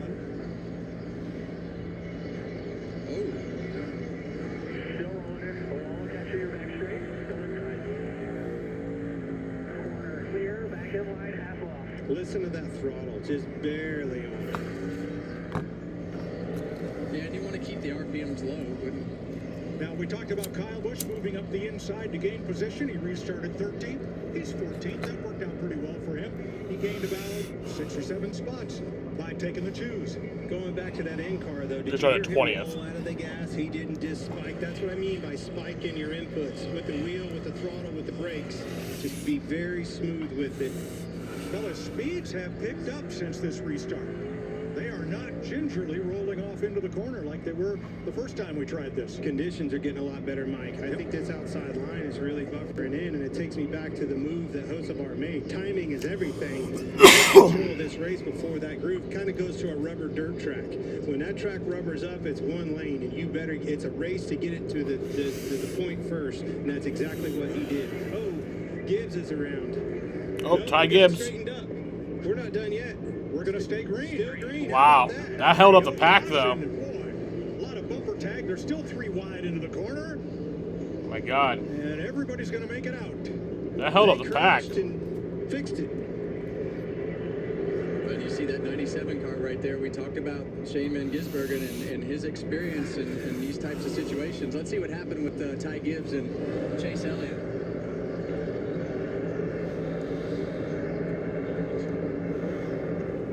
You see the wheels go to the right like he got loose getting in the corner, but we've talked about that middle groove and how hard it is to make that pass. It's just so greasy in the middle groove right there. When was the last time you saw somebody get all that sideways and around and end up coming out of the corner in second place? Well, the 9 car, he got into him and turned him around, but as soon as he straightened him back up, kept him going too. That was going to be the end of Gibbs' day. He'd have gone to the back of this freight train and got saved there. Great battle for the lead here. Briscoe's running back down. Yeah, This battle for the lead is about 5 seconds in front of the leaders. Kind of ran Briscoe up the Or racetrack, and I the think third you're place gonna cars, see, sorry. Briscoe probably do the same thing, right? Like if you get an Rest of the pack. opportunity, you're going to have to be aggressive and return the favor. There's still 32 laps to go when they come past the start-finish line. No. Just keeping close tabs. Mike, I love you, Mike, but you need to. Won't be long, and they're going to. You need to. That's what's going to separate. No, maybe not retire. You just need to like get mired into this traffic, be more it becomes accurate. a lot different animal. And what you're starting to see is a lot of these guys have enough grip in the middle of this corner to be able to start to diamond and turn that car back down. As around goes Ryan Blaney. coming out of turn number 2. Nope. Grabs a gear, keeps on going. No caution. Right in front of the leaders here. Kyle up to 11th. Blaney's got work to do here to stay on the lead lap. Yeah, and as we get to, they're all in the groove that the leaders are running. So you're going to have to start getting creative. As you see Austin Cindric get out of that, you can see the line that has the less glaze to it is the preferred lane where they're all running right now. And if you get above that, that last 2 or 3 feet is still slick with water standing on it.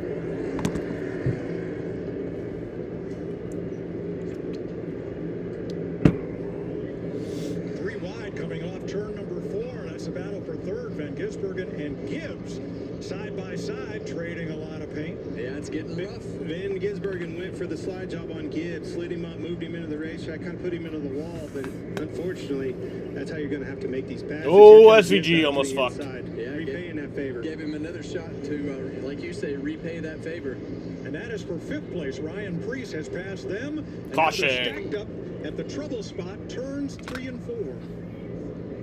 Briscoe's around. Blaney and Hamlin. It's official. Obviously, they checked up because of Denny around sideways. Caution is out for sure. But my question is, did he get him past? Yeah, how do you score this? Did he actually stop? And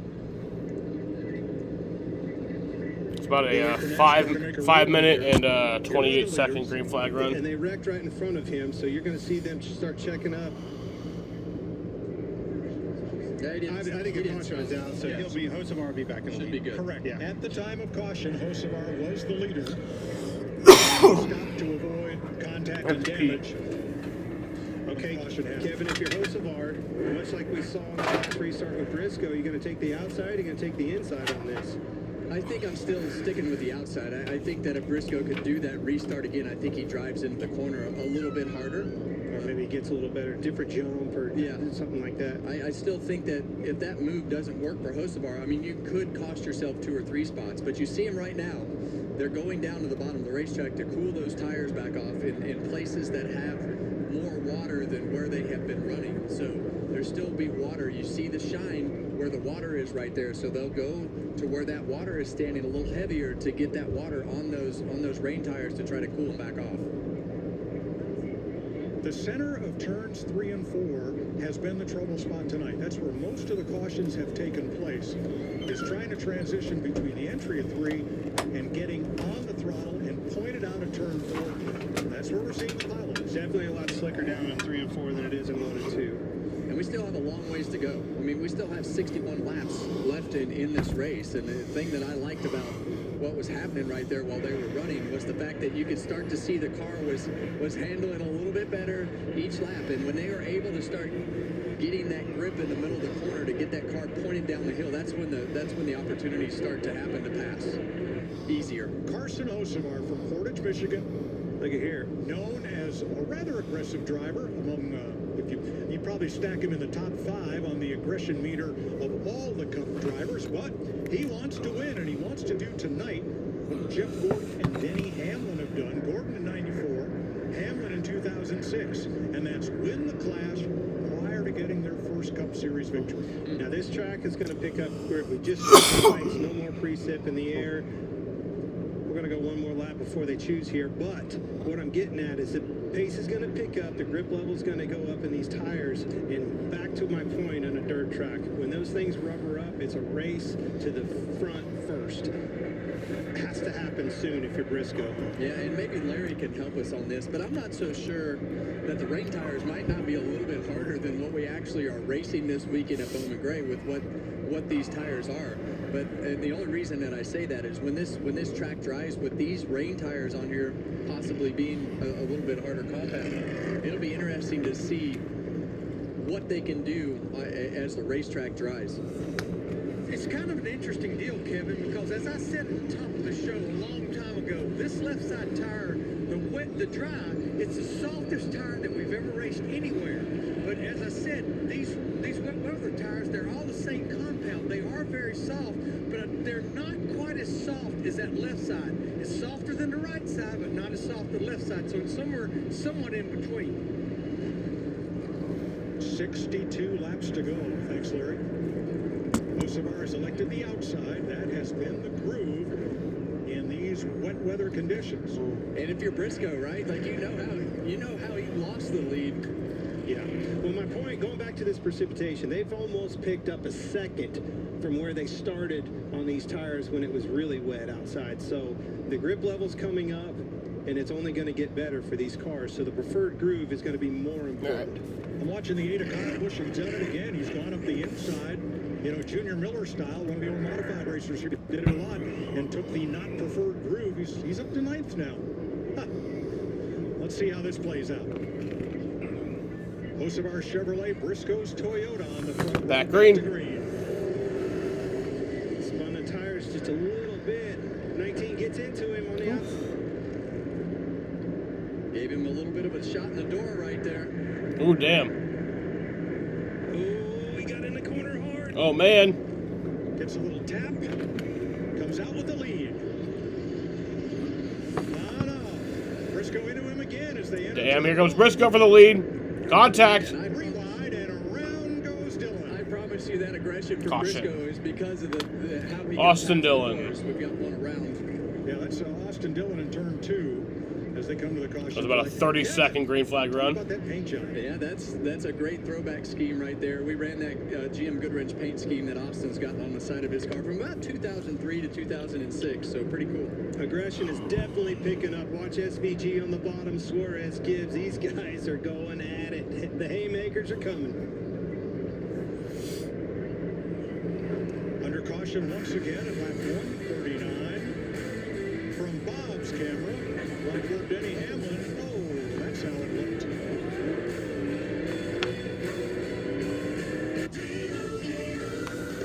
And Doug. There it is, Limu, the 50-yard line. Soon we'll be telling the whole stadium how Liberty Mutual customizes car insurance. To save people hundreds! Whoa.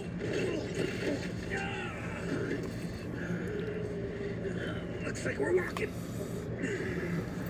We'll get him at halftime. Only pay for what you need. Liberty, liberty, liberty, liberty. They don't know the first thing about you. Or Walmart Plus. Like that Walmart Plus members get free delivery on more than just groceries. Free delivery on these apples and this shirt. Yeah. How else would I get free delivery on this air mattress and these blankets? Who knew? Dylan, have you been sleeping here again? Go home. No, not that home. Your home. Go home. The Walmart you thought you knew is now new. Every truck month, trucks talk tough. Only one delivers the trucks worth talking about. Ram Truck Month. The most powerful light-duty gas lineup in America. Backed by America's best powertrain limited warranty. First off the line, last one standing. Built to never stop. Hurry in for great deals during Ram Truck Month. The only one worth the talk. Nothing stops Ram. Welcome back to the Cookout Clash, NASCAR's preseason exhibition race in snowy Winston-Salem, North Carolina. Now coming up next on Fox, an all-new episode of The Masked Singer, followed by an all-new episode of Fear Factor. SVG isn't there, that's crazy. Fox, Michigan's Carson Hocevar, he knows how to race in the snow. He is your leader from Chase Briscoe from Indiana. Shane Van Gisbergen from Down Under, Daniel Suarez from Monterrey, Mexico, Ty Gibbs, Ryan Preece, Connor Zillich, William Byron, Kyle Busch, and Chase Elliott, last year's winner, are your top 10. Well, that shoes worked out pretty good for Kyle Busch. He's all the way up to ninth. So, the guy who snuck in there on me is Ryan Preece there in 6th, but SVG in that 90. It's 34 degrees in Winston-Salem, North Carolina. 61 to go. Green flag laps only count, and the race must end under the green flag. Could be challenging in these conditions. The track is not really drying. I don't see any dry asphalt, despite the laps that we've been running here, but the lap times keep coming down, speeds keep going up.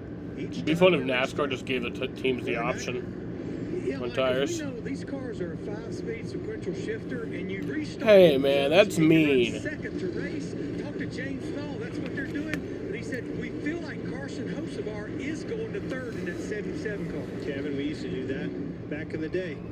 If you had grip level issues, especially, on old wore-out tires, what would you do? Yeah, you try to lug the thing around. That's right. Put her in a taller gear. Keep it from spinning the tire so much. But that will also let it free spool, if you will, getting into the corner, making it tighter. You're not using the engine to slow yourself down. As this track gains grip because of the rain not happening, I bet you they're going back. You'll see speeds pick up, and it'll be because they probably can go back down into that grip and rip gear. All right, Briscoe chose the outside behind Hocevar. Back green. Van Gisbergen up to the front row. Look at this. SVG, that's experience. Never slipped a tire. Hocevar did, to the point. Here he comes. Ooh, damn. SVG to the lead. Wow. Gibbs trying to get by for second. Priest moving up. That's crazy. And then Suarez with Zillage. If you ask me, that was a Yeah, that's what he meant. Well, that 77 spun the tires in a big way, and SVG didn't slip a wheel. Priest set it in there to go for third in that number 60. Yeah, and that's from Roush 60. Fenway Kozlowski. See him super aggressive using the right side of the car. And away he goes. Nice move.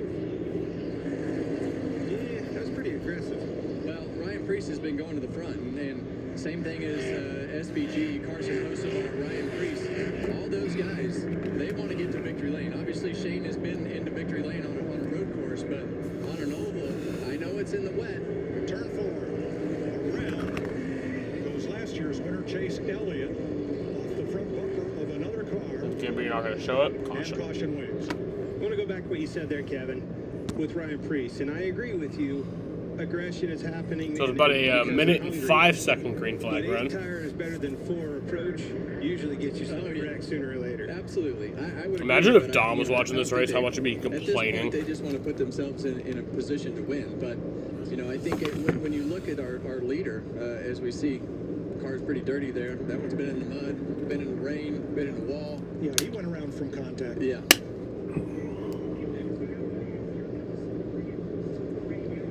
58 to go.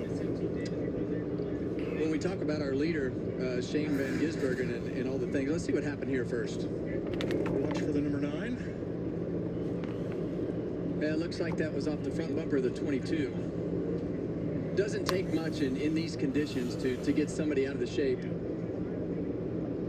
Yeah. Yep, there it is. And it's real easy, you know, to get in the corner just a little bit too hard, slide the tire just a little bit, and the cars are so on edge that it just doesn't take much to turn them around right now.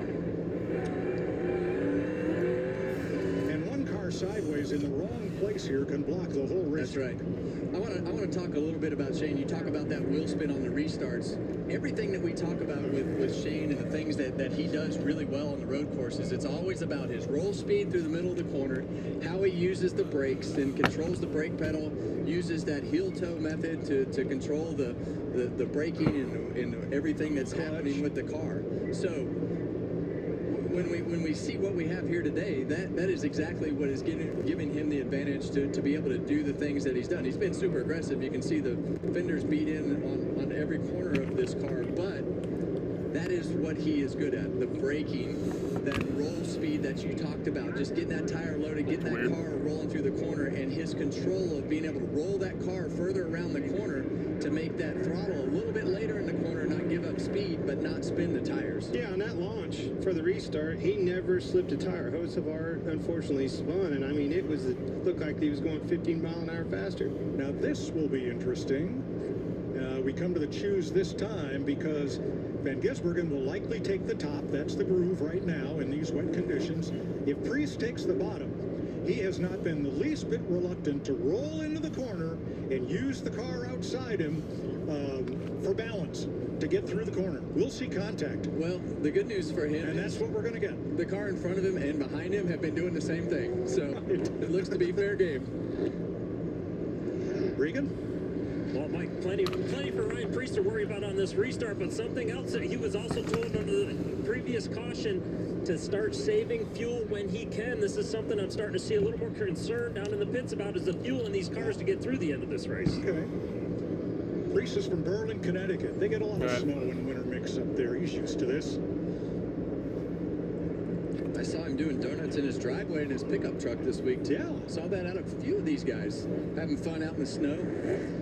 1 to go. Priest inside Van Gisbergen. Ty Gibbs and Hocevar in row 2, green. looking to capitalize. Zillage and Briscoe. Gonna have 57 laps to go. And Kyle Busch just keeps moving forward on the outside this time.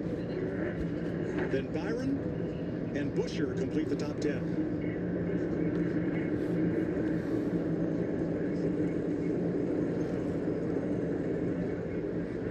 Back green. Green flag. 58 to go.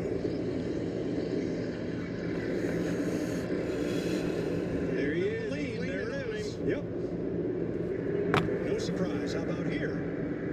He's leaning on him again. Be seat. Oh,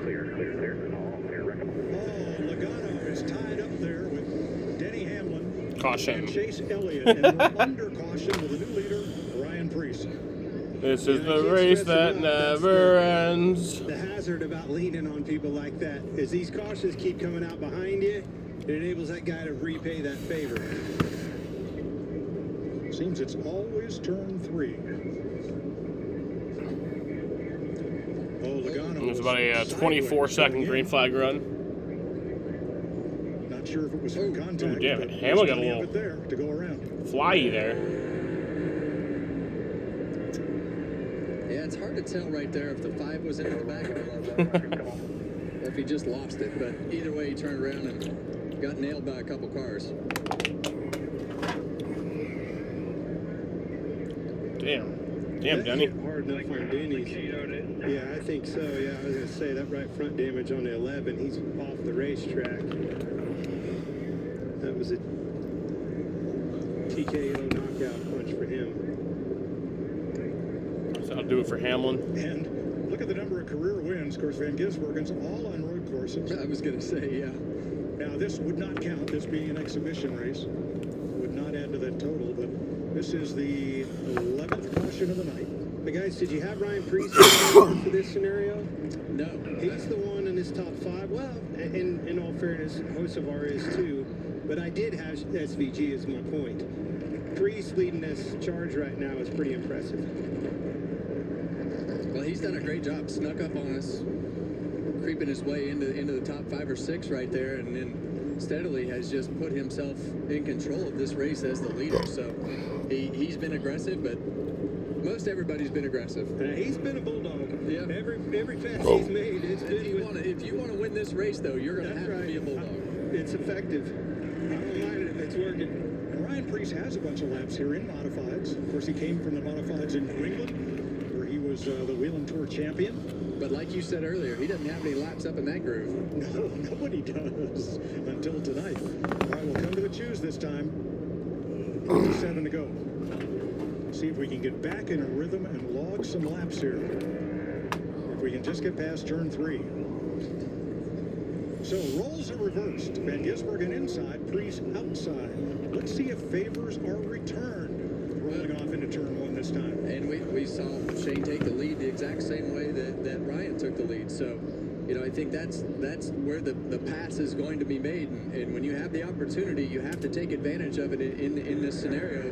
So you just got to get a good launch and get yourself into that first corner, which, in my opinion, is sometimes easier as the car that's not the control car, when you can kind of roll up on them to get those rear tires going instead of just accelerating all at once. I'm glad you said that, and one thing that I picked up on SVG's last restart is he rolled him pretty fast. It tells me he's in that taller gear. You don't want to, because that thing doesn't want to pull out of the hole as much. When you're in a taller gear like that, he rolled it pretty fast, keeping the tire slip to a minimum. Pace car is off. Starter has the green flag in hand. All right. Out of 4, Preece Back ahead, green. car length ahead, and we're back to green. Late green flag. And they're dead even into turn 1, leaning on each other. Push him clear up out of the groove. Well, that seems to be the trend on these restarts, to be able to get yourself in a position to do that. Can Gibbs come with him here? Everybody makes it out of 3 and 4 this time. Zillage to the Oh, around goes Ty Gibbs. Kyle's. Oh man, come on, Kyle. Damn. Come on. And Kyle Busch into Gibbs as well. Buscher is stacked up there. So is Tyler Reddick. So was Christopher Bell. That sucks. That's a shame. Hocevar had such a good night. That was a 31-second green flag run. It doesn't look like Kyle has too much damage. Conditions, dry and wet. Hocevar does, though. Now, coming up after the break.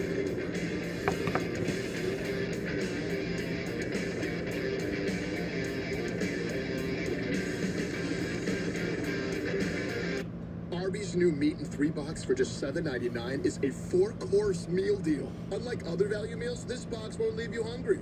Whoa, can you believe all this food fits in one box? Arby's, we have the meat. Turn back There's more respect at a go-kart track. Chase Briscoe. First of its kind motor oil that removes up to 100% of engine-killing deposits and protects against future damage. Ask for Valvoline Restore and Protect at your next oil change. Pay attention. Why do I need the recipe when I have you, Dad? We do the job. We don't ask questions. Hasn't he seemed a little off lately? My mind hasn't been right. No one could know. TV smash hit Memory of a Killer is all new Mondays on Fox.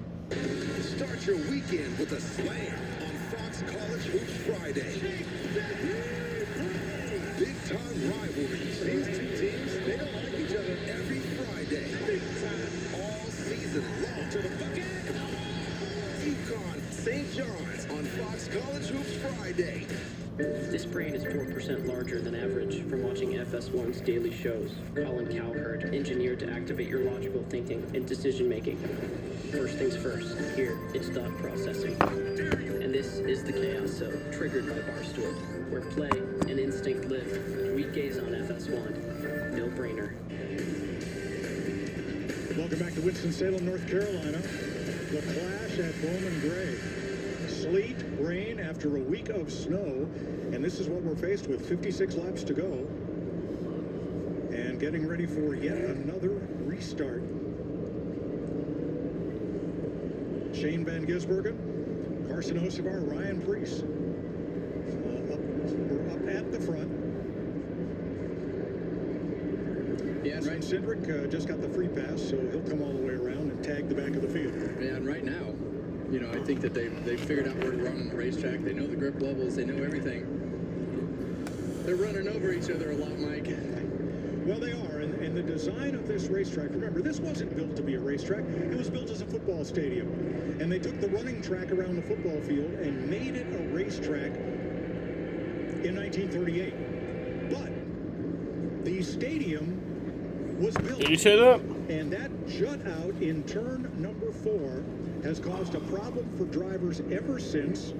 And tonight, it causes a problem for everybody in the middle of turn 3 and 4, trying to point themselves in the right direction to get off the corner without hitting that wall. And we've had a lot of carnage up there. It has definitely been the problem into the racetrack down there in 3 and 4.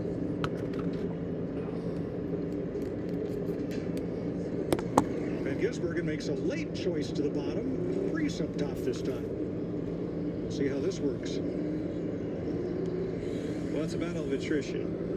And in motorsports and anything I've ever raced, adaptation is just like what you were talking about. You got to be able to adapt to the conditions. They're not always perfect. Yeah. As a matter of fact, I hate perfect conditions. This is a little bit wild right here, but I like watching these guys adapt and seeing who can overcome these wild circumstances. 1 to go. Connor Zilich up in the second row now with Briscoe. Daniel Suarez with William Byron. Row 3. And after spinning earlier and going a lap down, Kyle Larson now up to the 4th row. Alongside Bubba Wallace, who also had trouble early. Ryan Blaney's back in the mix. He's in row 5. There with Alex Bowman. Kind of feel like if you're in it, you can win it. Absolutely. Why not? Here we go. Green flag.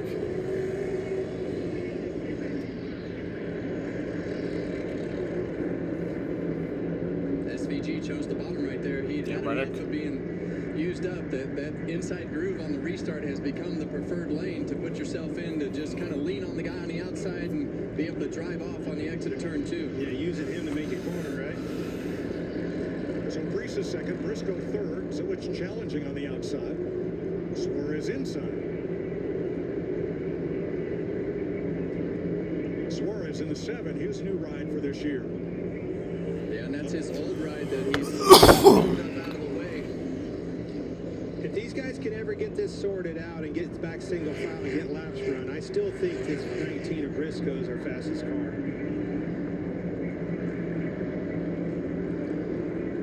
Briscoe has gained right back up to the 2 leaders. They have distanced themselves from the rest of the field. Yeah, and when that groove goes up the racetrack like it has, it makes the passing way harder. So these guys have resorted to just getting more physical with each other and using the right door. Well, it entices you. It opens that door up for that slide job, if you will. Shooting the ball. How somebody's hit that entry to like the front stretch? Holy wallets. You know what they say about paybacks? I've lost track of the paybacks. The interesting thing that has happened as you look at the way that these guys are approaching the corner, as you see the 24 slide up the racetrack right there in front of the 88 car of Hunter Zillage. And trouble for Larson. He got off pace coming out of turn number 2. Now picks it back up again, but he's lost about 8. Larson loses spots. Pole sitter. Rolling, no caution. He'll lose so many spots. Well, back to last. Barely running. On the track. You stay green with 50 to go.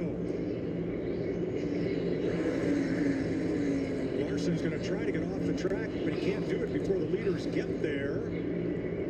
Caution, maybe. At turn 3, he has no choice but to stop, and that may draw the caution flag. Or they'll let them cycle past, and he can make it to pit road. Let's see. No, that's me a caution. Nope, he was having trouble with the running. That's it, caution flag. There's no way that thing can be out of gas, is there? Larry? I'm checking now, Mike.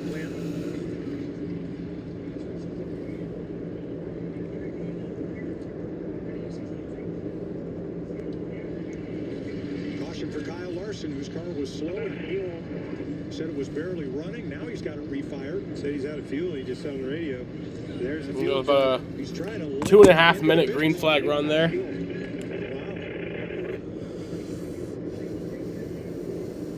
Well, he's out of fuel. What's the rest of them? What kind of Yeah, shape right. are they in, Larry?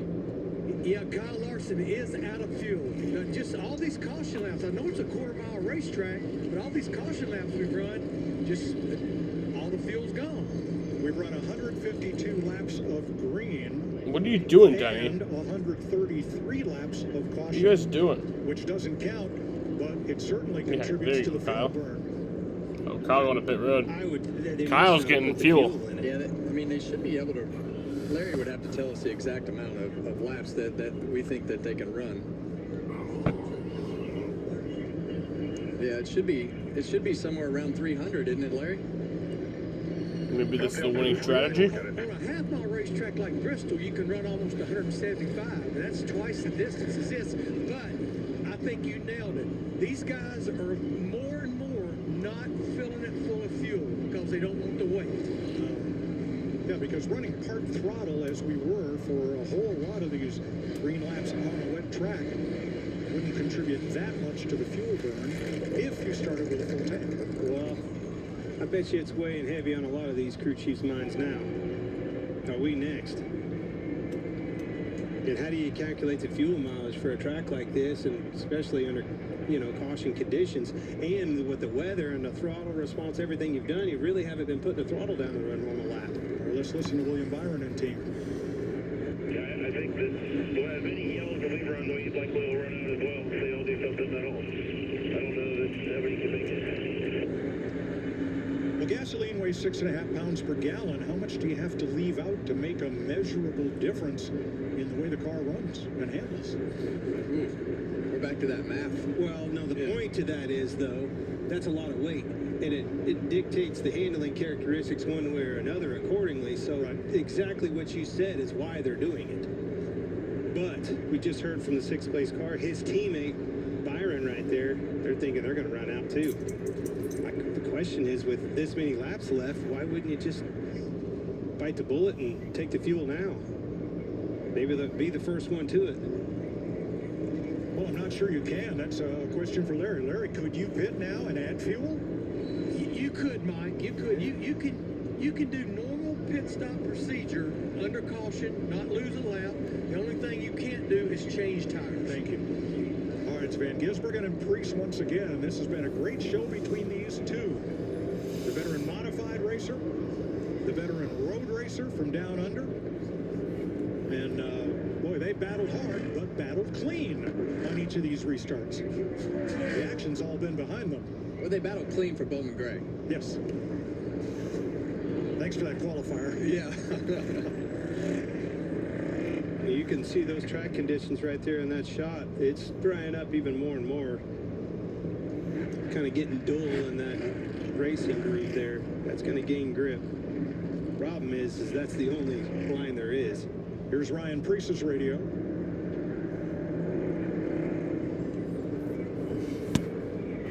Do you think we're going to run out? Back green.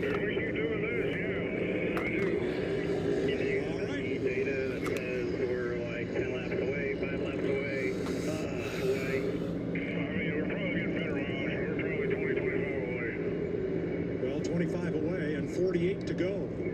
Preece off the wall, and Van Gisbergen with the lead. Got way heavy into the corner. And you know, SVG knew he was going to go to his back bumper. He shallowed that entry up, so it put him underneath Ryan Preece going into the corner.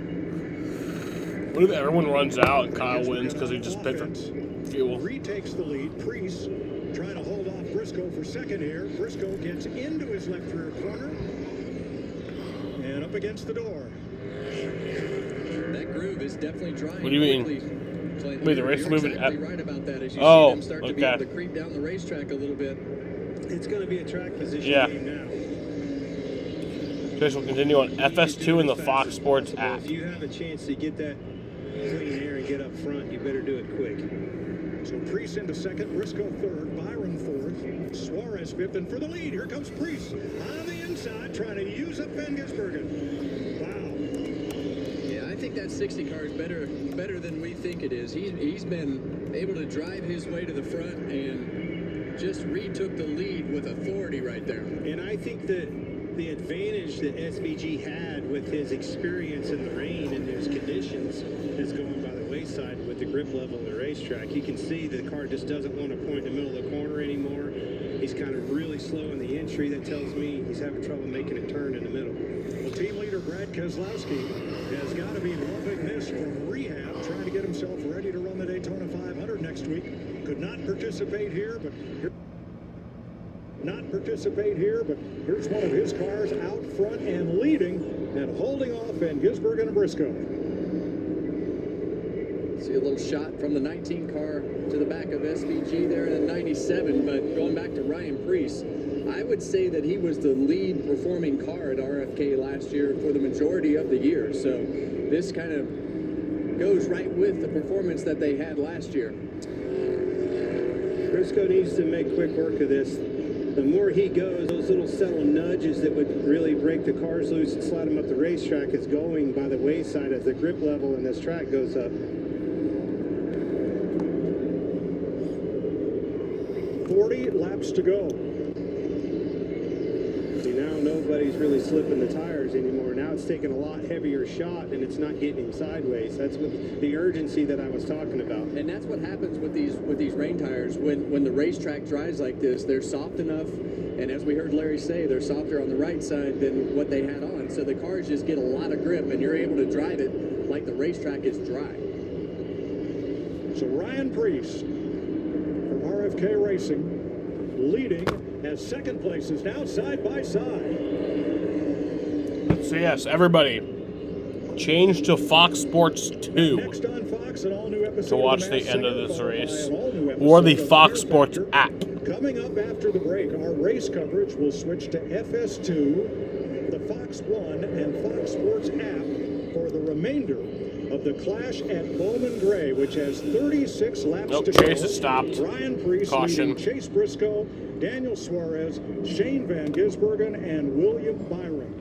The caution flag flies for Chase Elliott, who may also be out of gas.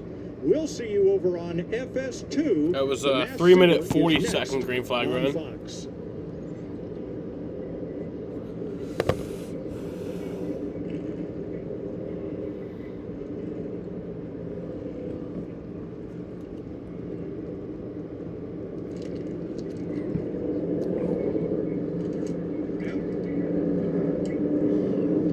Welcome back to our coverage of the clash at Bowman Gray, which has taken a turn.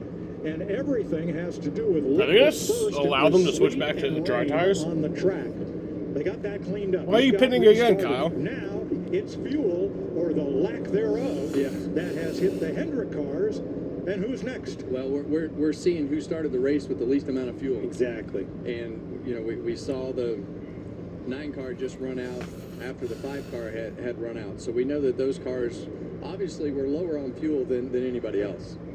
Well, okay, why aren't they all just pulling in? That's because we don't think they're full of gas. Those cars that are running out started with less gas in them. Now, are they all in the same boat?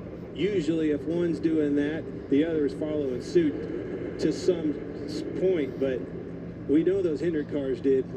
And well, we heard Ryan Preece talk about that as well. He was talking about being you know, questionable on gas too. So yeah, I believe Derek Finley told him they could run 25 laps, which would at that time would leave them about 25 laps short. And remember, I wonder how many laps they've actually ran. But the hardest part about now is this track picks up. They'll get back down into that second gear. They'll be gripping and ripping harder and using that throttle pedal even more so, burning fuel. It's just going to stack up against them worse and worse. And the ones that were pushing that envelope before are even going to be in more trouble. At the choose, Preece takes the top, Briscoe the bottom. Chase Briscoe has been told he is good on fuel with 36 to go.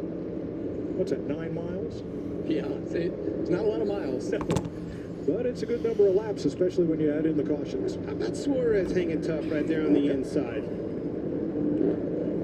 This was good fortune for him. That car woke up, grip level came in, and he's done a good job of, hey, it's beaten battered. Probably got a list of people that are mad at him. They're all beaten battered. He's there. Daniel Suarez racing for the Cal Ripken Senior Foundation. I bet we've ran close to 300 Number of laps. charity initiatives on some of these cars for this exhibition race. The real season starts next week in Daytona, and we'll be there to bring you all the action beginning Wednesday. All right, 36 to go. Preece and Briscoe. Right, back green. Suarez. Green flag. With Van Gisbergen. And boy, the outside lane got going in a hurry. Well, I think moreover, the inside lane didn't get going. Briscoe spun the tires on the bottom. Stacked that line up big time, Kev. Hey, here comes Blaney. He's back in the show. Oh, no! Oh, around goes SVG! Oh, heavy damage to Bubba Wallace. Man. And Suarez. Jesus Christ. That was big. That did not end well. And again, Zilish involved. Bubba. I hate Barry. to say this, but that all started Maybe. with Briscoe not getting a good jump on the start. About an 18-second green flag run. Let's have a look here. Backstretch. Briscoe just didn't turn. I think he had some help from behind too, but it started even on the backstretch. No, he didn't. Again, kind of making up for that poor launch on the restart. Briscoe dumped SVG, yeah. Wait, Jaden, you have FS2? Yeah, he just drove in there too hard. Yep. And both the Trackhouse cars go spinning. Van Gisbergen and Zilish. Yeah, and you saw the blue smoke off the tires right there. So that groove is dry up there, and that's the interesting part about what we're racing. Like we don't have cool. a lack of grip or anything like that. You know, these guys. I didn't think are just many being people super did. aggressive. So. And That was just simply a mistake. That's all on the 19. Again, I think he was trying to make up for the bad restart and got in way too hard and unfortunately wiped SVG out. That was a bad one. Well, from the grandstand, I saw a few angry birds thrown in his direction. That is also a staple of racing here at Bowman Gray.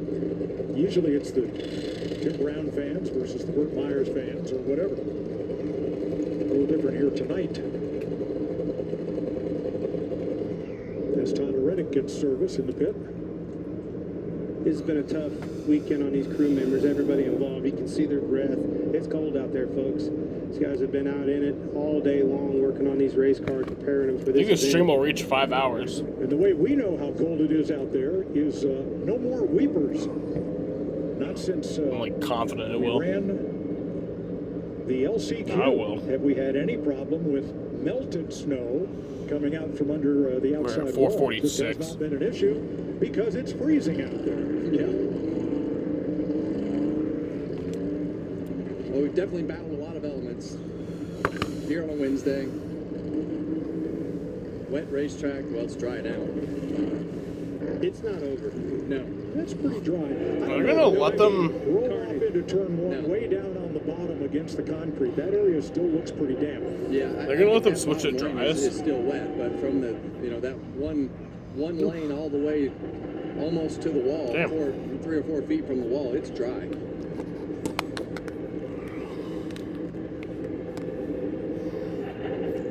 Well, most of those cars are not. Why are you as pretty upset, as how they started F125 today. gamer? This is what you were talking about right here. You can see where that middle to outside line is really buffering. It kind of dull, if you will. That bottom's still shiny slick. And that's why you see when they shoot the bottom, they start sliding, lose the front, lose the rear, and that's when the 8 tires turn better than 4 start happening.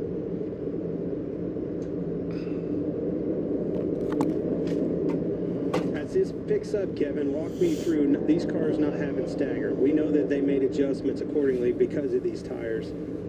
But as the grip level picks up in this track and it's no longer wet, Crowd is really thinned out. The car gets tight, or it just loses all the rear grip. And once those treads get worn out, and the car will feel like something in the back end is broke. I don't think we're definitely not to that point yet, but it'll go off like a light switch when it finally does. What's interesting about a wet weather tire, when you have tread blocks like this, it's kind of like a razor blade, and it's not the depth of the tread. That doesn't determine traction. It's how sharp that edge is on the corner of each of those tread blocks, kind of like a razor blade. When it's sharp, it works really well. And once it gets dull, not so much.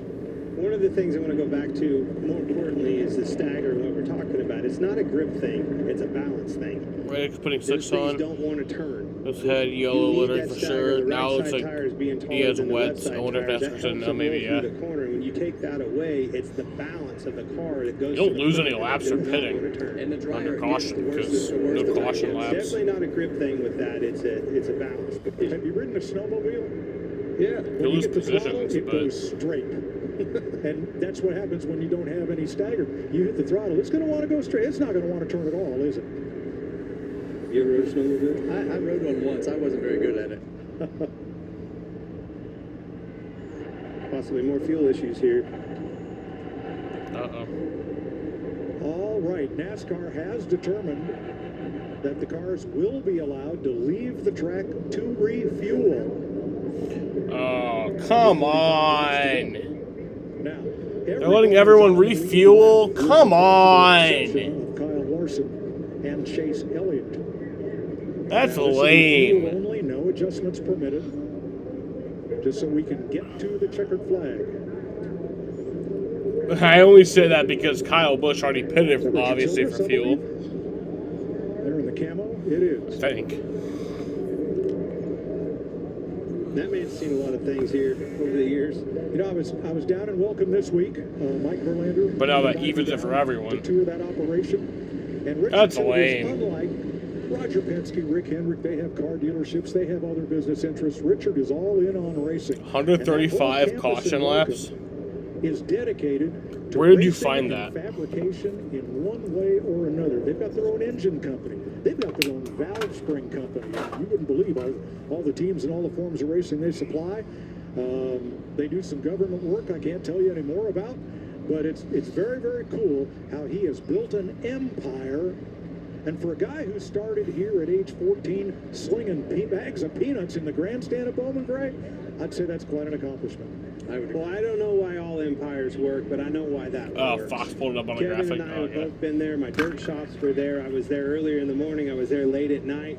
And there was only one common denominator you always saw in the parking lot. And it was a black Tahoe in there. It didn't matter if it was 5:30 in the morning or 10:30 at night. Richard Childers was there working. That looks like a slick tire to me, Mike. Good point. I think we're going to let this track dry out. Move back to the slicks. And now we're going to need more adjustments, right? Oh, wait a second. Now, I thought we were stopping for fuel only. Let's double check here. Looks like they might be. And NASCAR down in the garage is telling us we have to go back to wet. You have to go back to wets. They're going to put the wet weather tires back on. Okay. Regan?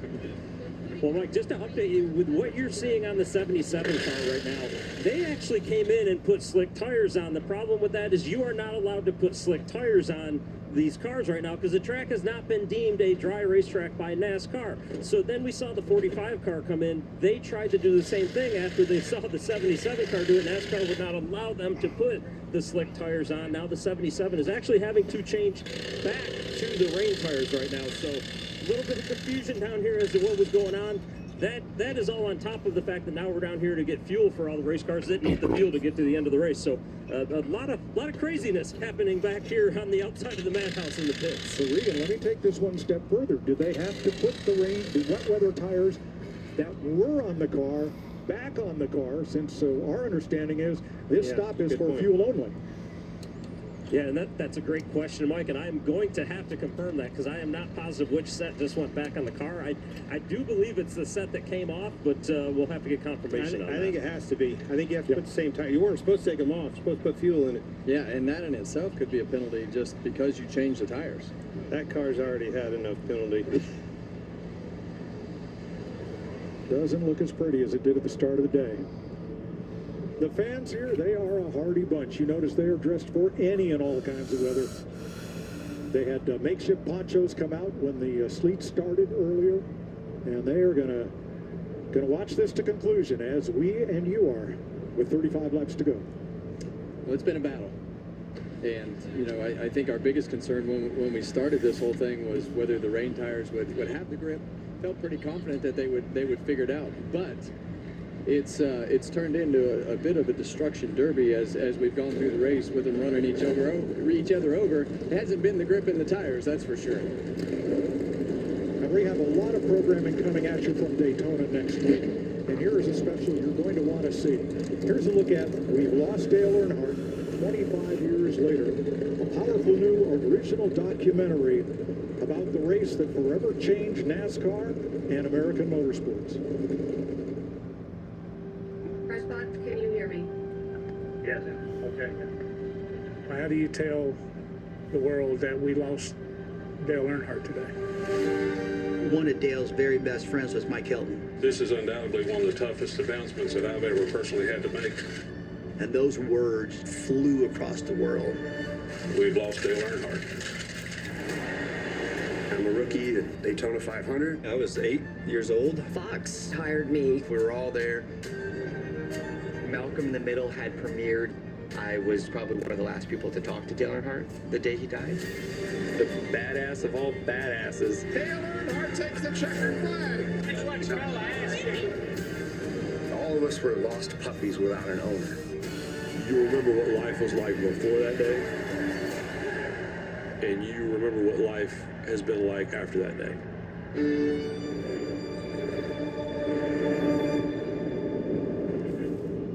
Now, this show is not about the race, the first one on Fox, not about the crash, not about the telecast. It's about what we lost. And I want you to tune in to see We've Lost Dale Earnhardt 25 years later, Thursday, February 12th, following the duel at Daytona on FS1.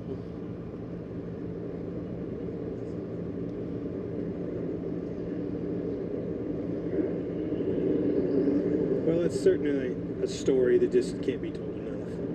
The impact that he made on everybody's life. You didn't have to be a NASCAR fan. You knew who Dale Earnhardt was, and you wanted to be Dale Earnhardt. Absolutely, yeah. And, you know, I got to live pretty close to that whole scenario, so it was definitely a very interesting time to see all the changes and things that happened in the sport. I think if you watch this show, you're going to see a lot of Dale Earnhardt's personality. There are a lot of great clips in this show, and I think at the end of the show, you'll understand why he was so loved and why he is so missed and why in the wake of that tragedy, a lot of folks said, I'm done. He's my driver. That's it. I don't know how I could replace him. Anyway, give it a listen, give it a look, see what you think. It's a very interesting show. And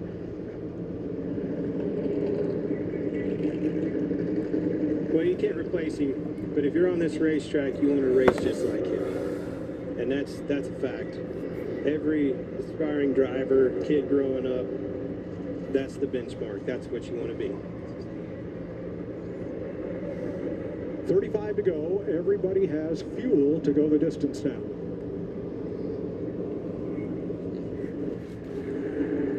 What we got, Kevin? What are you thinking? Well, it's been rough.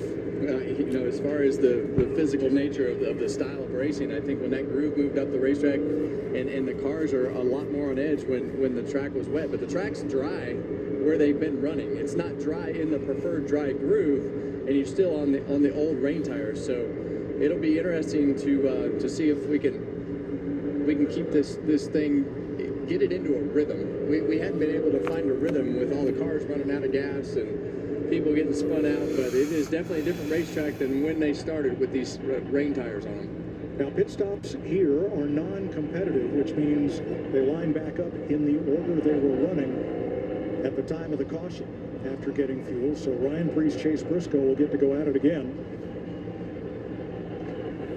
Then Daniel Suarez, Ryan Blaney, Austin Dillon, who did not make the clash last year, didn't transfer from the LCQ, his home, less than 20 minutes away. This is Austin Dillon's home track, and he said, I'm coming. I want to win this thing. What we got? Here he is.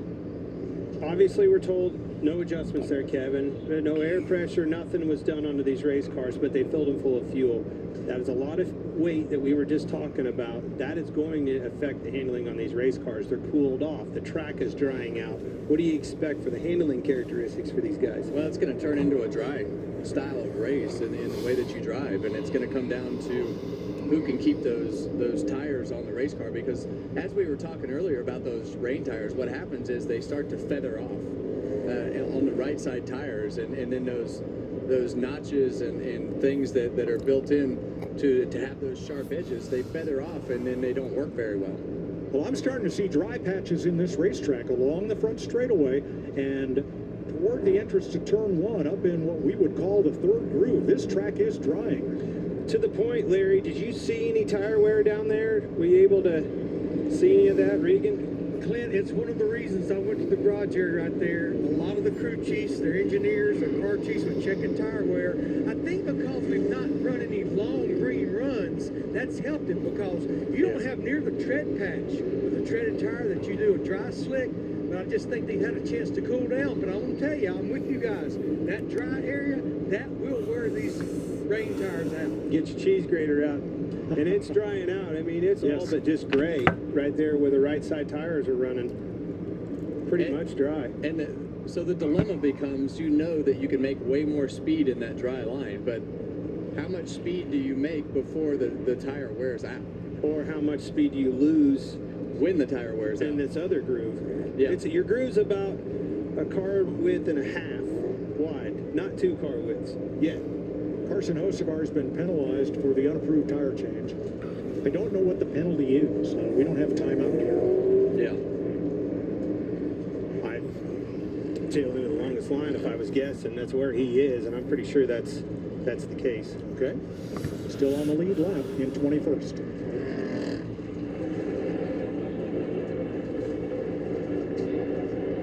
So he will tag the field as we get ready to go back to green in 1 lap.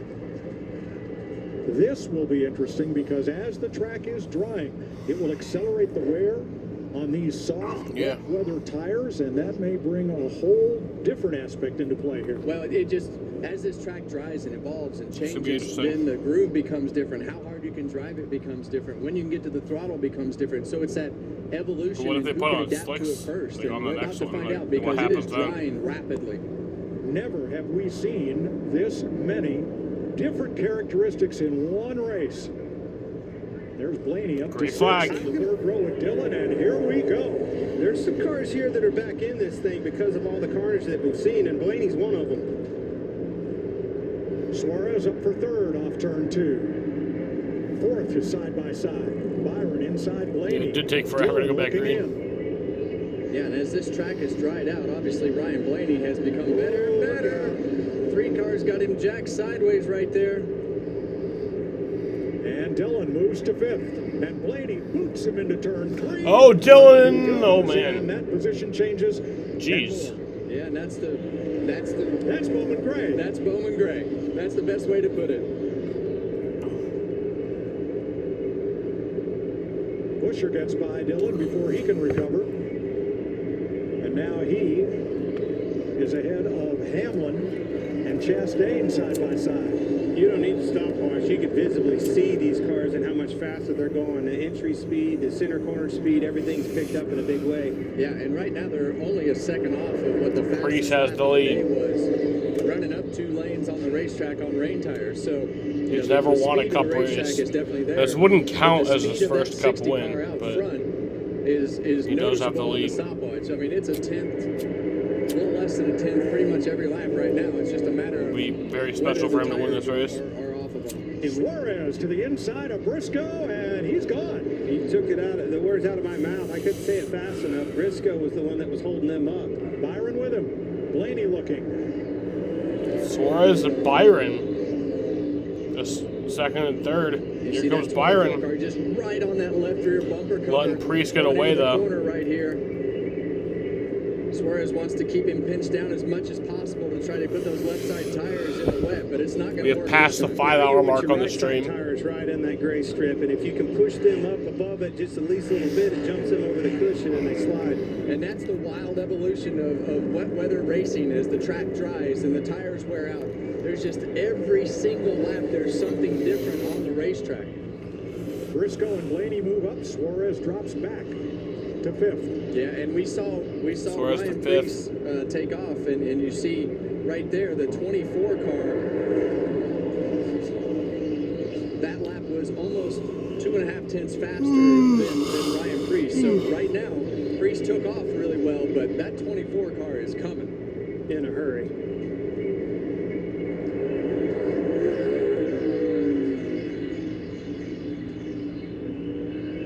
There's another one, a 46 to a 61 a Priest. Yeah, and watch this line right here. You see them both up the racetrack on this end, but on the other end, Byron appears to be able to run just about a half a lane lower. 25 to go. Didn't do it that lap. Yeah, it's almost like he's putting his right side tires in the gray and not trying to straddle it as much like Priest is doing it in the lead. So you can see Priest is up higher than him. And some of that just goes right back to the fact of how your car is turning. And the other part is searching around and being able to go in a little bit straighter, get that thing rotated in the middle of the corner, and drive it up off a little bit lower. Maximize grip, minimize wear. Talk about rotation. This 12 car is right back to where we were when we had the slicks on. We had written him off, Clint. He was in the back almost last. But look how it's rolling in the middle of the corner is my point.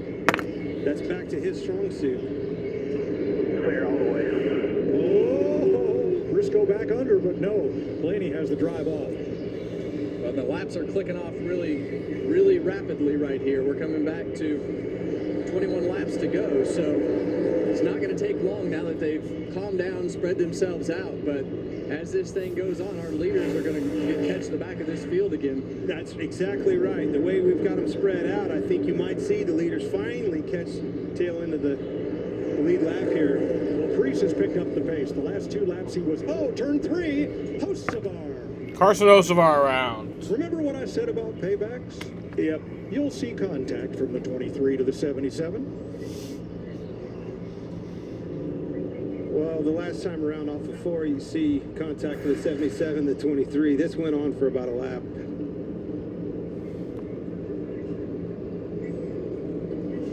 Here's Bubba and Hocevar. There. Bubba just kind of... Bubba didn't like it. Retaliated. Yeah, kind of did. In the middle of the straightaway. I have to pee. I've seen a lot of wrecks like that here. Slide through the grass up into the outside wall. That one didn't make it all the way to the outside wall. 20 to go. I think Ryan Priest wanted to see that. I don't know, it may have helped him. As I say that, not catching the tail end of the lead lap there again and getting in those lappers is beneficial to him being on the lead. And I think you know, he's not going to catch the back of the pack now because of the fact that there's so few laps left. But the interesting part about what was happening right here, his lap times were really inconsistent. And I just wonder if he was trying to save some of the tire to make sure that he took care of the rear tires and the front tires to keep the thing, that car underneath him as long as he could. And that was why his lap times were fluctuating. I think so, Kevin, because once Byron closed the gap to about 5 car lengths, Priest took off, and he ran right back on. Yeah, well, right back on pace, and distanced him just a bit prior to the car. And that groove, he moved down as well. So the cars are now under the middle of the racetrack, and that wet lane on the bottom of the racetrack is, what do you think that is, Clint? 3 feet wide down there next to the curb. But if that becomes the case, they're going to creep all the way back down to the normal dry line as we get to the end of this. It's certainly widened out. I don't know that it's going to be back down to the concrete on the bottom with only 20 laps to go, but the entrance of the corners are definitely getting drier, and that tells me they'll be able to run in side by side. But the point is, you're going to have to get aggressive here. I see aggression all night long out of Priest in the lead. You know he's going to be hungry for this win. And this 12 car, we've seen a lot of aggression out of him. He's been all over the place. Well, William Byron, double Daytona 500 winner, will start alongside Ryan Priest with 20 to go. Yeah, and as you watch it choose, and now you look at that front row, you see Priest pick the top of the racetrack. It's a little bit of a guess, in my opinion, as what the preferred lane is with how the bottom is starting to dry down the racetrack. So just look at the cars, and I can tell you the difference in driving styles. Look at William Byron's car, and look at the 60 car, and look at the 12 car. If you had to describe a personality and the way a car looks, that's exactly what William Byron's car, and how he acts as a person. Ryan Blaney's wrecked 3 times, and all the way at the back of the pack, and now he's in contention to win this race again. And look at Alex Bowman, who started this race last. He's going to restart 6th. The last time Jack Roush won the Clash was 1999. Mark Martin went to victory lane. Ryan Priest trying to do just that. It's kind of surprising.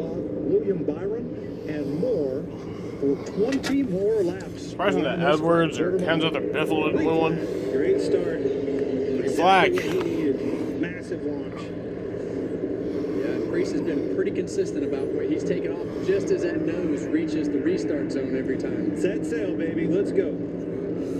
Blaney gets past Byron, who wiggles. Yeah, what a jump by Priest. Car hard in the wall at the exit of turn 4 with that wall. Larson! And it was Kyle Busch, and there was a lot of contact. You mean Larson? And all torn up, here's Kyle Larson.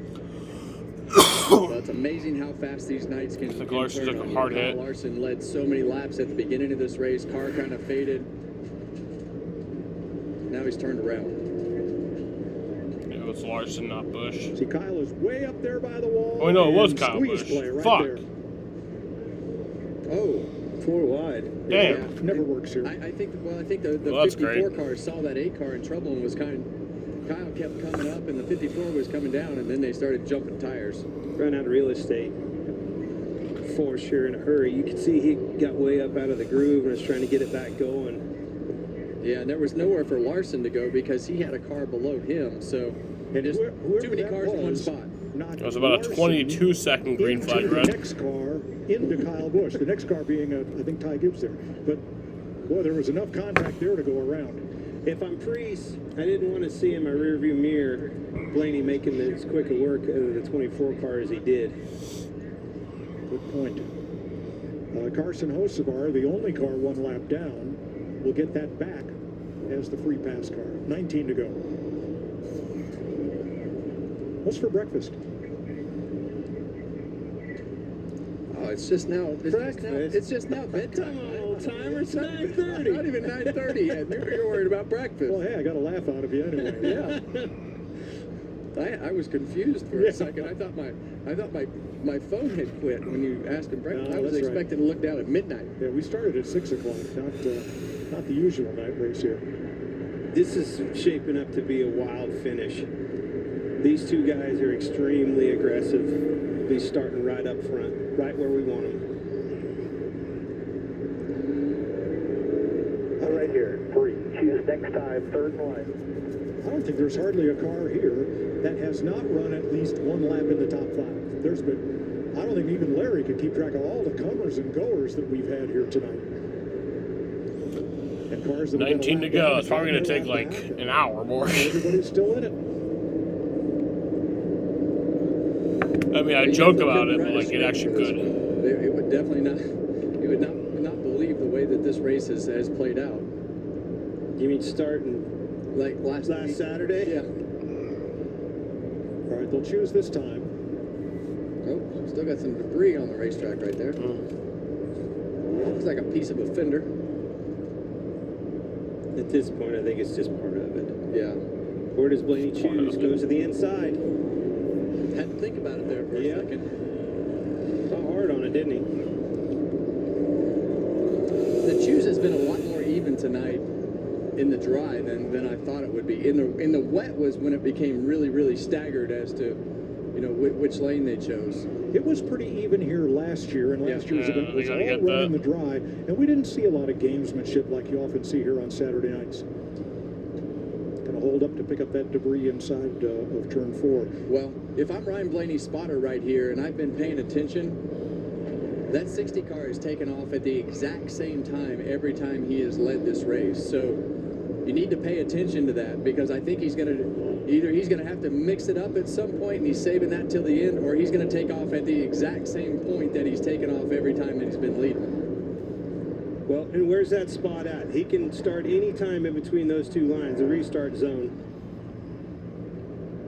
Pretty big zone here at this racetrack. There it is again, a little better view. Yeah, and you see right there that top lane right here is a lot drier than the bottom lane, which allows him to do what he's been doing the last couple times and get a really strong launch. 17 caution flags. I probably don't have to tell you that 17?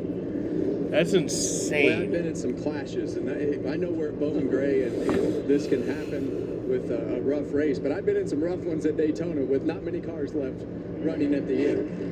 Well, they're all running now, and all except, I believe, Hocevar on the lead lap as we get set for this restart. First time we've had 2 Fords on the front row tonight. Blaney inside of Ryan Preece with 19 to go. Green flag. Preece launches, and we're going to He clears him, but you saw Ryan Blaney, him squeezing Blaney down into that pulls part away of the racetrack to try to make sure that he didn't get a good launch, and Blaney was leaning on him. They were smoking tires before they even got going. Byron and Blaney for second. Forces the issue. Yeah, Chris Buescher didn't like that. Nope, Buescher kind of paid the price. Bell in the outside. Ooh, Bell up towards the wall. Keeps digging. And for second place, Ooh. Here comes Byron. Here goes Briscoe. This is exactly what Ryan Preece wanted to see. Let them boys battle it out side by side back there. Slow them down. I'm going to drive off. William Byron got right back around him. Briscoe fourth, Suarez fifth. Then Hamlin and Bowman. Yeah, it's really interesting to see that 12 car. I thought he was going to drive to the front and battle for the win, but after that cycle on the tires, not the case. Did not take off very good whatsoever. Looks kind of loose still. A little light on his feet with the rear tires sliding around. You can tell he's being pretty gingerly with it, especially in the entry of the corner. And we talked about it earlier. When these tires, when they decide to take a dive and are done from being worn out, it's just like the slicks. It's a light switch and happens fast. And that may be the one issue that Ryan Preece has got to be battling. He's got to mind the gap, but he can't run through those tires or he'll lose the lead. 13 to go. Just keep an eye on this right here, guys. Can he run him down?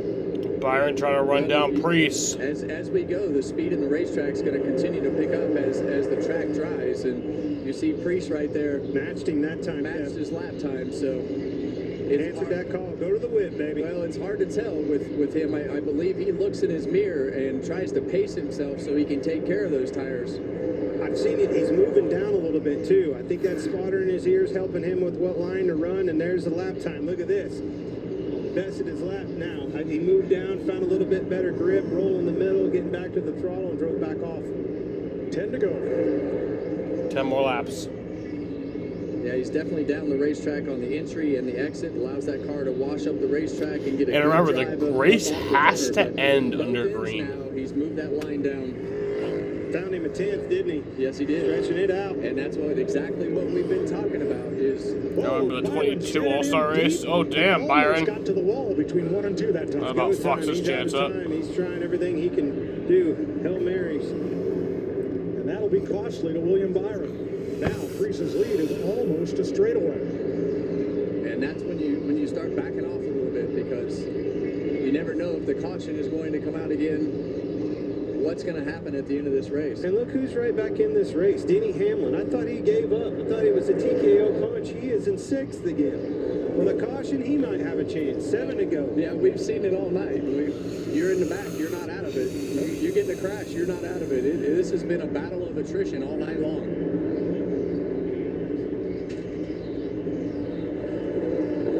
He's got to take care of that Ford for 6 more laps. Now he's managing his gap to these lappers. I don't want to catch those guys. I've got a good buffer. I want to listen to my spotter and just manage this gap. Well, bring it home, baby. When you talk about Ryan Preece, this is a very, very intense guy, and he's won it.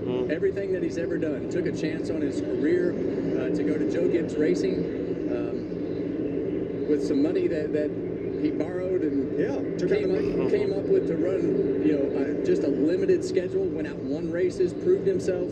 Took out a big mortgage on his house to do it. Here he is today, leading the first race of 2026 here at Bowman Gray. Please stay green is what they're saying. 3 to go. Bring it home.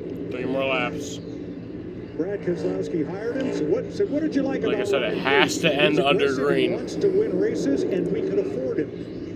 Well, here we go. That's about to pay off. 3 laps. Ryan loves to work on his own stuff.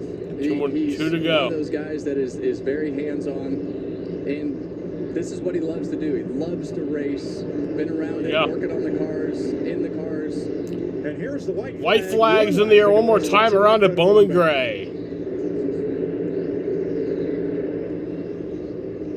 Half a straightaway lead on William Byron, who has 5 car lengths on Denny Hamlin. And Ryan Preece is going to win the Clash at Bowman Gray. His first win in the Cup Series, but it's not even going to count as like his actual first win. He joins Jeff Gordon But, and Denny Hamlin. Michael Waltrip did that back in the 90s. As winners of the Won the All-Star race. It didn't count as his first win. Cup Series point race. He did a great job. He had speed in his race car when the time counted at the end of that thing, but I want to go back to the aggression that he... Gonna burn it down. Burn out. Slow her down, buddy. But the aggression that he showed on those restarts when we went back to it under the wet weather was very, very aggressive. And it paid off for him. Put him in the front when the time was right, and he drove off into the sunset because of it.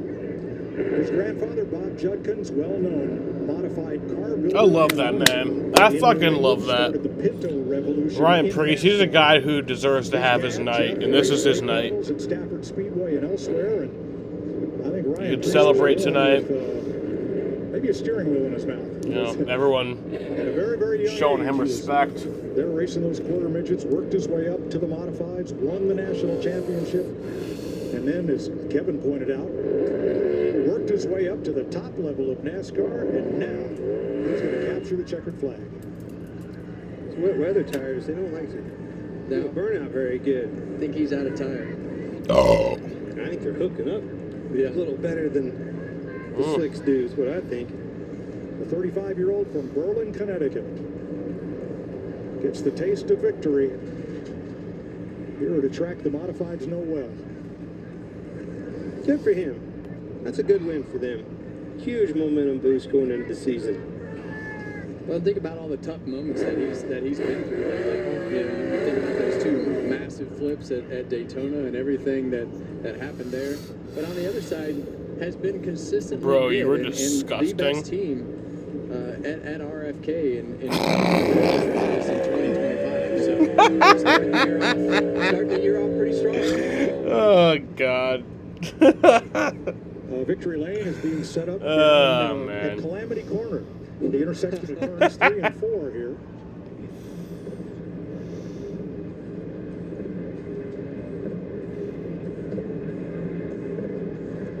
I remember when Ryan was having difficulty finding a full-time ride. And Damn, he's got owned. And he told me, I don't care where I race. I just want to race where I have a chance to win. Roasted, pwned. I just had a real admiration for Ryan and what he's done with his career and the chances that he took on himself to believe in himself that he could go out and win. I streamed for almost 5.5 hours, and this is what I get.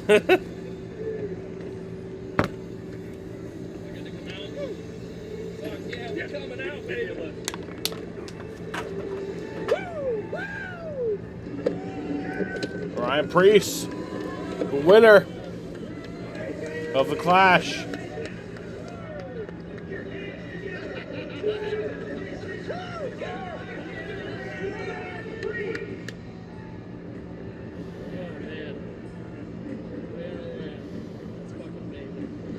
It's fucking amazing. Great job, sir. What I said. Awesome. I wish you were here. Fuck me. Fuck, man. Here's Regan Smith. Well, what a wild night it was here at Bowman Gray for the Clash. Ryan Priest, you have worked your entire life to be in victory lane in a Cup Series race, and you get it done tonight in all kinds of conditions. How did you make that happen? I don't even know what to say.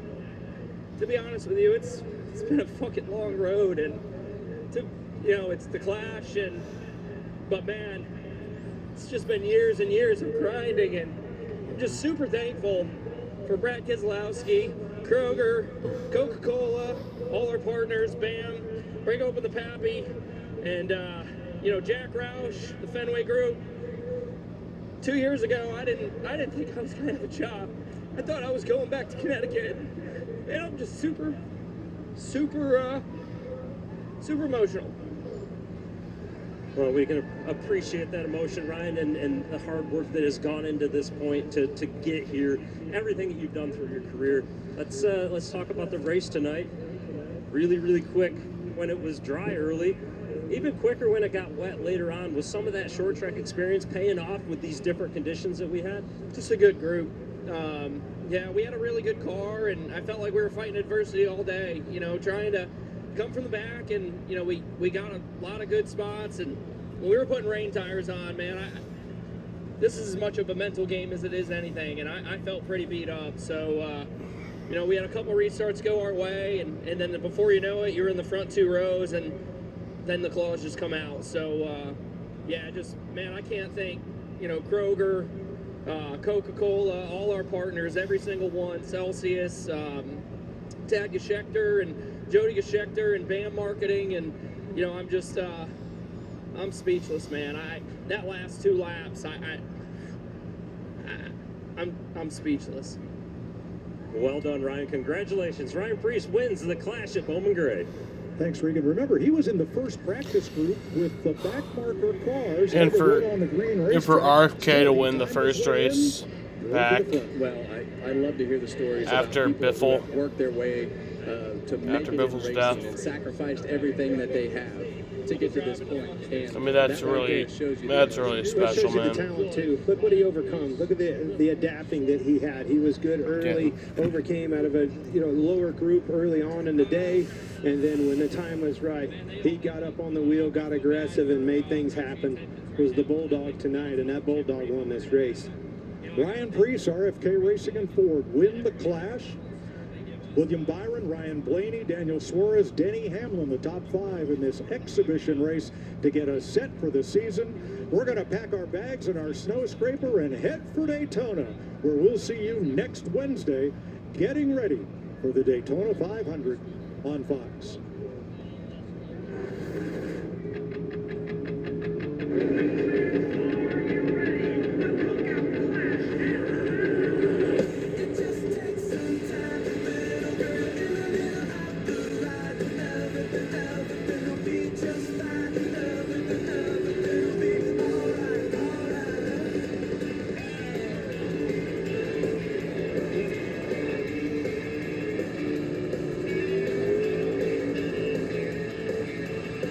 liaison in Escobar Fronteras.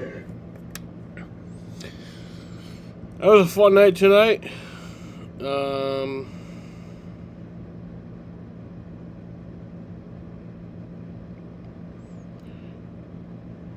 Yeah, it was about a little under a 5-minute green flag run to end the race. But yeah, fun night tonight. Congrats to Ryan Preece. I'm happy for him. Hoping he can get his first actual Cup win this season. That'd be amazing. But happy for him. Happy that he gets to have his day. You know, this is his day. And I want to thank you guys for watching. I want to thank you guys for watching even on a Wednesday night. Had some people in here. That was cool. Had about 8 people, I think, max. That was cool. Appreciate it. But yeah. I'm gonna go to bed now, I think. But it was fun. I want to thank you guys for watching, and peace out.